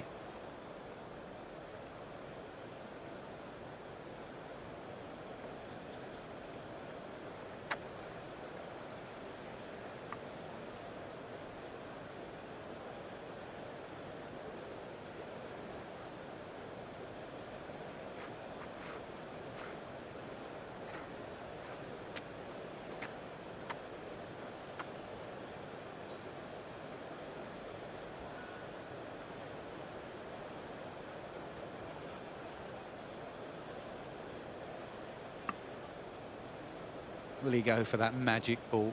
You can bet England would have said bring it into McCullum occasionally. Will he go straight away for the big in-swinger, Jimmy Anderson? It's going through his head. He's only got one left in this over at McCullum.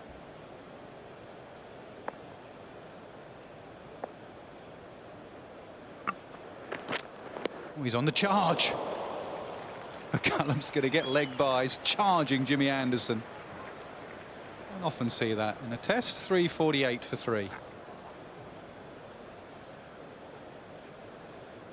Whether McCullum felt that the in-swinger was coming and the charge was an attempt to get further down the pitch, get outside the line just in case Rat had.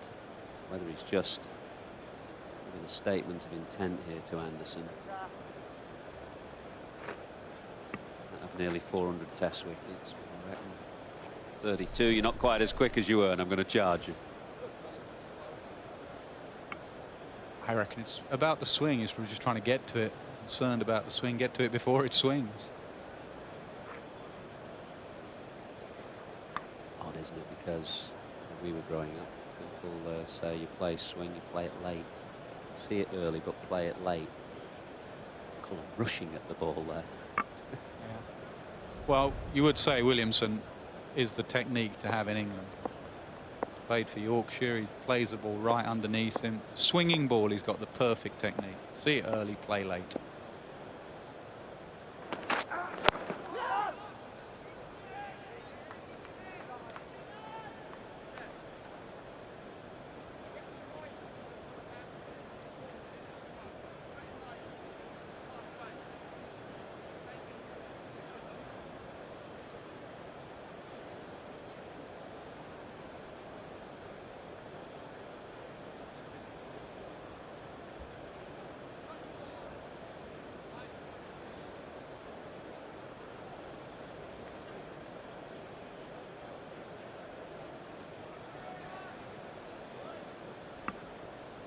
Nice hat, that, isn't it?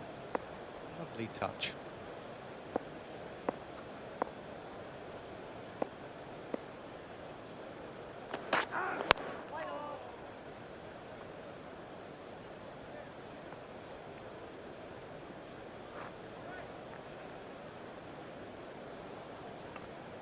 Output from third man's been poor, isn't it, this morning from Bumble?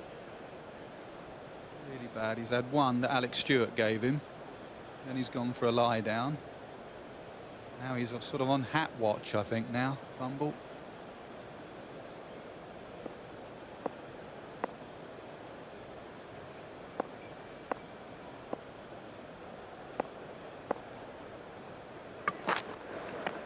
He's tried to uppercut that. They think he's got something on it behind the stumps. Broad not interested. He usually is. Erasmus has taken his light intensifiers off. The lights are on now.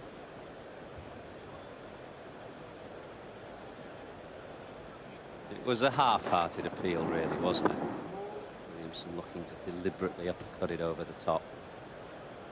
Wasn't really much of a reaction from Broad. If Stuart Broad's not appealing, fairly certain it's not out.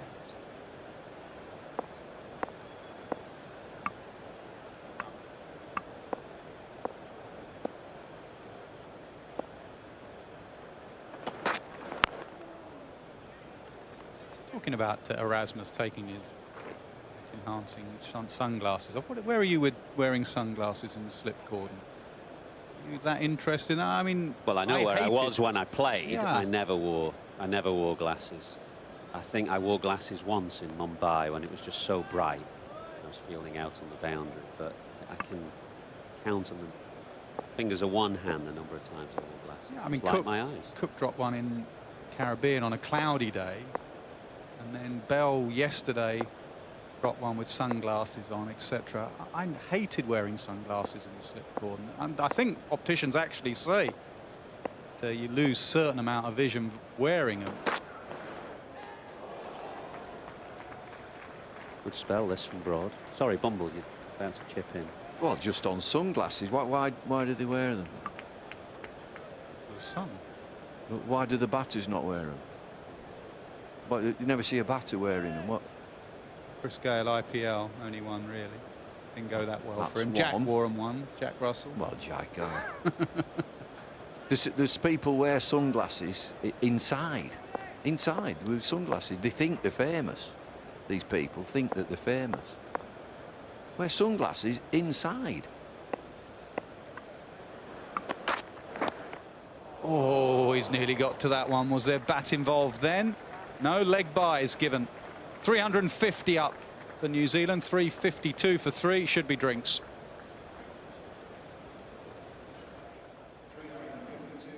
Hardy's of Australia, proud sponsors of England cricket.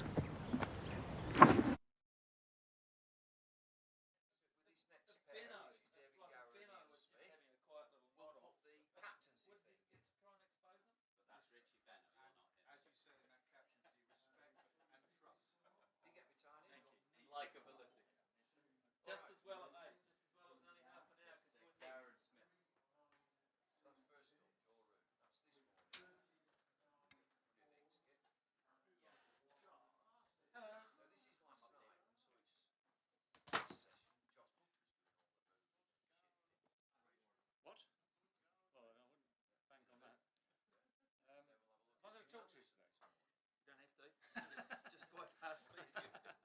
I'll just sit here just in case.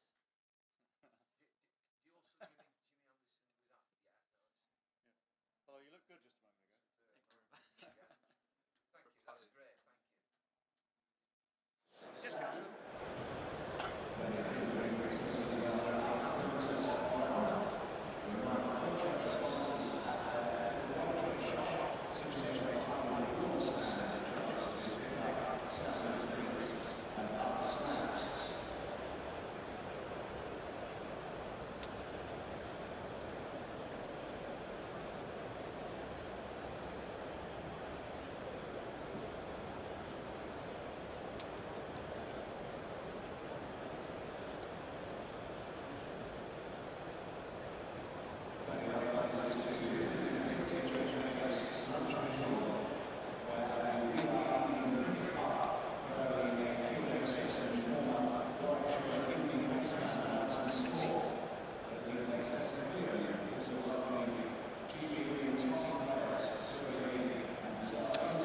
Well, a bit of cloud around here, third morning, lights are on. This is the situation in the game with drinks still being taken. 3:52 for 3, just behind by 37 now, New Zealand. Now, the summary of events this morning. 2 down at the start of the day. Oh yes, third now. Many a run has gone that way as Williamson got to his 100, Taylor to his 50. Then the new ball. Supposedly England's trump card. Close run thing. The odd one past the outside edge. The odd follow-up past the outside edge. Brilliant take from that. Flick of the glove from Taylor. The edge not quite carrying. So a close run thing there. Frustration for Anderson. But the upshot of it all. New Zealand lost that 1 wicket. Taylor out for 62. Williamson still going strong, 107 not out. McCullum, of course, key figure.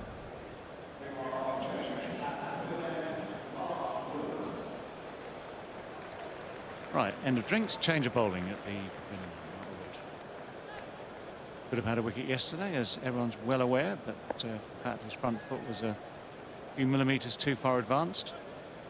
No ball called subsequently, so he starts again now. Second new ball is 10 overs old. We'll have better luck today.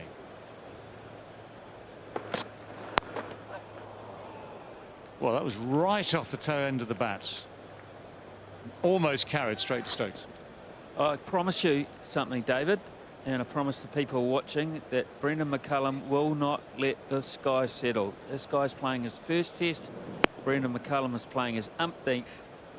And one of the things he would have been thinking about is, for 1 second, I'm not going to let this guy dominate me, so look out. If he gets a chance, McCullum will go at him. We saw him charge Anderson. He's going to try and unsettle Wood, I promise.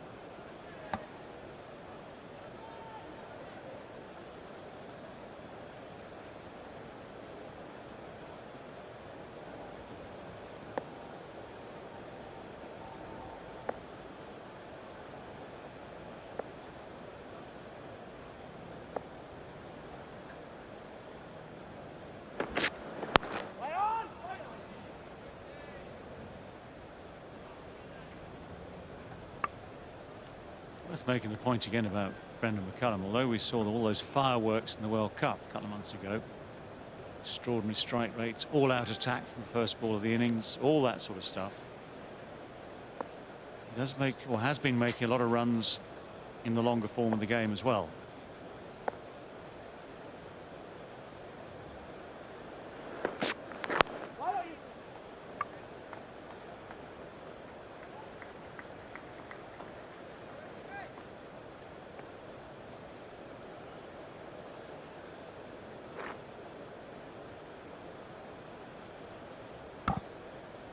For me, next hour or so of play, I think, is the game.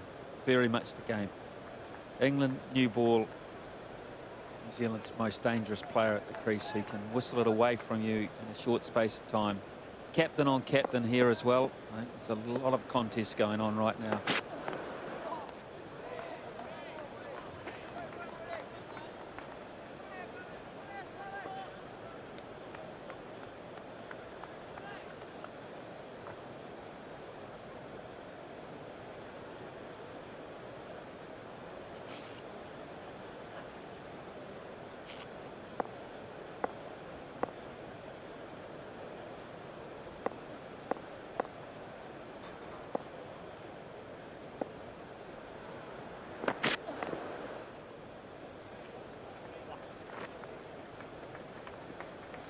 .353 for 3.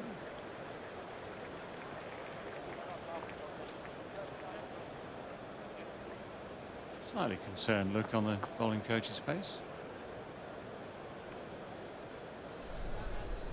Biggest so far then, Anderson none, 68. Broad a couple for 53. The other wicket taker, Moeen Ali. So Wood, Stokes. Root only 2 overs.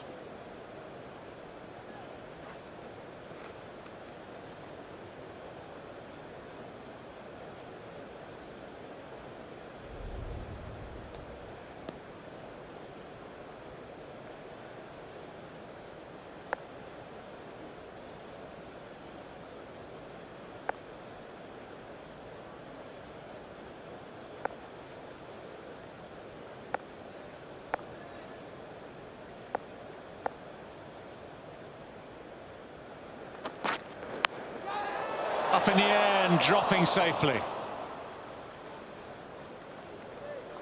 can guarantee the unorthodox, can't you? You can. You do not want to go to sleep. You do not want to go and buy a cup of tea right now. And if you're at home, you certainly don't close your eyes when McCullum is on strike, because anything's likely here. It was beautifully bowled from Broad. It's almost as if he read his mind, because the direction was to get it into the body. It wasn't line and length. It's almost as if he thought, he's coming at me. I've got to get it at his body. It was a wonderful piece of bowling that went unrewarded because there was no orthodox gully.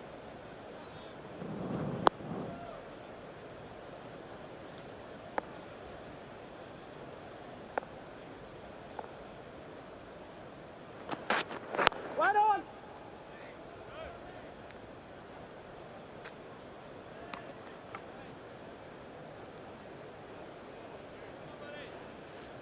It's what happens though, isn't it? You have a batsman like McCullum who you think as a captain, opposing captain, you're going to think differently. You know, sometimes I go, okay, we've got hindsight here. Full benefit of hindsight. Sometimes the orthodox does work.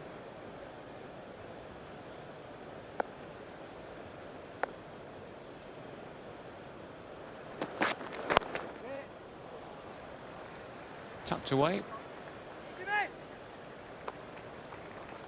That's good running. Good fielding too, actually. It's terrific fielder, Jimmy Anderson. He's turned himself into a good slip catcher at times, but he is fantastic around the outfield. It belies his age and his experience, really. So committed. And McCullum thought he was going to get a very comfortable 2 there for a second and had to scamper.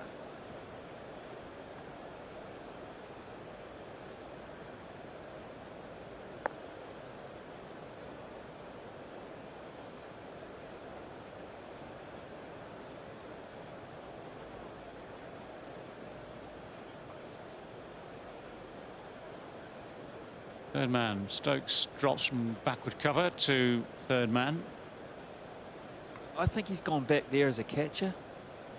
He's gone back there because I think Broad thinks McCullum might come again, and he flashes wide. It's going to carry a long way in the air down there. So I think he's more a catcher than a run saver. This gives him plenty of opportunities to do just that.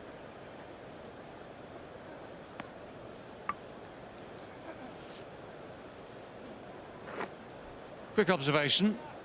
England seems the new ball. That was yesterday. 45% good, 25% full. I'll tell you, the New Zealand bowlers at the start of the game were fuller than that. 54-25. Grouping's pretty good, but I think the point was made. Well, I know the point was made that very few of those balls in that grouping on a good length outside off stump were going to hit the stumps. In fact, at the time the point was made, none of them hit the stumps.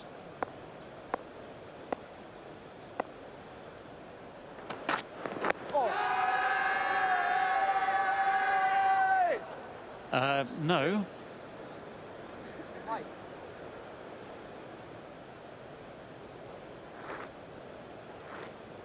Stuart Broad has gone a long way down to try and convince his captain that he'd like a wicket.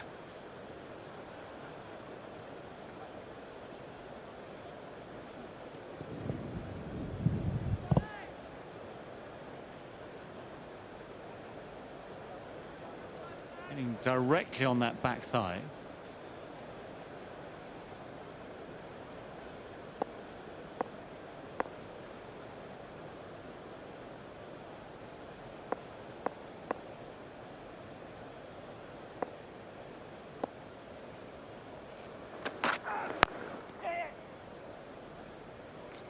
Well, good full length, but very sensible from Williamson. Just picks up the one. 357 for 3. David Lloyd.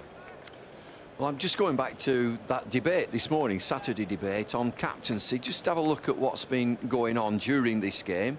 And this is this morning. Beautiful shot from Ross Taylor, and Joe Root gets involved. He's vice captain tactically, looking at field placings. What do you think, Skip?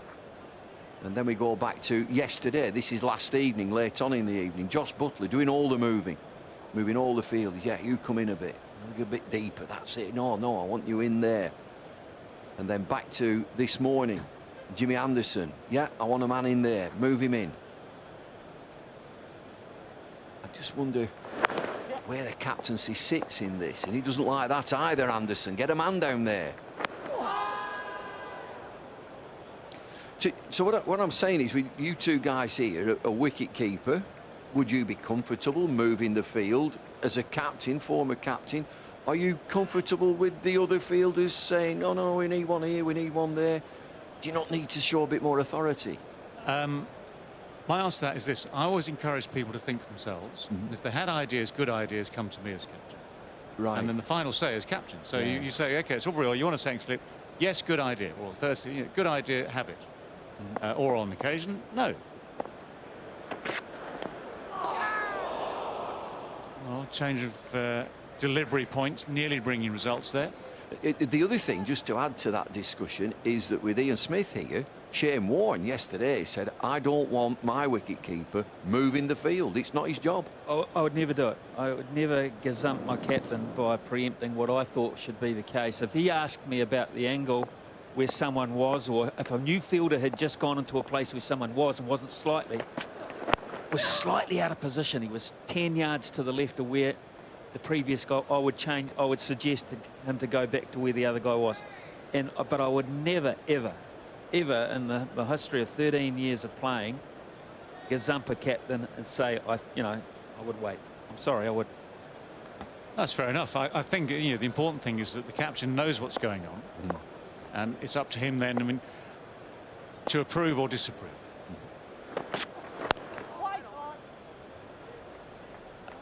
Sometimes it looks bad if you look at a picture of a keeper helping out, or if a bowler is making his suggestions, it can look bad. But if you're not looking at the captain at the same time to see whether he's nodding or shaking or thumbs up, it should always be, I think, a collaboration, but the vital thing at the end of it all is the captain's decision is final.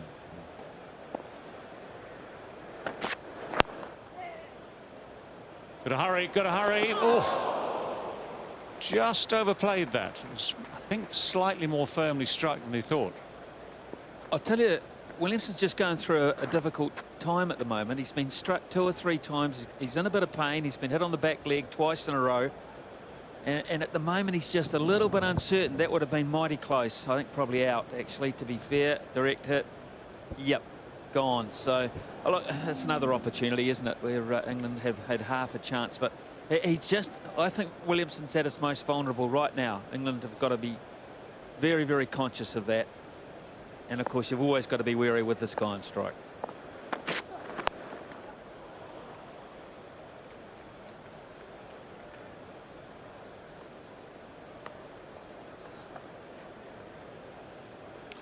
Three overs done now. 3:59 for 3.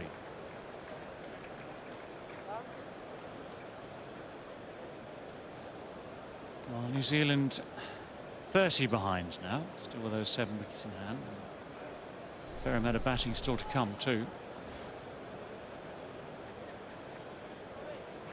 As Ian Smith was saying, could be a day where New Zealand put themselves into a very, very strong position, maybe an impregnable one.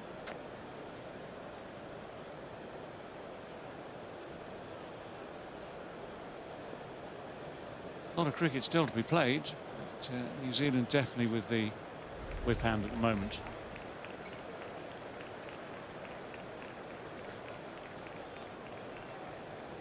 Right, this contest continues then between Broad and McCullum. Cat and mouse. Fox and chicken. Snake and mongoose. Cheetah and impala.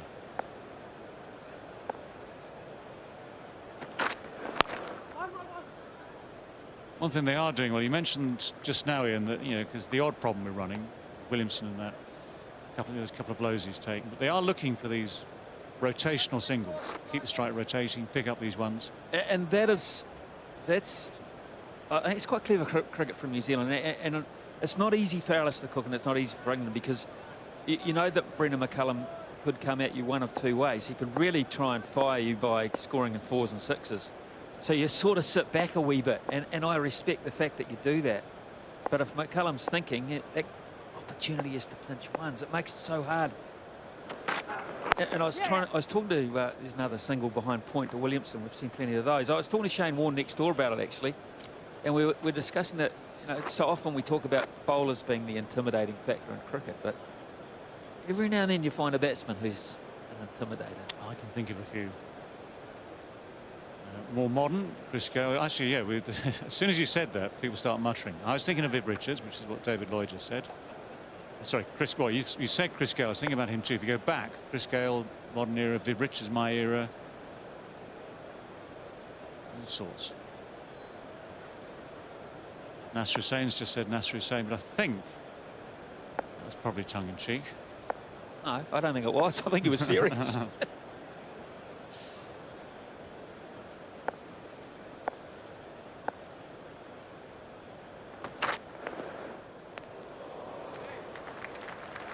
Tell you what, that's a fingertip take, isn't it? It's a good take. Oh, look, he's had a good morning. We've talked how it hasn't been a pleasant time, Lords, of late for wicket keepers, but terrific catch to get Ross Taylor down the leg side. That's good stuff. That's what England need. They need athleticism.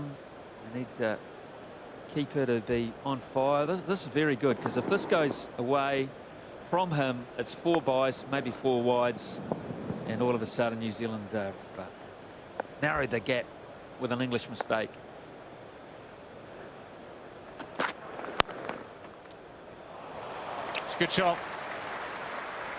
Again, you would never call it orthodox. It relies so much on good hand-eye coordination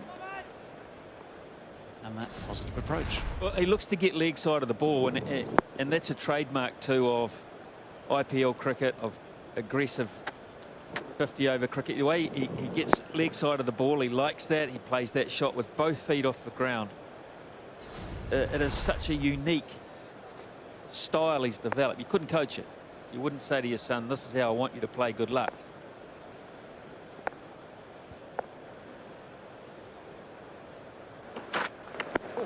All bowled. It's good, that angle coming back in, isn't it? And that is the point I was about to make, is that is the line you've got to bowl to Brendan McCullum. You've got to hit him in his hip pocket. Try and get in close into his hip pocket, because anything off stumpish goes through the offside, and you just can't protect it. You've got to get it in tight in there.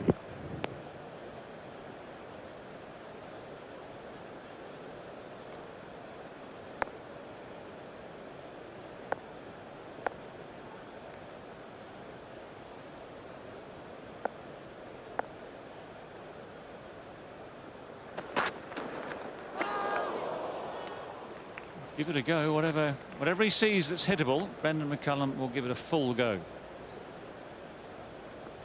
But actually, from the setup, that same thing you were talking about, from the setup at the crease, down the leg side like this, he's going to be a little bit slow sometimes getting round onto it.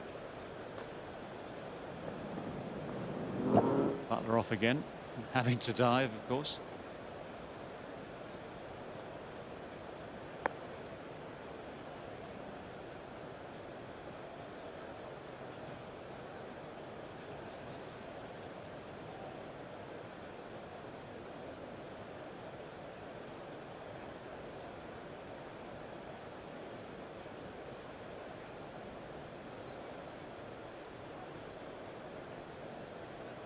Third man comes wider. As Ian was saying before, still a catching position. Guess where it's gone? Well, there's never going to be a chance. Might have saved some runs though. 370 for 3. Third man. Well, it's Saturday morning and young aspiring wicket keepers will be ready to play. Ian Smith's here, an old stager. Just have a look at this. This is thrilling stuff. This morning, Ross Taylor caught down the leg side. Wonderful from Joss Butler. And this is yesteryear, another wonderful wicket keeper for England. It's Matt Pryor. Look at the skip as he dances down the leg side. You'll be drooling at that, Ian Smith. And all young cricket, young wicket keepers want to take up the craft of wicket keeping. Well, it's about foot movement. You know, they're the ones you think about. They're the ones you remember. The day I took a catch like that at Lord's, down the leg side, pressed a full house. You know, you dwell on those. They're great. When was that? I'll tell you what, I did take a very good catch here. It was Bob Willis. Oh, right. Oh, yeah. Key vital wicket at number 11. Wicket.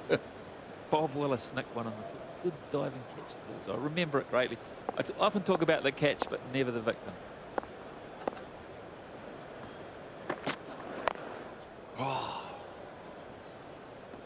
And there, to me, he's just going through, you know, and David, you know, I mean, people say, well, you score 100 and 110 not out, you must be seeing it like a pumpkin. You do go through flat patches.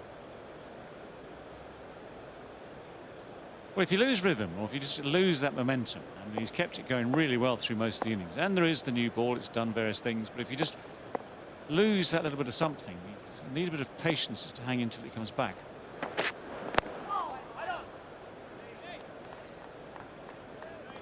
It's well bowled. That thing you were saying yesterday, maybe a sort of the odd change of pace at him would be a good idea. Look, you know, I've had the luxury of watching and talking about this guy throughout his career, and it's only a very new career, but his record is fantastic. I have seen him get out, miss timing, drives off the back and front foot to cover more often than any other dismissal. That's all I'm saying, really. That's gone very fine. That's buys. The ironical thing about that, yeah, I don't know what you're going to say, and we just did this wonderful piece of these two catches, but as a wicketkeeper, you just put this in the bank. You don't dwell on this. Because what the heck can you do about it?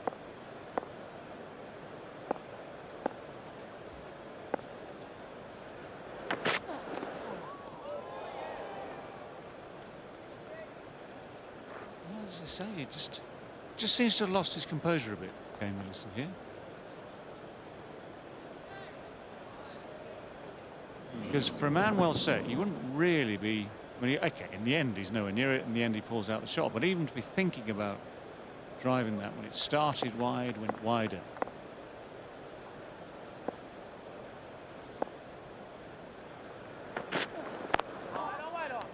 And maybe there's something in what Mark Wood's been doing, which is changing that angle of delivery. Several times now he's done exactly what he did there, which is go really wide of the crease. Changes the action, so you can see it. You can see it coming in the sense that he just darts out at the edge of the crease. His action changes completely.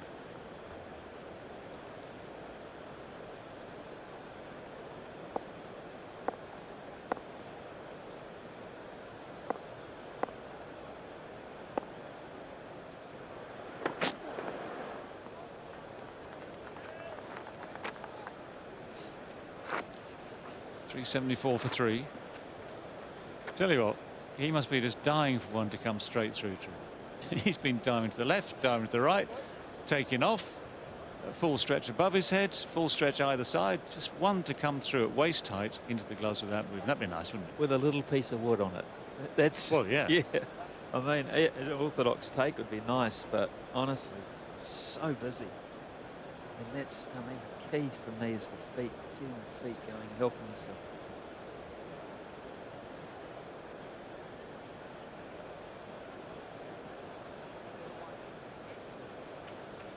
Well, time to reflect for a moment or two for Joss Butler at the opposite end of the pitch. There's a change in bowling coming up.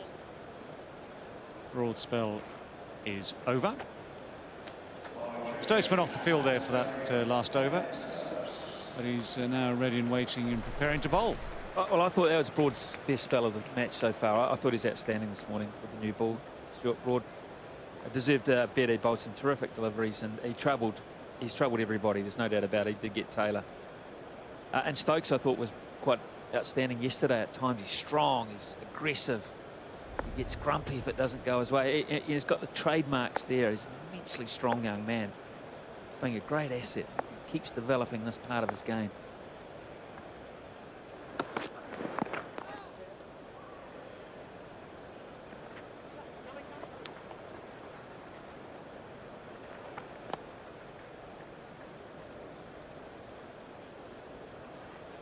Yeah, as was said yesterday, the figures don't back that up as such. In other words, the bowling was better than the figures suggest. But the interesting thing for him on the back of that is he's now got this man in his sights. The same thing, I suppose, applies, as you were saying, between McCullum and Wood. McCullum will do his best not to let Stokes settle into a groove, settle into a rhythm.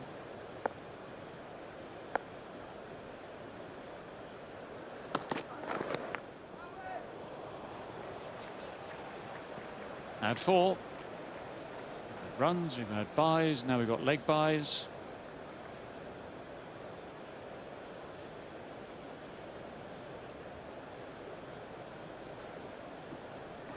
Yeah, too many extras. A lot of extras. The proportion of extras to runs is way too high for any captain to be happy about. Gift runs.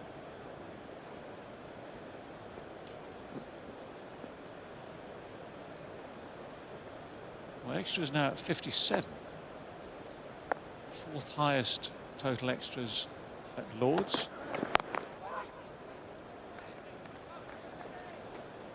Record to beat, I'll put it that way, is 64.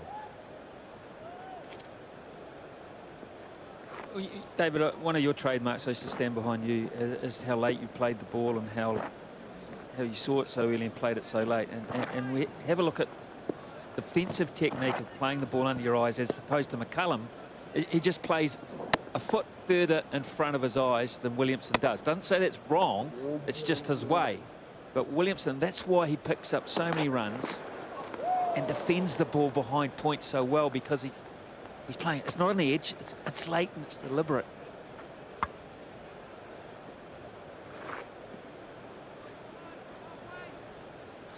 I'd like to see where that one was intended to make contact.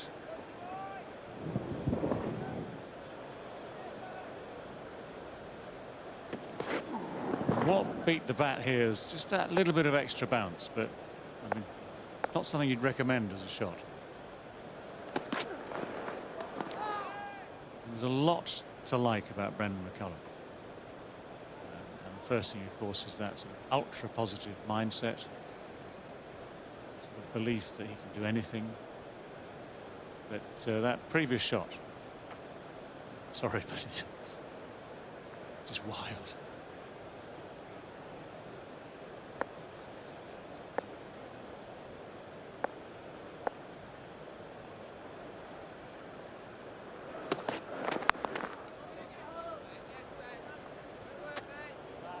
.380 for 3.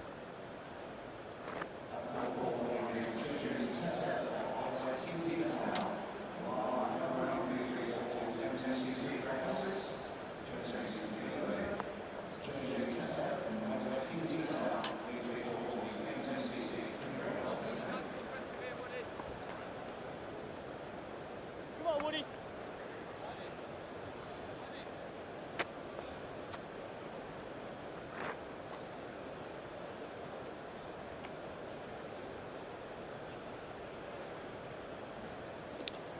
.380 for 3.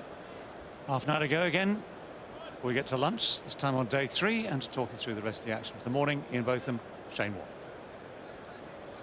Thank you very much, David.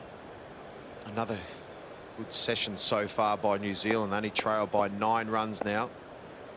Another good morning so far. They only lost the 1 wicket. Ross Taylor caught down a little strangle down the leg side.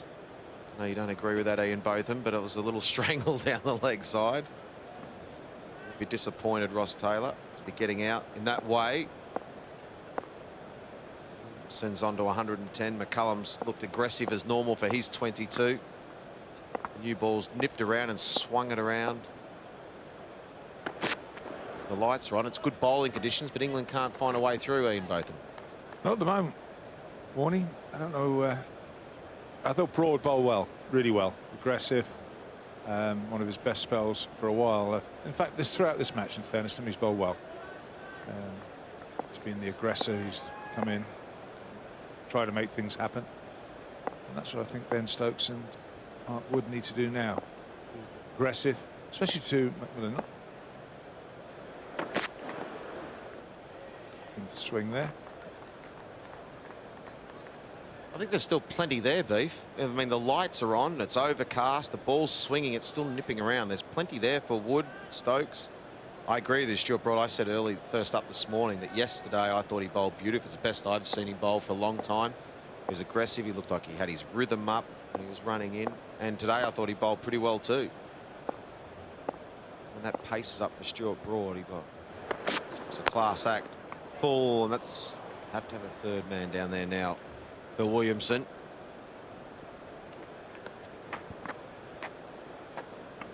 He's had some good pace all game, Wood, hasn't he? 89 mile an hour that last one. He's often been around the 90 mile an hour mark. He looks pretty good.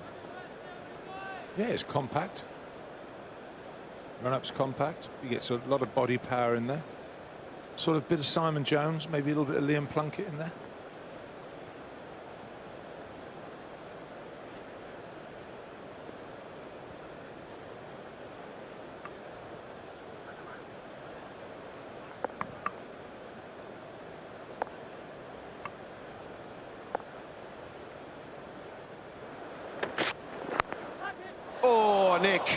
Straight through the gap. Oh, Brendan McCullum gets has a little bit of luck. It was a good pace delivery. It was on a good length, nipped away, and went through a nice height through the slips too. He got the two there and a floater. Good delivery again. A hit the deck, good seam, nice catchable height too.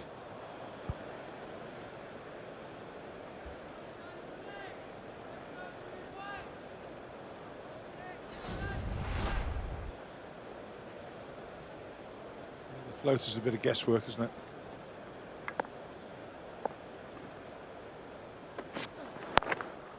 Yeah, it's another boundary this time. The width to Brendan McCullum, and he just smashed it away for 4. That's the over. A good one. 9 from it. 389 for 3.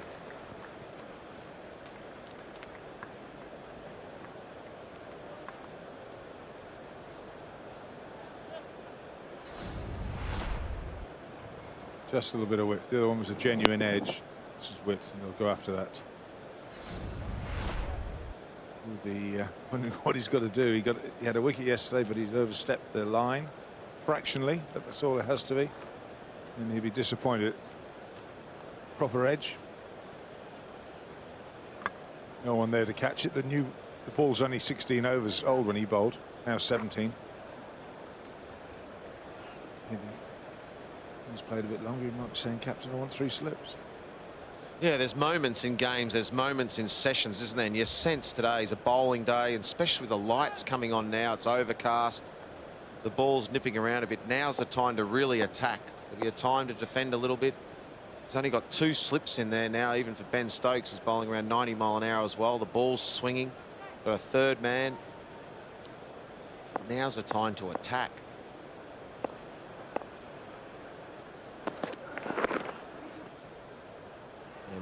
That run will put New Zealand in the positive now. They now lead. Scores will level after that last over, and that little leg by puts New Zealand lead by 1.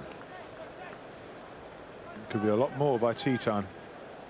Let's see if we can get a breakthrough. Which is why, when you've got the new ball, give your bowlers as much support as you can.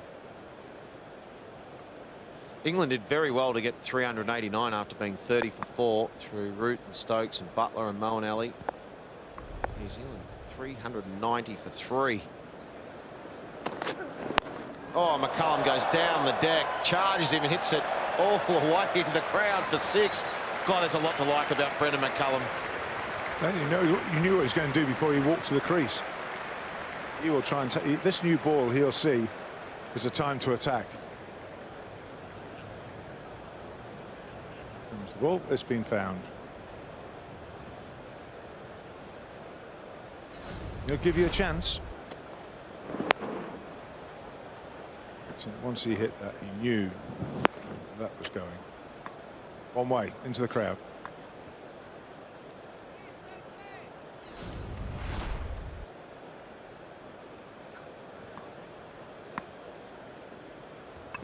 You sense this is danger time. There's only, what do we got, 25 minutes to go till lunch, but McCullum already looking dangerous.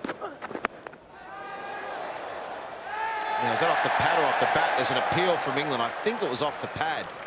Now, is Alistair Cook going to review this? Didn't bounce as much as McCullum thought, and he looks pretty confident, McCullum. We're not going to review it. Must have been off the pad.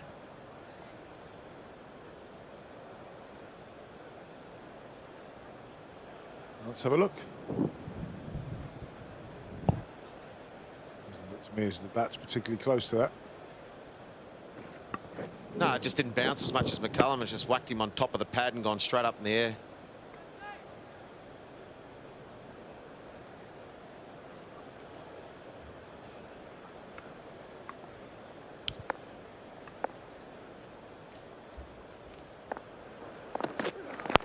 Shot.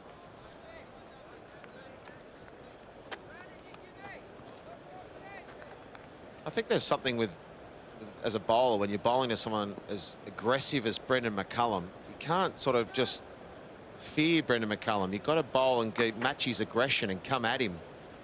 Yeah, and also don't lose your discipline and don't suddenly think you've got to bang everything in. That's what he wants you to do. Keep on working at the top of that off stump. He wants to come charging, let him come charging. Yeah, what I mean is that aggression, hitting the pitch, hitting the stumps, hitting the length all the time. You can't just put the ball up there or he's going to disappear.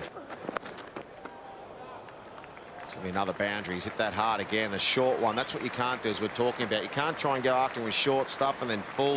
You've got to be consistent to Brendan McCullum. Make him play good shots to good balls. That brings the 400 up that four. Well, that just showed a little bit of inexperience. This is part of the learning curve for Ben Stokes.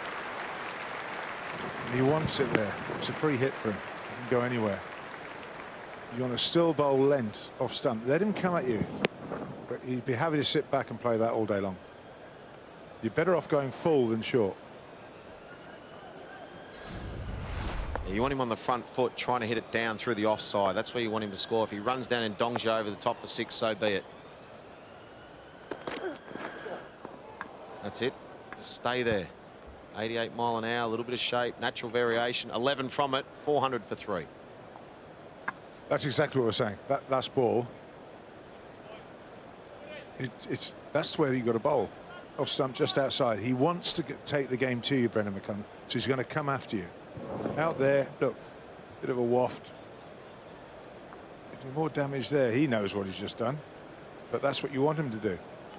But it's that aggression on a length. Can't put the ball up there. He was aggressive, hitting it into the wicket then.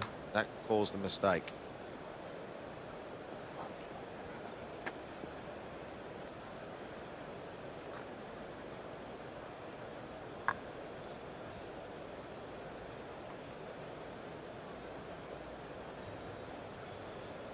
Just looking at these two bowlers that are bowling at the moment, both Wood and Stokes. Another quick single, good running, good aggressive running. Just looking, they're going, Stokes is going for 5 runs and over and Wood's going for 4.25. So they've both been quite expensive. Do you think that's just bad, or just inexperience? Well, obviously Wood's playing his first game and Stokes. I don't think he's had quite the right fields either. And I think the other thing with both these guys, Stokes is one of those guys who bowls a bit of a mixture of everything because he's learning his craft and learning how to just toil away for a bit. So he's going to always be a bit expensive the way he bowls. Wood is the third seam. Could probably been a bit expensive. And mate, oh, Brendan McCullum's gone after this down the ground. It's in the air. I think it's going to land safe. I'll get a couple. I think with Wood, he's just tried maybe a bit too hard, which you can actually understand in his first Test match. Watch the way he starts his run up. He absolutely steams in. He's trying to bowl 90 mile an hour every delivery. He's going to go for a few runs and just trying to get wickets every ball. We've used a lot in one-day cricket, hardly ever in Test cricket, slow ball. When someone's intent on going at you, the slower ball hasn't quite got that at the bottom of the bat. Oh, in the air again. He's gone for this. The third man's under it. He's under it. He's got it. Good catch from Joe Root down at third man. And Wood gets his first Test match wicket. He's waited a while, but he's finally got it on the board. Good catch from Joe Root. Not checking the front foot. That's good news. That would. But he picks up the wicket. Big wicket.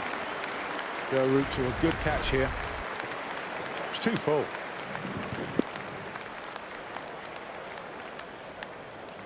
No mistake. Mark Wood's got his first wicket. And what a big wicket as well. Brendan McCullum could be really dangerous in this situation. He's gone for 42. It's 403 for 4. Hardy sponsors England cricket.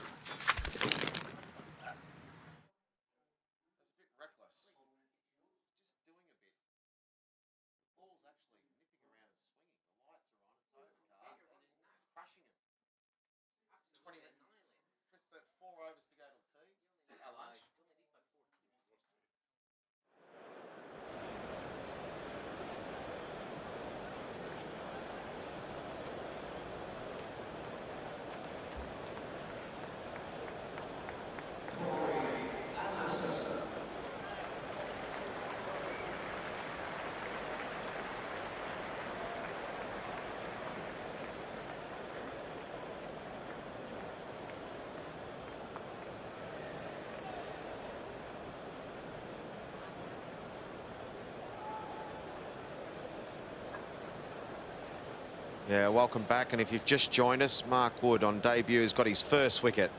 He's waited a while. He should have had one, but he bowled a no ball. But he's got the very dangerous Brendan McCullum out. Bit of a reckless shot from Brendan McCullum, but that's the way he plays, and he's great to watch. And every now and then he's going to get out like that. It was a good catch from Joe Root. Just what England needed with about, what have we got, 16 minutes to go to lunch, probably 4 overs to go. Good time to get a wicket. It's a good bowling day at the moment. The lights are on. It's overcast. The ball's nipping around a bit. So a big chance for England here to really attack. Rory Anderson's the new batsman. He's a dangerous player too, a left-hander. Pretty aggressive as well. But this is the one they want, Kane Williamson, who's batted superbly. He's on 112. Oh, big shout. It's full. It's straight. Oh, now Cook looks pretty excited about this one. He's walked straight up to Mark Wood and say, what do you think? Yep, he's going to review it. Now, have they gone back to back here? What's the shape? If it starts Mark, to shape away towards the slips, okay, he Matt, could we've be got in a trouble. review for an LBW. Can we check front foot, please? Okay, fair delivery. That's a good start. And just check for front on, please. Spin vision.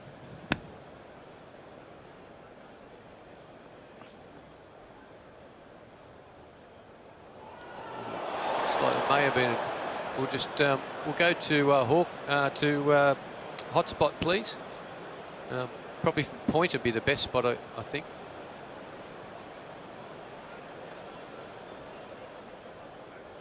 Nothing showing up there, I can see. Nothing there. So we'll go to RTS. Mate, just to confirm there's no bat involved. Yep, happy. That's clearly missed his bat. That's fine. So just go to ball tracking when you can, please, Mark. Okay, Ravi, we've got ball tracking coming on now. It's pitched in line, impact in line, and hitting the stumps. Umpire's call. So you'll be staying with your decision as not out. Wow, it's You're amazing. on the camera now. And a couple of millimetres in it. Oh, it's so close, that one. I reckon it's harsh to lose a review for that too. And you're talking a millimetre probably there from being an overturned decision. Well, I'm not sure what a millimetre is, but it's very, very close. And you're right. It just cannot be. You cannot lose a review for that. They need to think this out, the ICC. It does not make sense. Now, if it had been given out, it was out. Good delivery. Not much in that at all. It was a good review too. To me, it's about the umpire. To me, it's about the umpire's initial decision. I think if we're going to review it, it should maybe be, it has nothing to do with the umpire's original decision. It's either out or it's not out on the review. You know, because we're talking about 1 millimetre, which is not much. You know, really that decision, you could see why the umpire would actually give that out live. Well, the game's turning with 15 minutes to go. There's a bit happening now. Mark Wood's got the ball talking, got rid of the dangerous Brendan McCullum. Close, very close LBW decision there again, Kane Williamson. And there's one ball to go here. He's got something special the last delivery. Oh, nasty, short, good over. 3 from it. It's 403 for 4.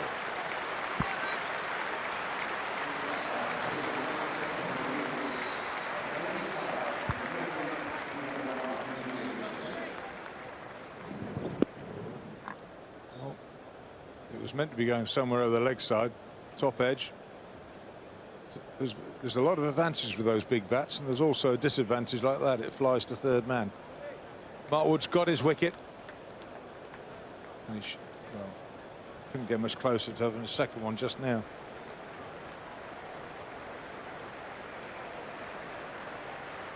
Good over, very good over. Very special moment. Your first Test match wicket.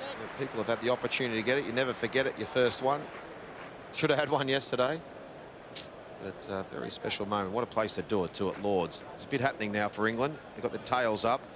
Stokes needs to back up Mark Wood here right now. Anderson to face his first ball. Oh, good one too. There was a case to maybe bring Broad back for 1 or 2 over right now, just before lunch, even for an over.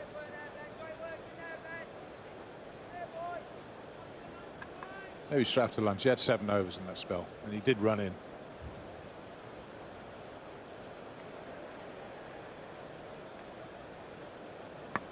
Jimmy bowled 6 as well, so just a big moment right now, isn't there? Stokes could be the man, though. He's got the ball moving around a bit. Good length. Got to make the new batsman play. Got to make the new batsman play. Good player too, Anderson. Dangerous. Likes to get on with it. Who was your first Test match wicket, Beefy? Can you remember? Contrary to what Hussain has just said from the back of the box, it was not Bradman. But he's mixing me up with Bumble. But Greg Chappell. Greg Chappell. Not a bad one first up. No, it was a great delivery. Full bunger? No, actually long hop, dragged on. First ball of my second spell. His eyes lit up. Inside edge, onto the stumps. And who's your first one then, Warnie? Ravi Shastri at Sydney Cricket Ground for 206. I think he hit me for about 15 sixes all over the Sydney Cricket Ground one stage. How did you actually get him in the end? Caught deep cover. A little bit of a higher, wider leg break that he edged all the way down to deep cover. Dean Jones caught it out on the deep cover boundary. That was a... I thought, well, that's it. They can't take that one away from me. I'll never get another game, but at least I've got 1 wicket. It's a good way to start our careers, wasn't it? Long hop, dragged on, one quarter deep cover. Oh, you would have had a big... I had a massive mullet too. Oh, yeah, yeah. And I was 99 kilo. Well, I've always had the mullet. You were skinny too when you first started, Beef, were you? Oh, cherry. Oh. Tell you what, he's had no luck at all, Stokes, has he? He just can't work it out.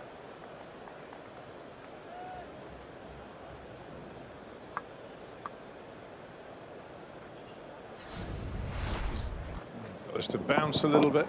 It's off the shoulder of the bat and away it goes. I tell you what, this last sort of 20 minutes, 30 minutes since these lights have come on, it's got overcast, really dark too. And the ball's really nipped around and started to swing. The odd ones bounced a bit. Ben Stokes hasn't had much luck. Get one, he might get a couple in a hurry here.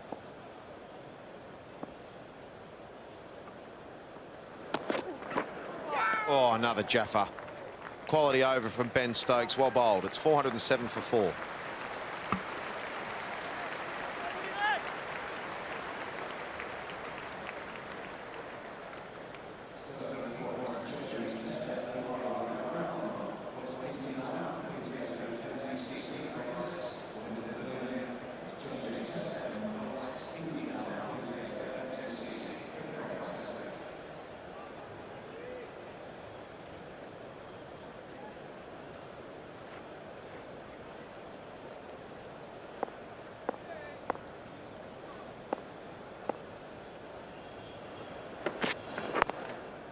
Mark Wood steaming in here. Probably be his last one. Probably only one more after this. As we said, it's just getting a bit dark. There's a few drops of rain too. See, the rain's getting heavier here. The umpires are looking at each other. England will be trying to squeeze as much as they can in here. Try and get another delivery in.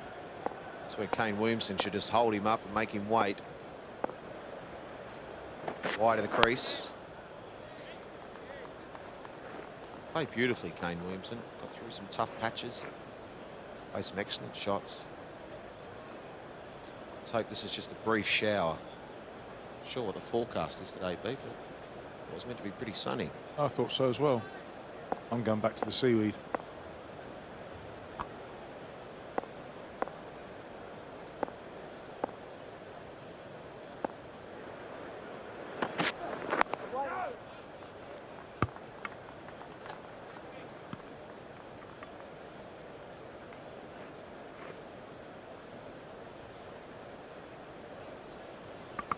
Looks like it's just getting a tad heavier out there. Both the umpires are looking at each other. There's Mick Hunt, the groundsman. And the England bowlers don't want that ball getting wet. So I think that might be it. I think. Yeah, the umpires are rushing together now. Yep. Senior umpires called halt on proceedings. Now they'll come in. No, but they get the covers on. Won't take them long.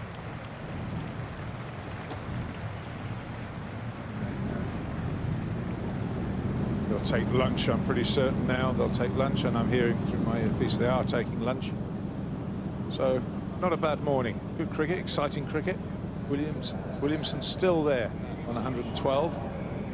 2 wickets to go. It's getting a little heavier now. Yeah, he's played beautifully. New Zealand have had a pretty good session again. They started 86 runs behind. They now lead by 18. Williamson 112 not out. He's played beautifully. Thanks, David. 407 for 4. New Zealand lead by 18. I think that's it for rain. We might have a few issues with the light later today. We obviously got lights, but umpires do get a little bit fidgety. Plenty of time left today. Just lost the 2 overs because of that reasonably long rain delay. Can play till 7 plus the extra half hour, half 7. England have bowled pretty well today. The new ball, again, they didn't bowl at the stumps enough, but after that, Broad in particular was excellent. I think it would do a little bit.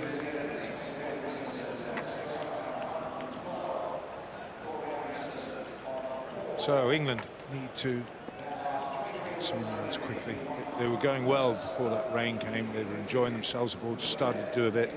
Picked up a couple of wickets. Dangerous Ross Taylor went, and then of course Brendan McCullum, who was Mark Wood's first international wicket, Test cricket, and he very nearly had one. Which the next ball, a couple of balls later, when Williamson survived a very close LBW shout.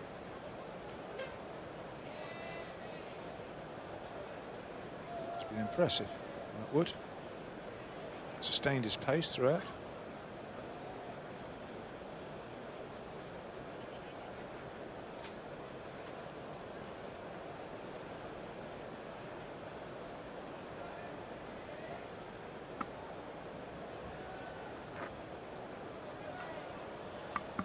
England just going with 2 slips. Surprising when you ball. It's only 20 overs old. There's been a break. Why not attack them?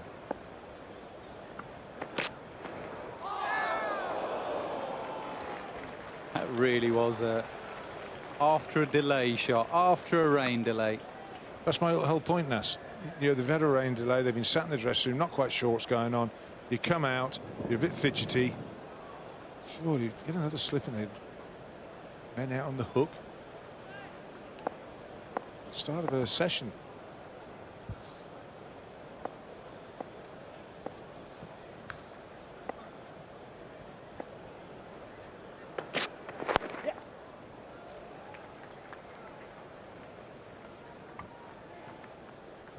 Single off his legs. Corey Anderson, powerful left-handed batsman. A bit of a torrid time just before the break. Shoulder of the bat went over the top of the slips before. And a miss.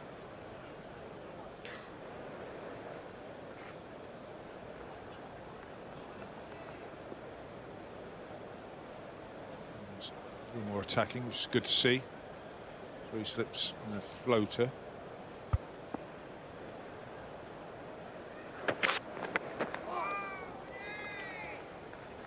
.408 for 4.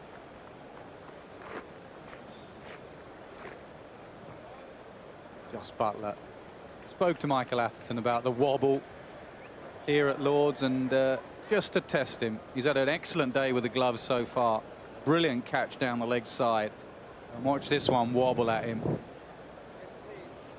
Oh, he just about grabbed it. His face, the expression says it all. It is a nightmare, isn't it? In fairness, I think it does more here than anywhere else where I've seen this ball dipping. Yeah, Matt Pryor actually tweeted after that catch. He said, brilliant catch from Jos Buttler, especially at Lord's. All the problems here with the wobble. He said Headingley, recently, since they've redeveloped Headingley, put the new stand in there. It wobbles around there. Here's someone who bowled well this morning, Stuart Broad. Yeah, he's bowled extremely well. That morning, that session this morning, 7 overs he bowled, Nas. Picked up the wicket of Rohit Sharma, but he was good. It's one of the better spells. Kept his pace going, aggression. Good burst now.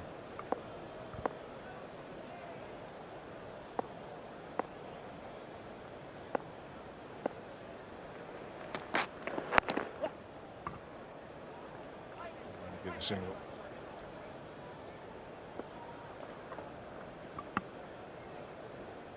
Well, after that rain break, things have slightly changed. 2:45 to 4:45 the afternoon session, then 4:45 to 5:05 is the tea break, and then the evening session will start at 5:05 through to 7. 2 overs lost will be made up tomorrow. We can go on to 7:30, unfortunately.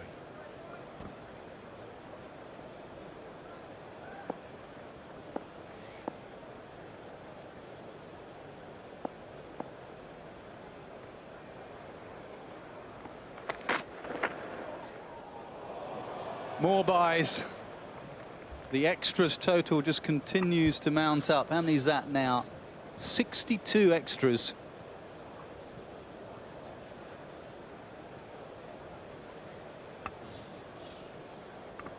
.62 was some score, isn't it? Oh, look at that. Dear, oh dear. Well, in fairness to the keeper, he hasn't got much chance. Low, didn't it? Rubbed.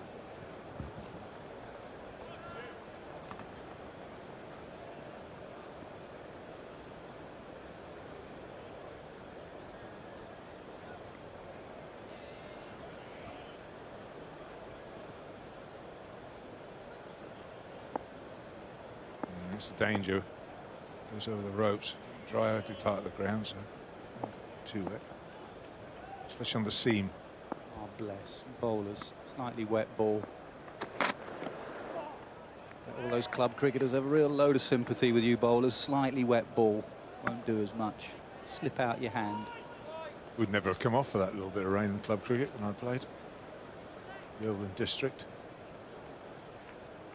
Used to play T20 as well in those days. Who did you play for? Played for Yeovil, Westland Helicopters. Western Helicopters. Western Helicopters, yeah. Are you we had sure a good you haven't side. made that up? Rich, look up if there's a side called Westlands. Western Helicopters. Westlands. Westlands Yeah, Helicopters. they're quite a big company in Somerset. You know, a lot of those helicopters fly around with military signs on. Yeah. Well, you meant Western, as in Western Supermare. No, You're from down Westlands. there. Westlands.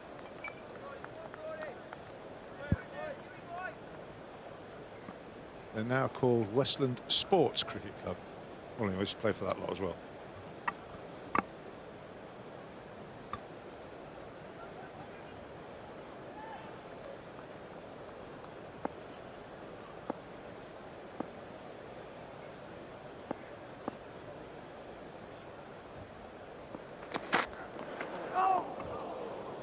It's a great delivery. Too good for everybody.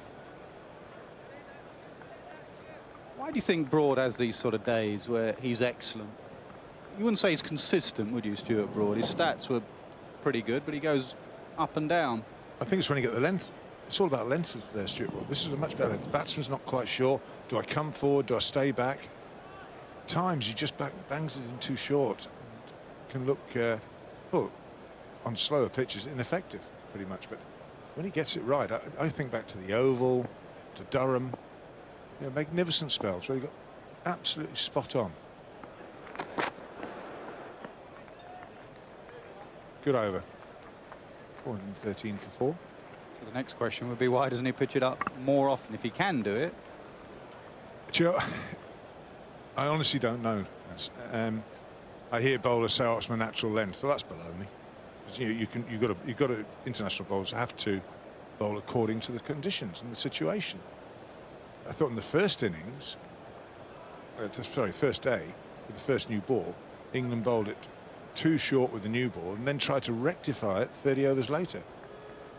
And when the ball wasn't doing anything, they were getting driven because it's up there and full. Wrong way round.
Bowled again.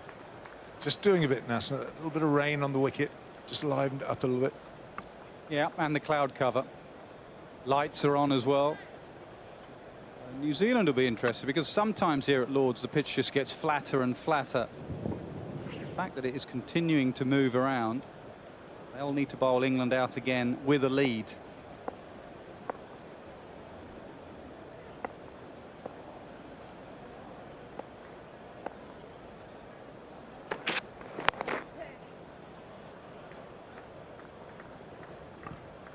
Try and rotate the strike, set the bowler. Yeah, and that's a good thing about Williamson as well. He doesn't strike me as someone that will get phased. He'll play and miss. He'll just play the next ball. strike me as someone who's happy with 100 either. He'll bat long.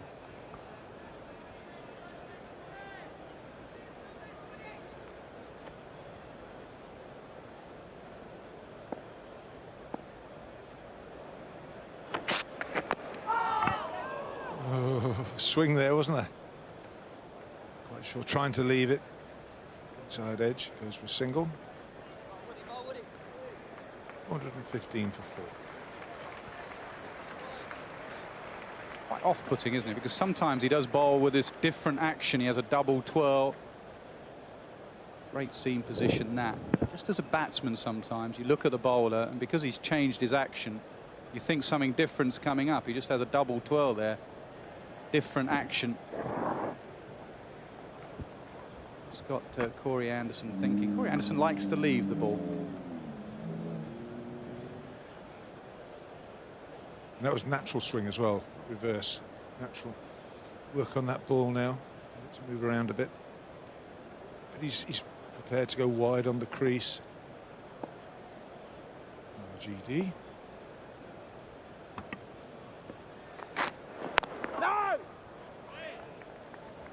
Leaving at about 5:30 to stretch before the verdict.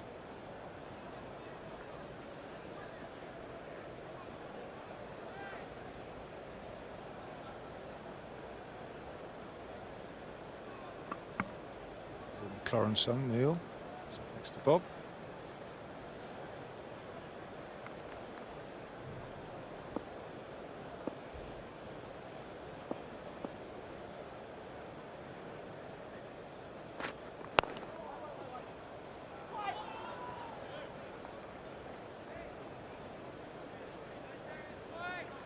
Well, Neil.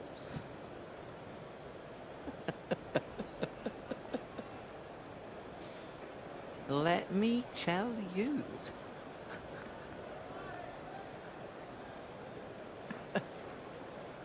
I'm going over to see him shortly.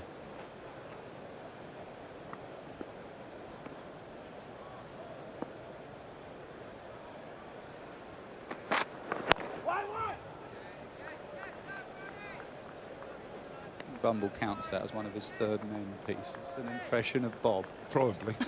Notches that one up. Yeah, there's one more for me. Yeah. I've got a better one coming. I'm building one at the minute. Yeah, deep and meaningful coaching skills.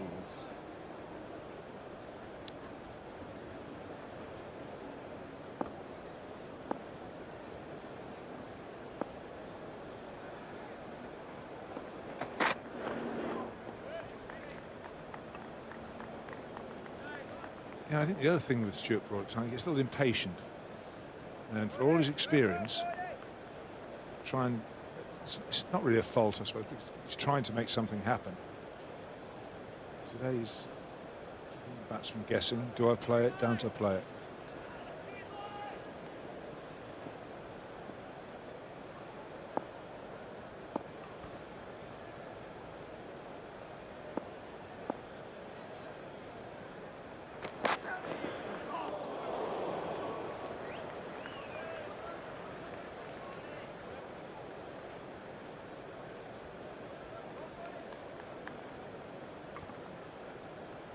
Again, he's got the batsman coming at him for the drive.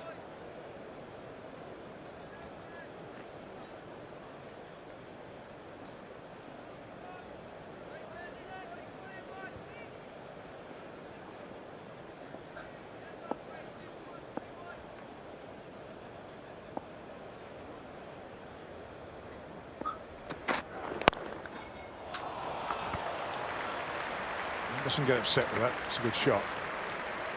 For Simmer, he played and missed. 419 for 4.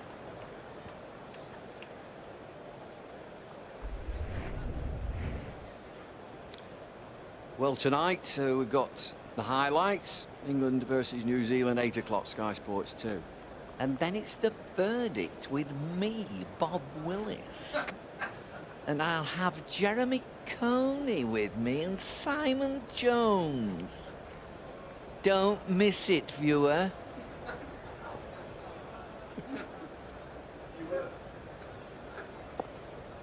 Did he say viewer? I think so. I think he did. Well, he probably managed a couple more than one. Yeah.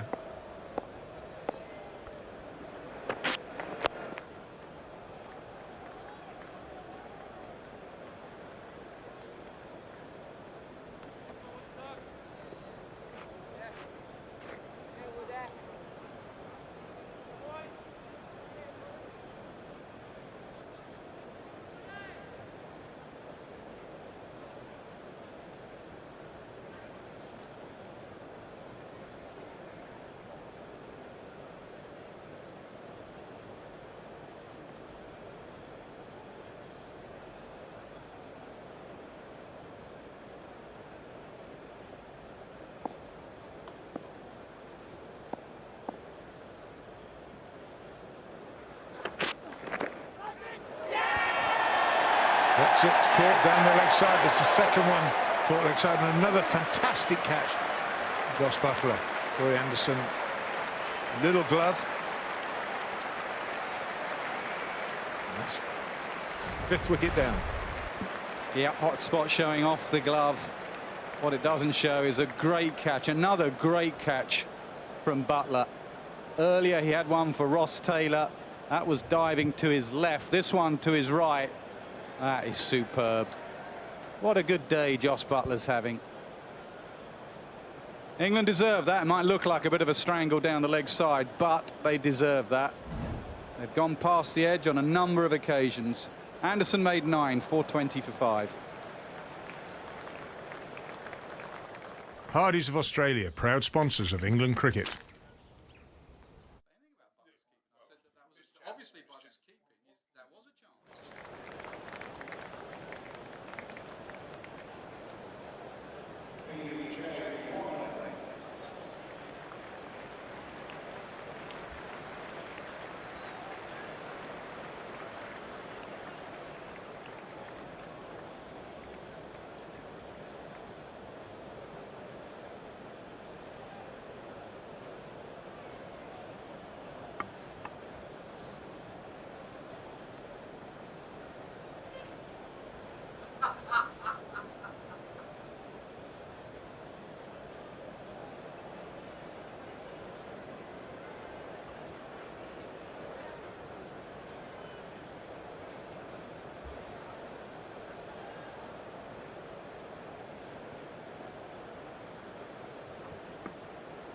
PJ Watling, somewhat limited with that nasty blow.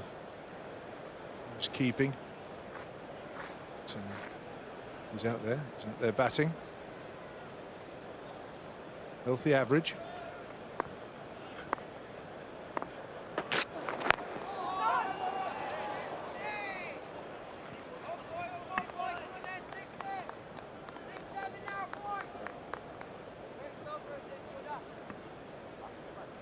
Off the glove. And a terrific catch. Magnificent. Off he goes, takes off, and that's fantastic. That really is top draw.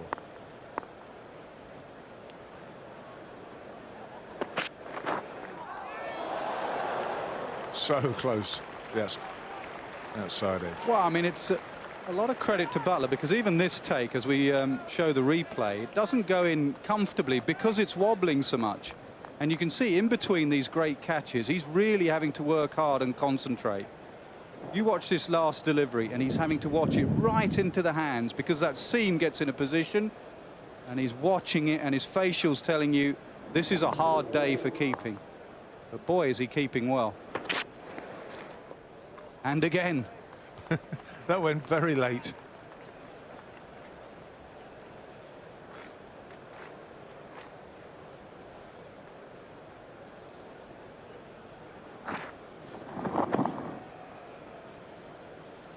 Exceptional effort.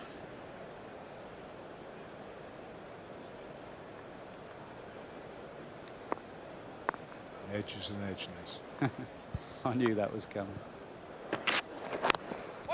Not a strangle down the leg side. 420 for 5. Certainly not. So that's 2 of the 5 wickets. Edges.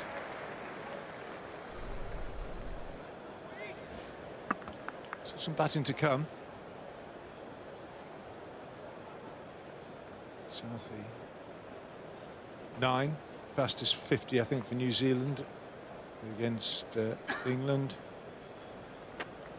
Napier.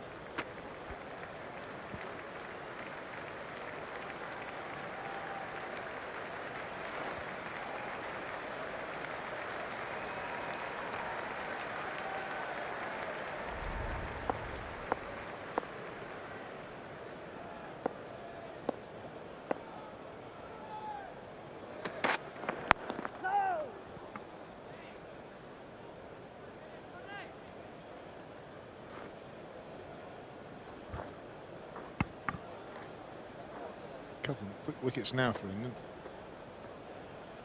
We've got a game and a half on our hands.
That's 4.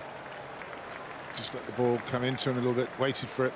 Plays the ball late, that's why he can get these shots so fine. Yeah, I'm not convinced as a batsman that you ever think I'm going to tickle this really fine for 4. I think you just try and help it on its way, and it's a bit of a bonus if it goes fine for 4. The modern way as well is to have your fine legs really wide. So if you do just get a slight inside edge, it will just rush away. Still there. 224 deliveries, 314 minutes. I think he was 240 odd not out in the last test he played.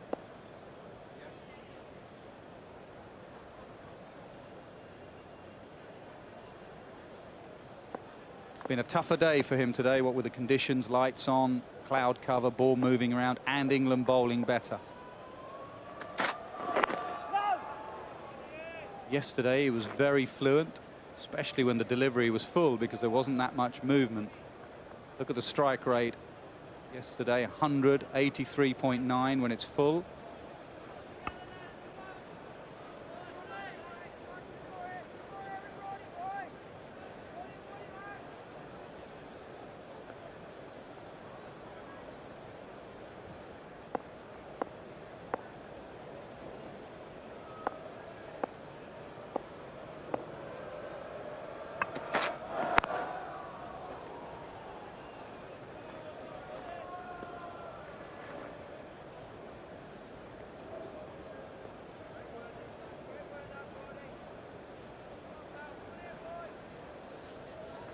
He's just been a little bit more watchful, not so many drives.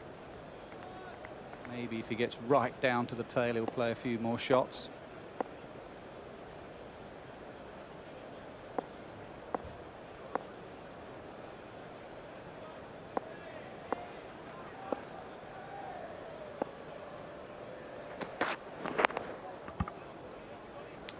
Another good over. 24 for 5. Just go back to those Hawkeyes. Yesterday, 83.9 when it was full, 4.4 when it was in a good length. Or wasn't really moving around that much yesterday. Sun was out. Today, look at that change. Full delivery, just 5.3. There is a lad who doesn't worry about his ego, just plays the situation. Situation player.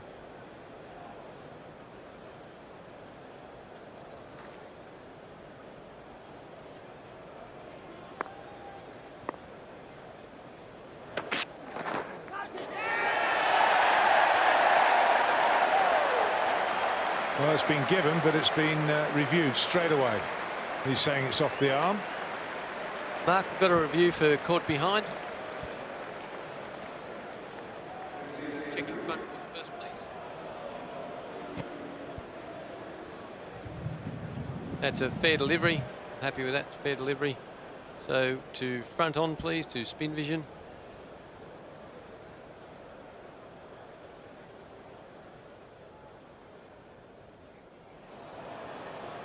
Okay, that doesn't tell me much, but we'll go to hotspot first, please. Go to hotspot and see if there's anything on the bat.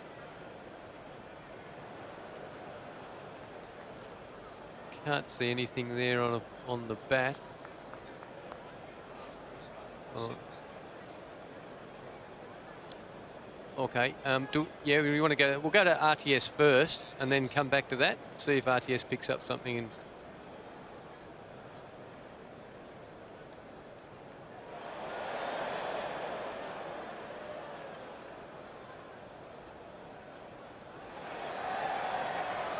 okay, just getting that right. So just keep running through that one more. So that looks like that the spike is coming after the bat. And yeah, going onto the shoulder there. So what was your angle you were going to show me, Mark? Yeah. On the back, which I think was the one that looked good on the... Yeah, which clearly shows it's missed the bat there. Yeah, okay, I'm happy with that. That's conclusive evidence to show that it's hit the shoulder and not the bat.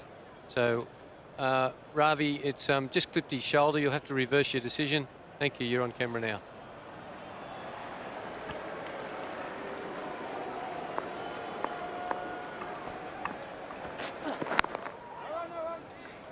Well, everything worked pretty well there. Use of technology. Umpire gave it out on the field. Watling immediately said, no, that's come off my arm. Bob Tucker took his time. I thought from the first replay you could say it came off his arm, but he checked all the options. Nice to hear from him as well. Good to hear what his thinking process was.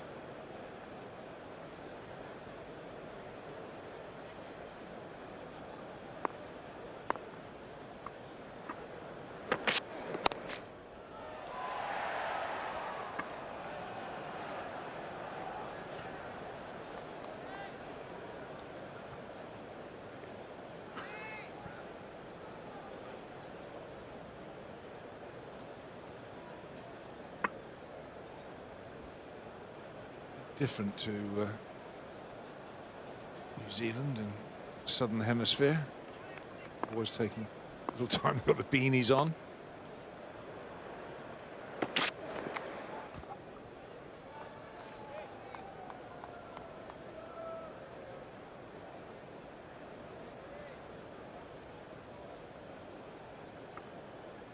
Chilly up there, lads.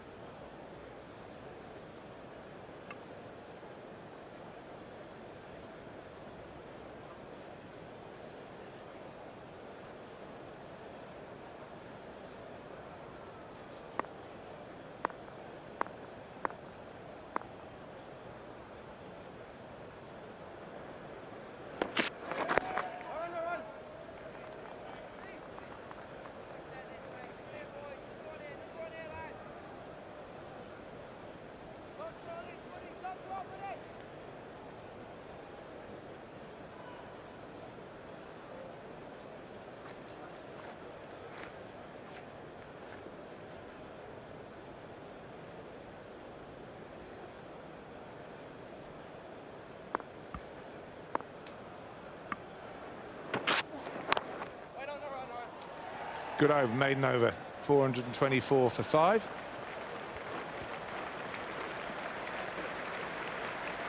Oh, Bumble, do you really want to say something?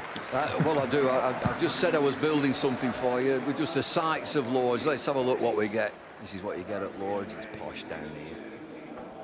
Folks get thirsty. Let's have a look at some blazers. It's blazer watch just at the minute. Some lovely ties. Look at these blazers. Hello. Here today, gone tomorrow. Nice tip for there. Look at that, it's Jimmy Cranky there. Nice young lad. Hello there. Oops, here we go. Here we go. It's only rock and roll. Where have you found that? That's not on. Where does that come from? Yeah. Beefy in his rock and roll days, and I don't know where that is. Well, it looked like you actually, Bumble, to It be is honest. me, but I want to major on that one before. Rock and roll, that one. That were you rock and roll. Yeah, yeah, I'm rock and roll, and you've gone punting down the canal.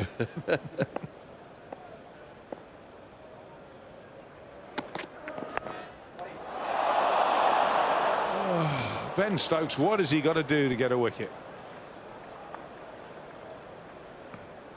Stokes again, Bell again. This was like catching practice in the morning. It went quick, but a better catching height than yesterday, I'd say. Just fingers up, bursts the hands again.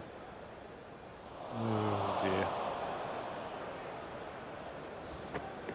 Big wicket as well, Williamson, the man who can stay there for long periods.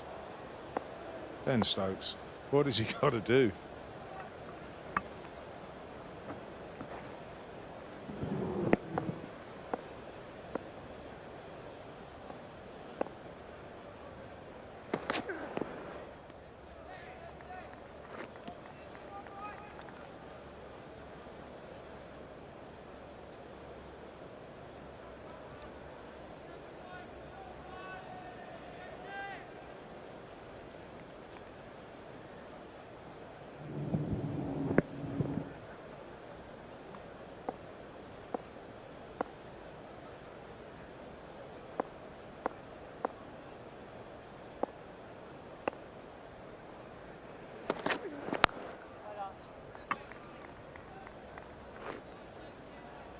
Two he's dropped Bell. He's caught him well over the years since he's moved into the slip cord and shaking his head there.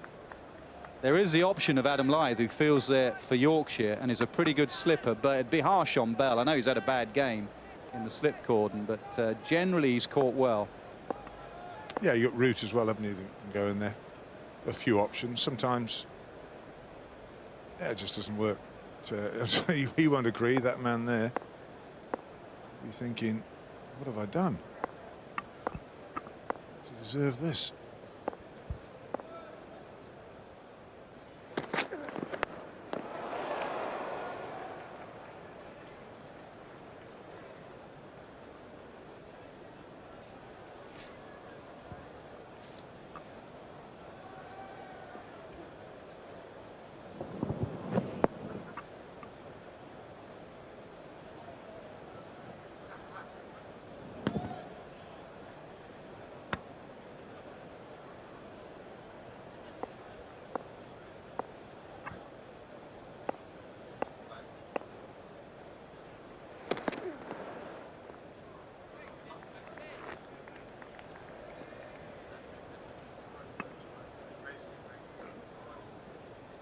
Two drops for Bell off the same bowler. Yesterday, Latham going to his left. Again, fingers pointing up. And then today, danger man Williamson pushed up over the bar. Bad day, bad week. Had a couple of weeks at the office for Ian Bell. Another good over. 426 for 5.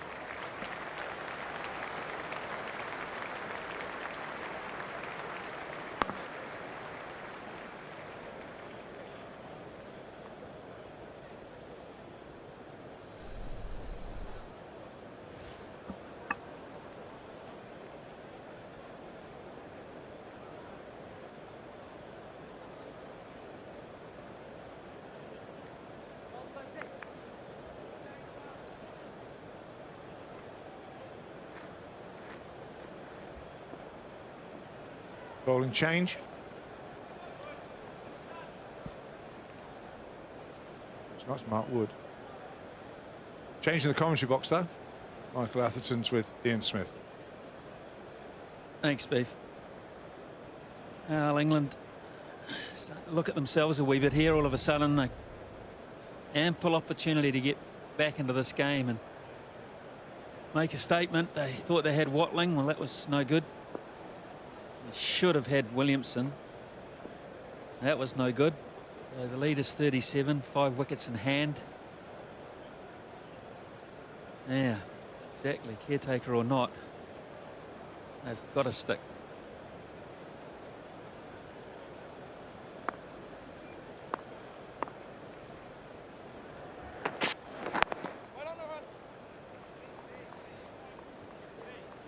Joe Watling's come to Lord's twice in Test capacity, and on both occasions has injured his right knee.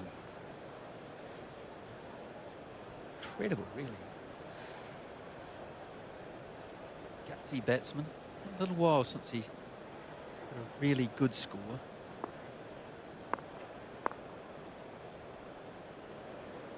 It's a beauty.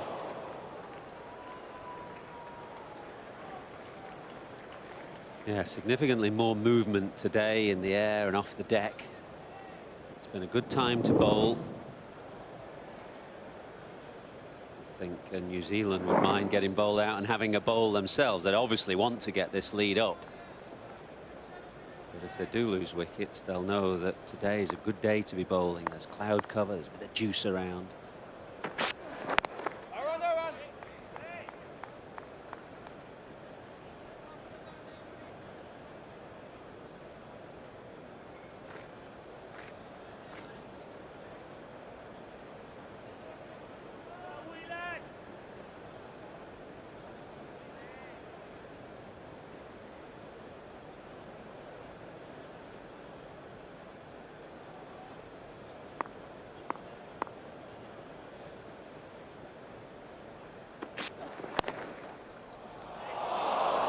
Fumble behind point from Stokes. No catch, the crowd thought so. In that hour of the day for a lot of the crowd. I've just been out and about actually.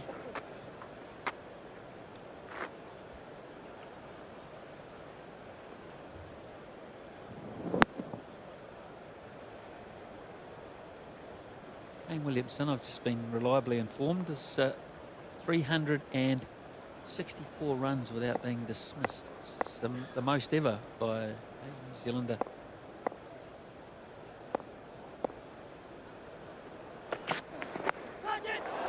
Short again, soft hands. Talked about it so often.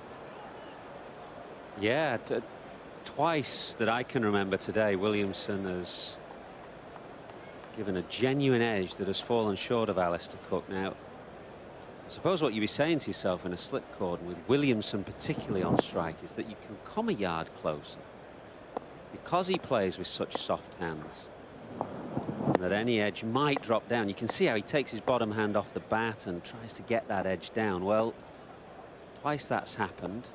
A bit closer. There's a number of reasons to do that. I mean, you're right. Look at the style of batsman, 427 for 5. You also look at how many overs the bowler's bowled, how old is the ball, how often it's happening. I agree. No, it's sickening. You could, I mean, you don't just stand in one place for every batsman, do you? You look at Williamson, as I say, he plays with soft hands, but if it's McCullum, you know that an edge is probably going to carry. So you do adjust your position according to the technique of the batsman.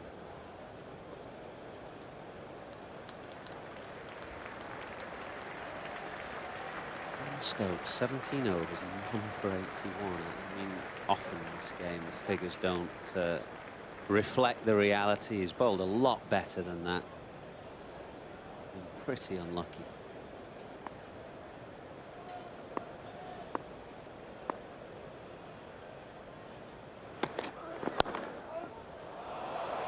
Don't worry about that one. Certainly nailed it. Watling. Just too wide, too short. Bad ball. He set it himself.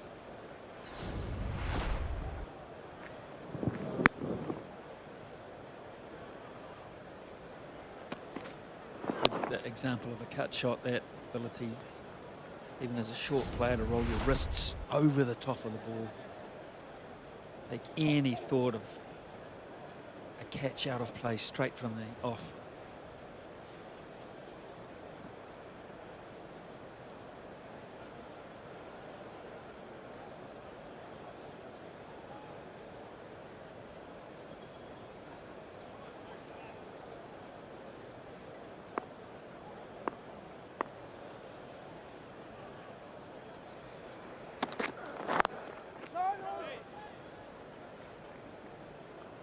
People will say, how can Kane Williamson be so good, so fluent yesterday, and today Williamson's looked, I won't say out of sorts, but the game's been a lot more difficult for him. It's a reflection of the conditions, isn't it? Said it's a decent day to bowl with cloud cover and a bit of juice around, the ball is nipped. And the best players play according to conditions, or the conditions determine how you play sometimes. Up and over. Third slip and play this time around. And Stokes starting to lose it. Yeah, he's ticking. Said he's bowled a lot better than his figures suggest, and he could have had a couple of wickets easily and more, but he's actually bowled 2 poor deliveries in this over. Short and wide, the first that got cut along the ground, and this was short and wide again. And Watling has played that deliberately over the top of the slips. Enough happening to know that short and wide bowling is not what you want to be doing on here.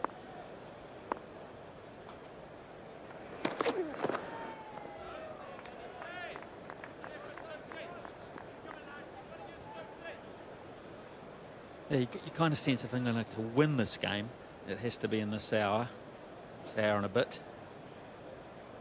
If you think a lead over 100 in these conditions, that's exceedingly dangerous. He knows that.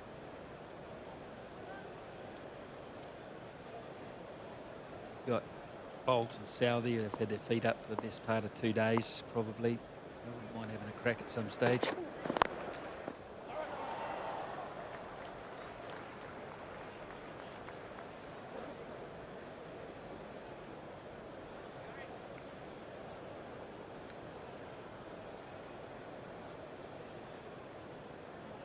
The other 2, Otis Gibson and Mark Ramprakash, are they set in concrete? Well, Mark Ramprakash, yes. Otis Gibson, I think, is not a permanent bowling coach, but there's no reason to suggest that he wouldn't become so. I guess these decisions will wait on till the permanent coach gets appointed. So my understanding then is that all 3 of those people on the balcony are likely to be involved in England going forward. Yeah. I think that's a fair assumption. You know, Jason Gillespie is the hot favourite, and he will make his decisions. But Farbrace worked with him at Yorkshire, #2. Ramprakash has been involved with the ECB now for a couple of years, and Otis Gibson coming back after his West Indies appointments. Stokes has just been feeling his little finger, the left hand. Good point when he stop that ball, or did stop the ball from a Watling cut.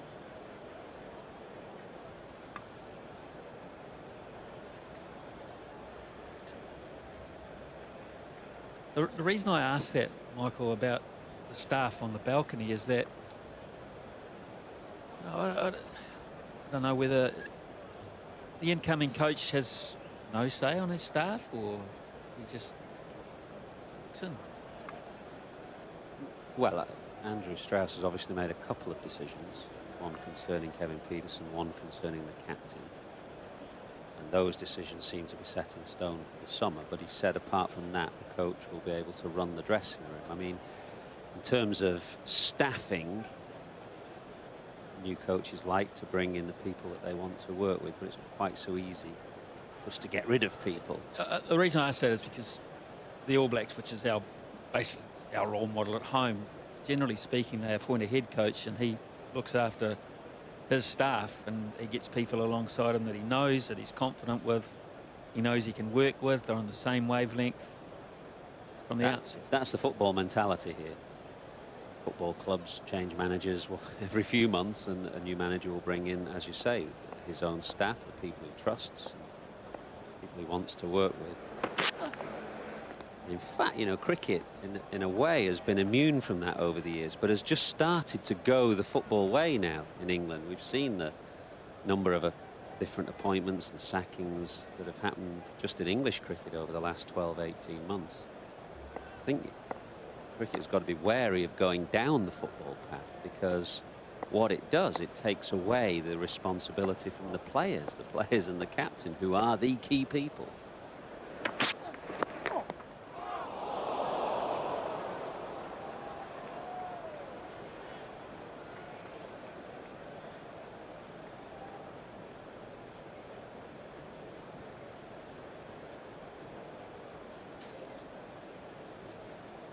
bit of this today. The ball's jagged back a wee bit, particularly down the hill. And Ross Taylor was one that copped a couple there, and Brendan McCullum also was hurried up by the ball. It just angles into the hip area at pace. It's a tough one to deal with. And also add to that, Michael, the 2 dismissals down the leg side from similar type deliveries. So whether it's been a plan of England or whether it's been accidental, it's certainly been tough in that area.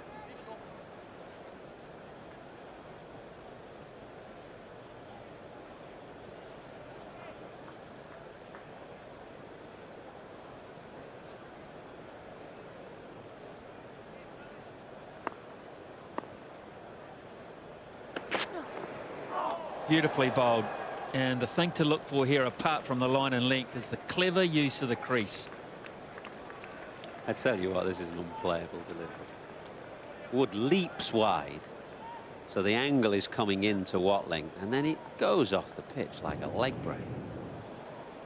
Might not look that much movement, but think of the angle and where Wood has bowled this from. Look how wide he is there.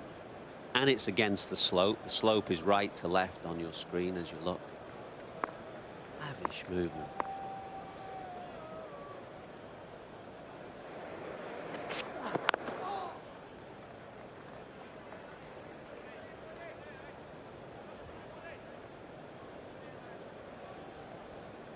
That's what we're talking about.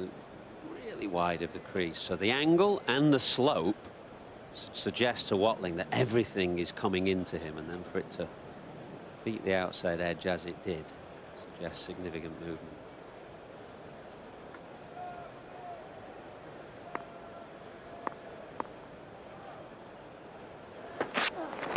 Oh, beauty. The lead is looking bigger by the moment. 4:36 for 5. Come on then, Ian Smith, give us your technical observations on these two players. Oh, that's brilliant. I mean, that is, you know, it's reactionary, it's great, it's one-handed, and he protects the ball with his dive. He cushions the impact on the ground with the other hand, and this is the exact replica right-hand side. I mean, they're two fantastic catches. They really are. Really good catches. Outstanding stuff. Usually you get one of those, and you might get one of those in a season. 2 in an hour. Staggering. Done a good job. It hasn't been easy, and we've talked long and hard about just the wobble and the other effect of the ball. Stuck at it quite well. Josh Butler, maybe the fact that he talked to you this morning was invaluable. I would have thought so, yeah. The thing I thought was interesting was, you know, we talked about the difficulties in the wobble that you just mentioned, and he said what is so important is to just kind of put it all to the back of your mind, which is easier said than done. You know, ball wobbles, makes you look a complete clown, and you miss it. It goes for 4 byes, and it preys on your mind, but you've got to put it to the back of your mind and make sure you're watching the ball coming down. I suppose you've just got to be mentally strong. Let through 22 byes, as Josh Butler has, but just the ability to kind of have a bit of a laugh at yourself and recognise that, you know, these things happen. So that last delivery to me to Williamson just shows to me that he's probably getting a bit tired. Even though he's had a bit of a break for rain, he's probably been a little mentally tired. This atmosphere is white hot, it's so important. And he's sort of waving at deliveries he just hasn't been waving at. Discipline within his batting usually is just fantastic, and he's just, and you get in close into the eyes, and you look behind the face guard, and you see the frustration on his face, and you know he's battling with himself as much as anything else, even though the conditions are bowler friendly. Yeah, and that's Test cricket. Because the game is played over 5 days, you'll get lots of different conditions within those 5 days. The pitch changes, it deteriorates, or gets better depending on how it starts. The overhead conditions change from day to day, hour to hour, session to session. So you kind of have to adapt accordingly as well, and he's having to battle here, but he's still there.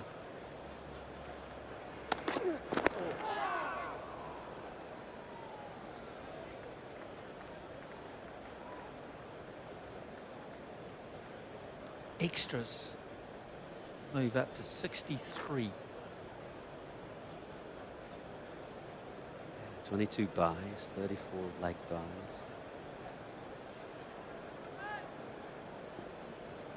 6 wides and a no ball. He's got a world record leg by score. 2 more. 2 more for world record.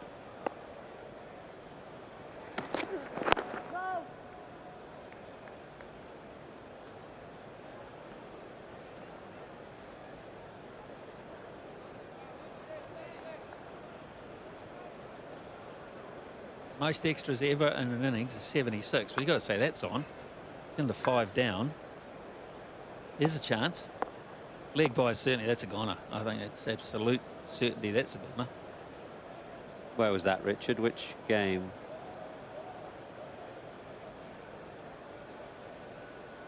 Pakistan, Bangalore. I guess that might have been a Turner. Spinning past the wicket-keeper. It's still swinging. It's 4:38 for 5, and here's David Lloyd.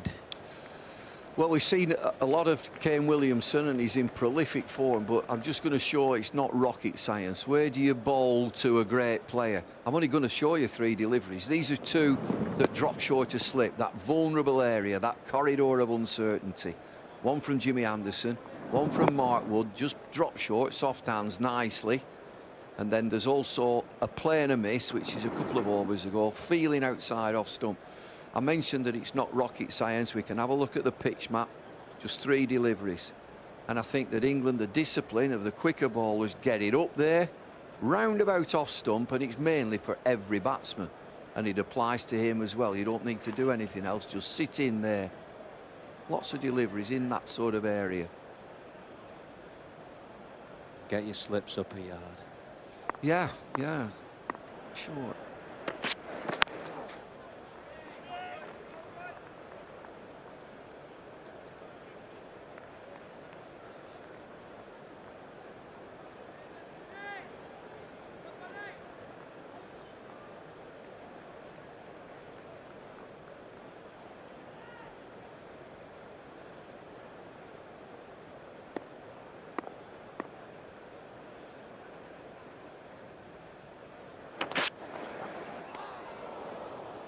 You know, just looking at this lad Mark Wood, he's in his first test match at Lord's, so it's a special occasion. How's he done? Look at his figures, 2 for 81. He's done okay. I'm just got some stats out, dragging stats out of terrific bowlers who started quietly. I'll just mention 3. Jeff Thompson, 19 overs, his first game, none for 110. Michael Holding, 30 overs, none for 127. Shane Warne, 45 overs, 1 for 150.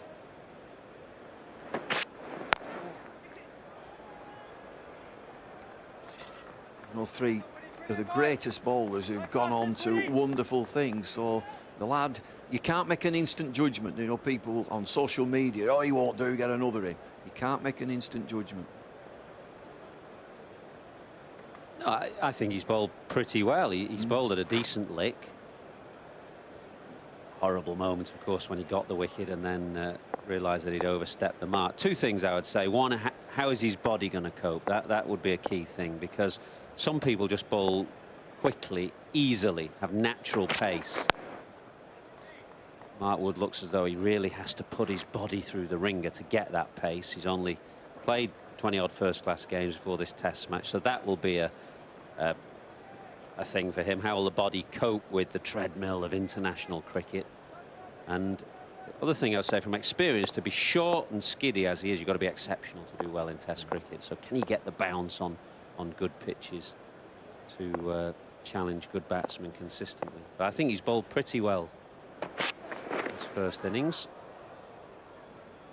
Thought he should have played in the Caribbean if England were going to play 4 seamers, because he looks with that fast arm like he'd be able to reverse swing the ball.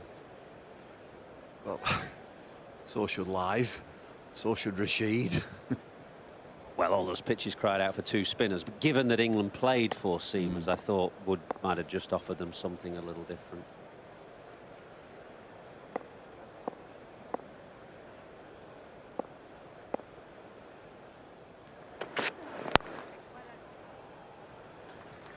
.439 for 5.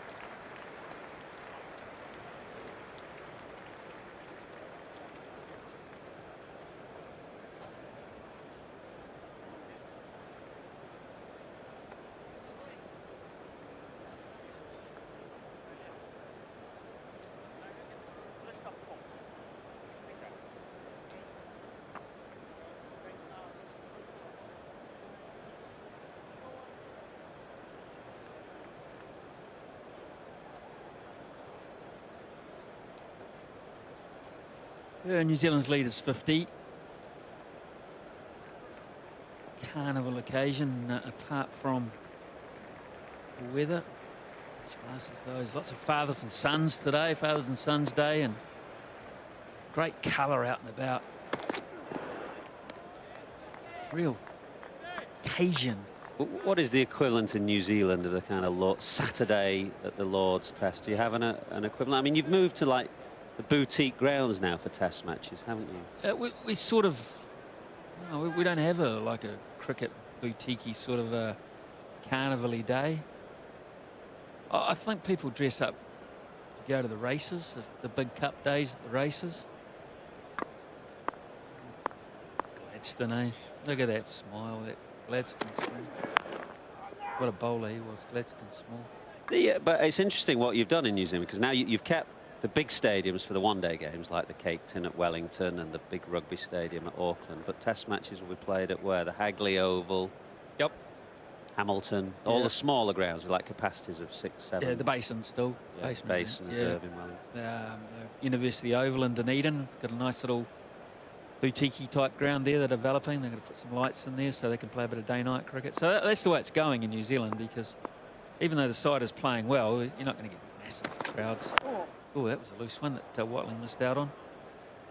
So, look, yeah, that's an issue. And even at Eden Park, Michael, you'd be interested to know, which has long been the home of international cricket in Auckland, thinking of shifting out to like a place called Western Springs, which is about, so it's 10k away along the motorway, Western Motorway, and building a boutique cricket ground there with banks as opposed to grandstands. So move a foot there in Auckland to change quite a lot of sporting venues. A real revamp. Not always what the locals have been wanting either, because those people that just have their favourite grounds out of tradition and they just want to stay put. Nelson. It's a lovely little ground. Bumble enjoyed himself in Nelson in the World Cup. That's the Saxton Oval. It's about 8k south of the city in Nelson. And they absolutely love Bumble there. Not going to die of stress in Nelson. No, you're not. I was born there. Bumble went fishing just outside Nelson. Oh, lovely day. Bumble went motorbikeing around Nelson. Don't you worry about that. Tourism Nelson. Love him. This is going to been over, and Stokes is going to be frustrated again. Very frustrated because it's gone for 4. Keep your eye on Ben Stokes here. Absolutely ticking. None for 94 in 19.5 overs. He could have had 3, 4 wickets quite easily.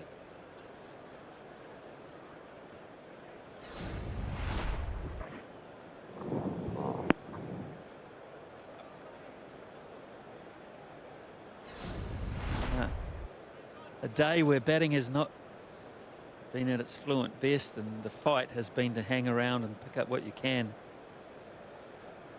The fortune has certainly favoured New Zealand to a large degree.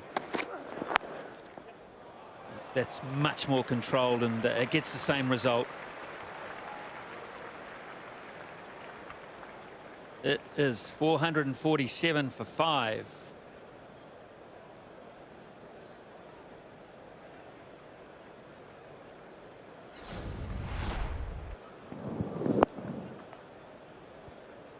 Was on with David Gower yesterday. I think he said, what can Ben Stokes do to improve? And we talked about the fact that he just play more and get better, but consistency is one area of his bowling. He's lively enough, he's quick enough, he gets enough movement. Just bowls a few too many bad balls as yet, and could do with a change of fortune as well. Yeah, I think that's key. That's key, and England are going to go looking for some change of fortune with Jimmy Anderson, which he should bowl well in these conditions.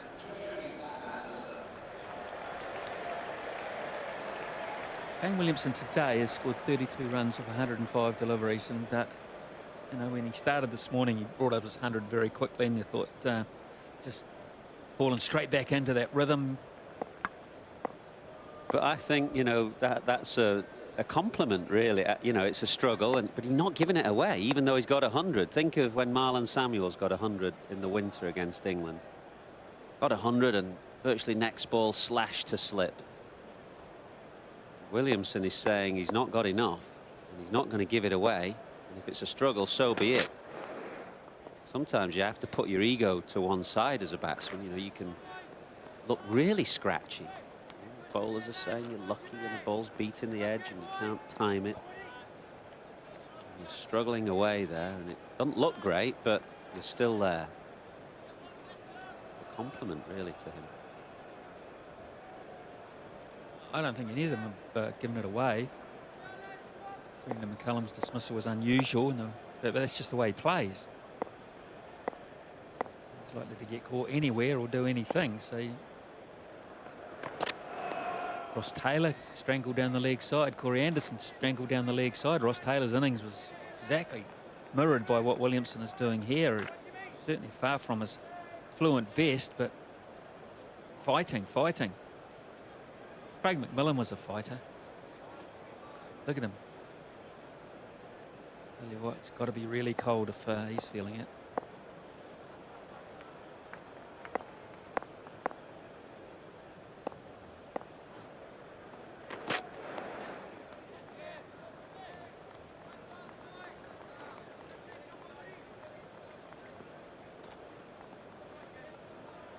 If Craig McMillan is listening to us, that would be unusual because he's never really over the years tended to listen to anyone.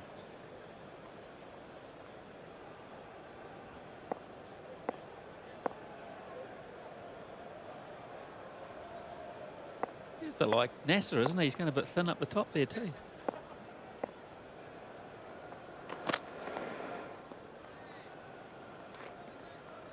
A little bit more generous with his money though, Macca.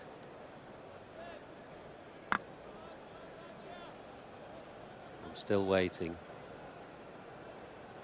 Look at that. Look at that.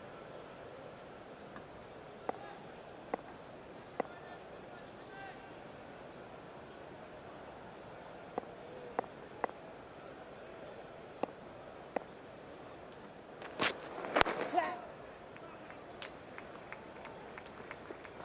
mate. Well done, Woody. That's it. Coming with you, Jimmy. Come on, boys.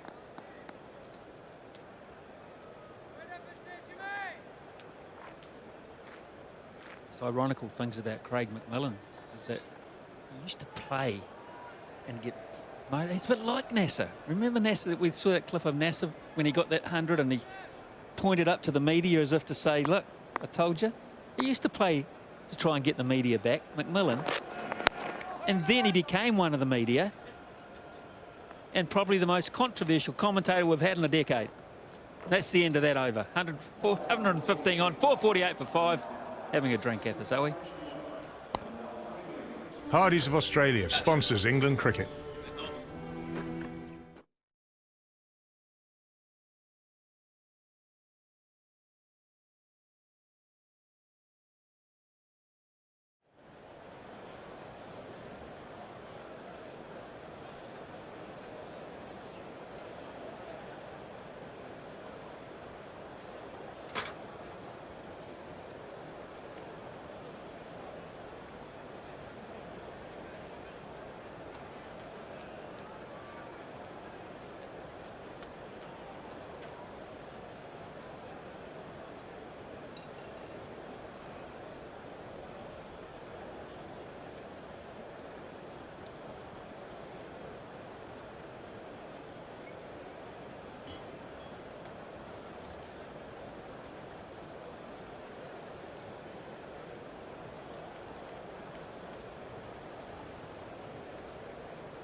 So that's where we stand, halfway through day 3, and New Zealand have a pretty slim lead, 59 runs. Haven't been scoring that quickly today because it has not been as easy batting out there as it was on days 1 in the latter stages and all of day 2. Bit overcast, pitch misbehaving a bit of movement for everyone, and Mark Wood has certainly taken advantage of the situation. Oh, that was supposed to be his first wicket. Didn't quite work out that way. Just had that left foot a bit too far down the pitch. But he certainly has bowled with a fair amount of aggression. Good pace as well. And as you can see there, he's not afraid to use the crease. Running wide, delivering from pretty wide on occasions. And there it was finally. His first test wicket. Officially on the boards. And then the second. Good catch though from Butler. Wide of the crease again. Just fell short of first slip.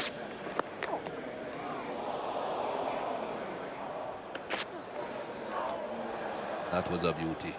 Jumping wide, pushing it in, and still getting it to straighten.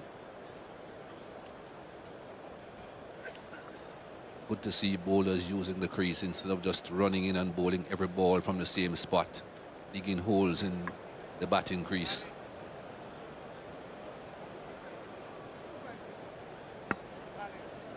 Stokes hasn't bowled that badly either, just hasn't had a great deal of luck. Had another catch dropped and Bellat slip. No wickets to his name. Almost 100 runs off his bowling. Anyone just looking at the figures would say, oh, he has bowled terribly. Not so.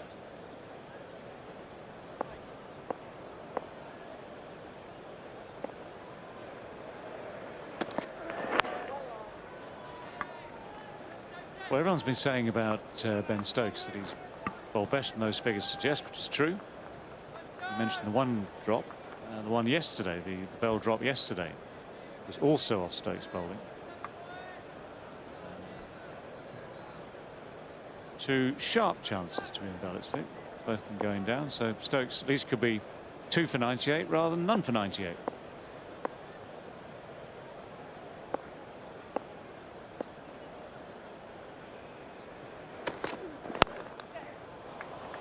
That's a good shot. Beautifully timed. Ends up a landmark for Stokes that he wouldn't enjoy. That's over 100 runs off his bowling now.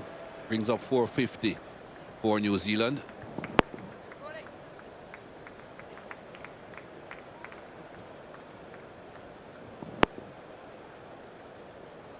Yeah, nice shot from Williamson, just back into a bit of rhythm there.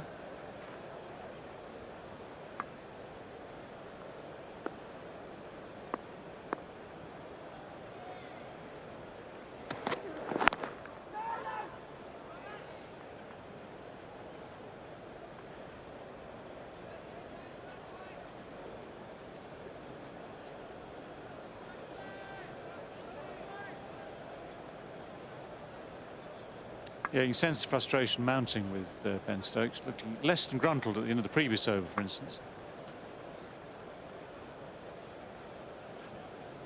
A tough old game for all sorts, actually, including bowlers.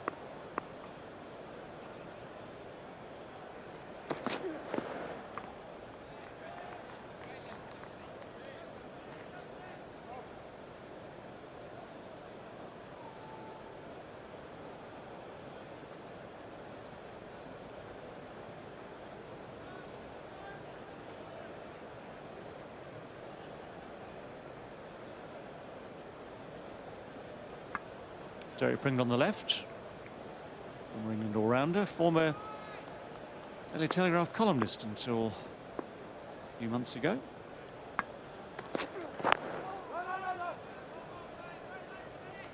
Victim of the cuts.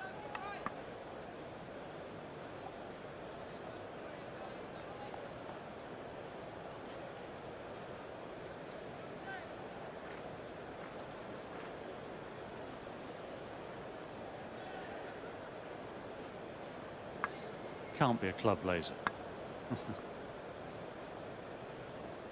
A club of 2.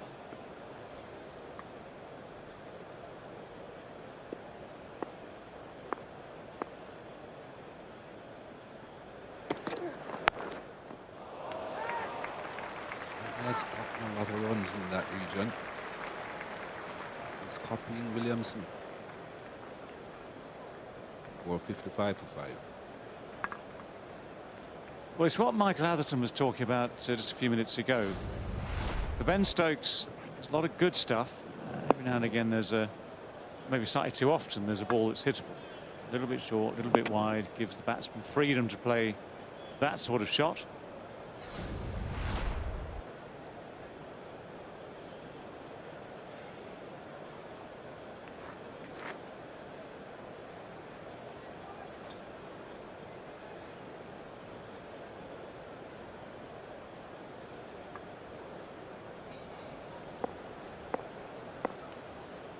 When a bowler is having a day like the one that Stokes has been having, just send him down to fine leg.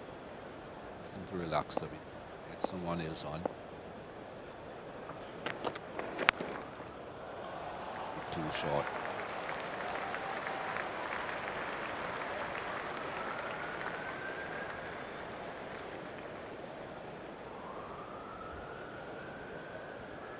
Well, not Jimmy Anderson at his best.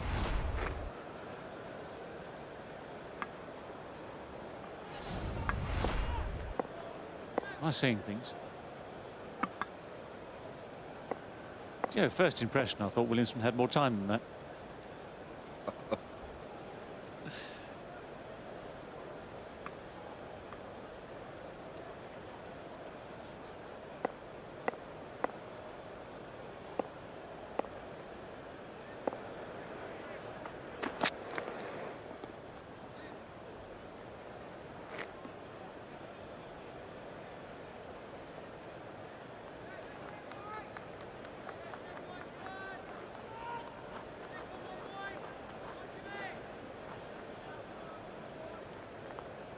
It was always going to be difficult for England if they did not get some early wickets with the second new ball.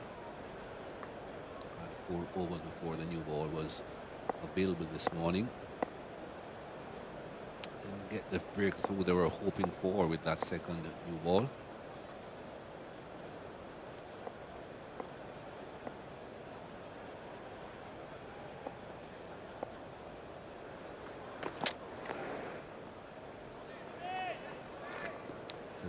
Hoping for at least 3 wickets or so before New Zealand went past their first innings score. Third wicket went down 337.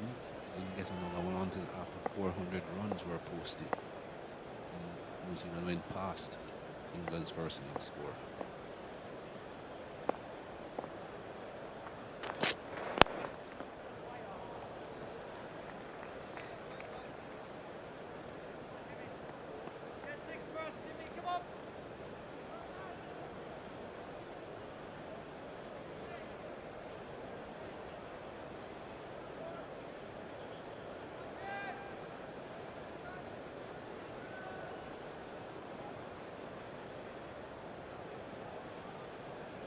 I hope Jimmy didn't put his spikes into the ball and then show it to the umpire asking for it to be changed.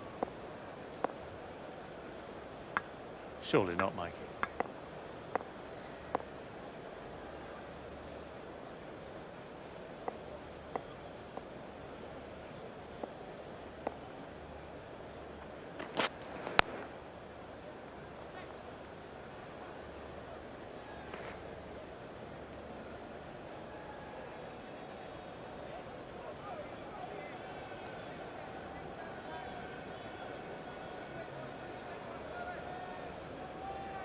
Bowled 2 overs in this innings so far, Joe Root.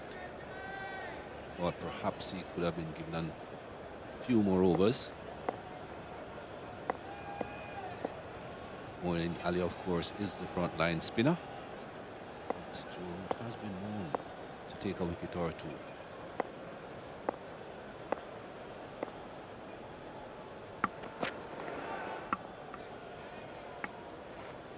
4:59 for 5. Quick look at Williamson, who's been very organised again today. Not quite as fluent today. Left a lot. Consistently leaving outside the off stump, and straighter at him. What he's done is work it a lot onto the onside. Whereas yesterday, I can say he was very fluent on both sides of the pitch. Made to work, I think, harder today. Therefore, that's why he lost a bit of rhythm. But at least he's kept his head, kept his composure. Saw that extra cover drive in the previous over from this nursery end, which is more back to the fluency that we saw yesterday. Well, you mentioned Joe Root. Going to bowl more. No, now he will bowl more. And they have taken Stokes out of the attack. Just give him a bit of time on the sidelines. Rethink what has been going on with his bowling.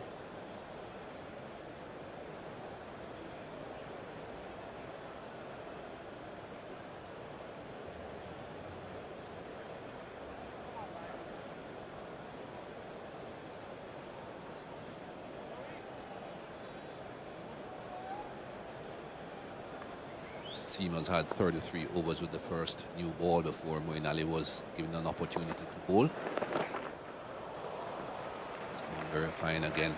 Will run away. Very fast outfield here at Lords, even going uphill.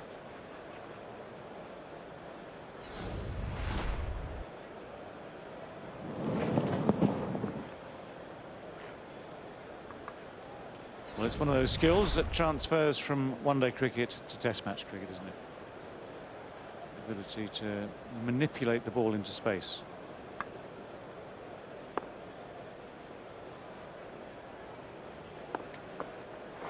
Oh, yeah.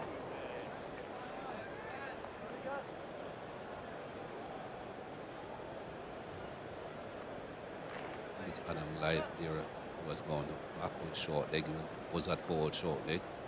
Almost a leg slip position, I suppose you could call it at the moment. Oh, Moeen Ali! Come on, Mo. It's the sixth man. Come on, boys. Do the mobile. On the way.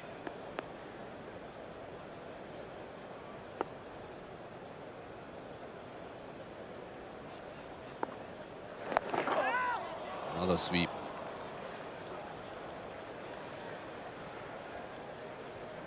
Right, took a bit of pace off the ball when it hit him. Certainly didn't field it. When you're that close, pretty difficult to react.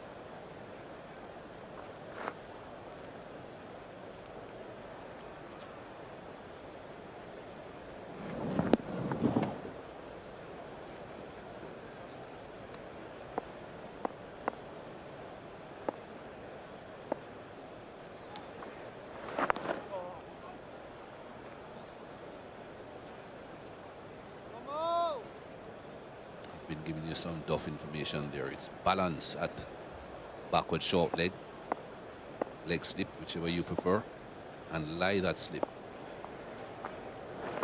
Wait on. 466 for 5.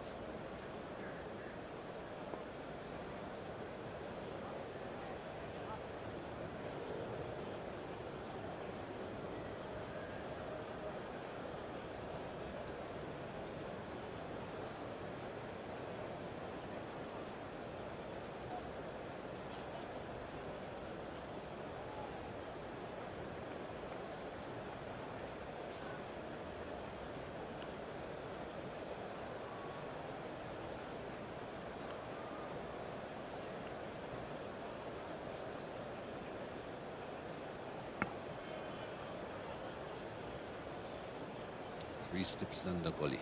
Still looking for these wickets. They are proving very elusive at the moment. None for Jimmy Anderson as yet.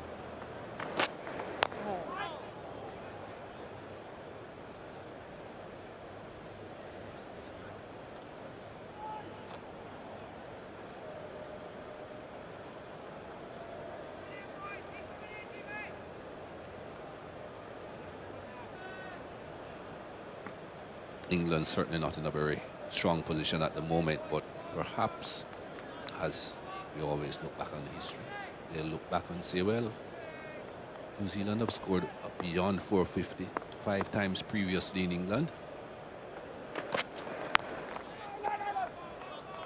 And none of those 5 test matches they won. They were all drawn.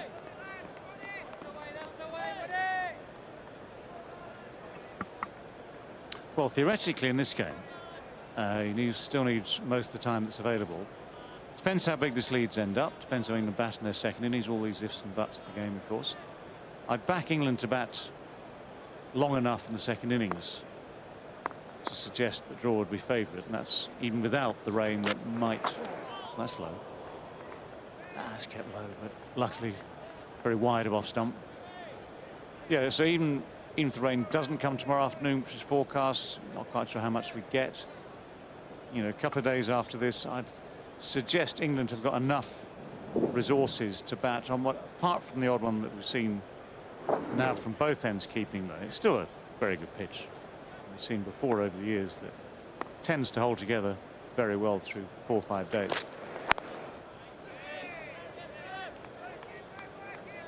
But of course, the whole point, time after time, as you try and set up a position in a test match, the whole point of a big lead is it does put that thing we call scoreboard pressure on the side batting third again, in this case.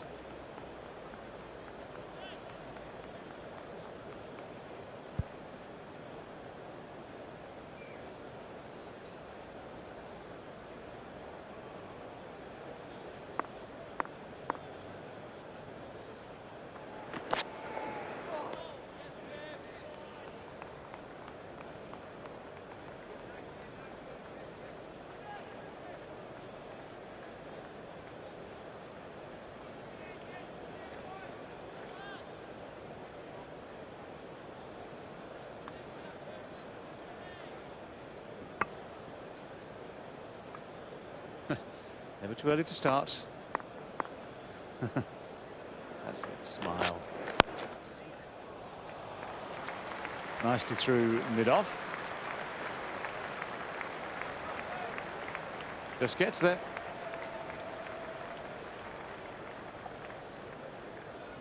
Force centre for 5.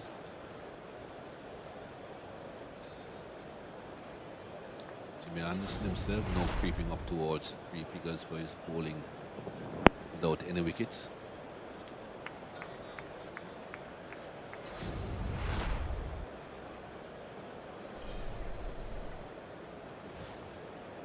Well, they've done well with partnerships, New Zealand. Another 50 partnership now. Watling, of course, injured whilst keeping on day 1, so spent a lot of time off the field. Right knee, the right knee was the problem for BJ Watling, but he's battled his way through. 33 from 48 makes him the major contributor to this 50 partnership. Williamson, the rock around which this innings has been built. Well, they went for one, then the other. I would assume that's caught at leg slip or backward short leg.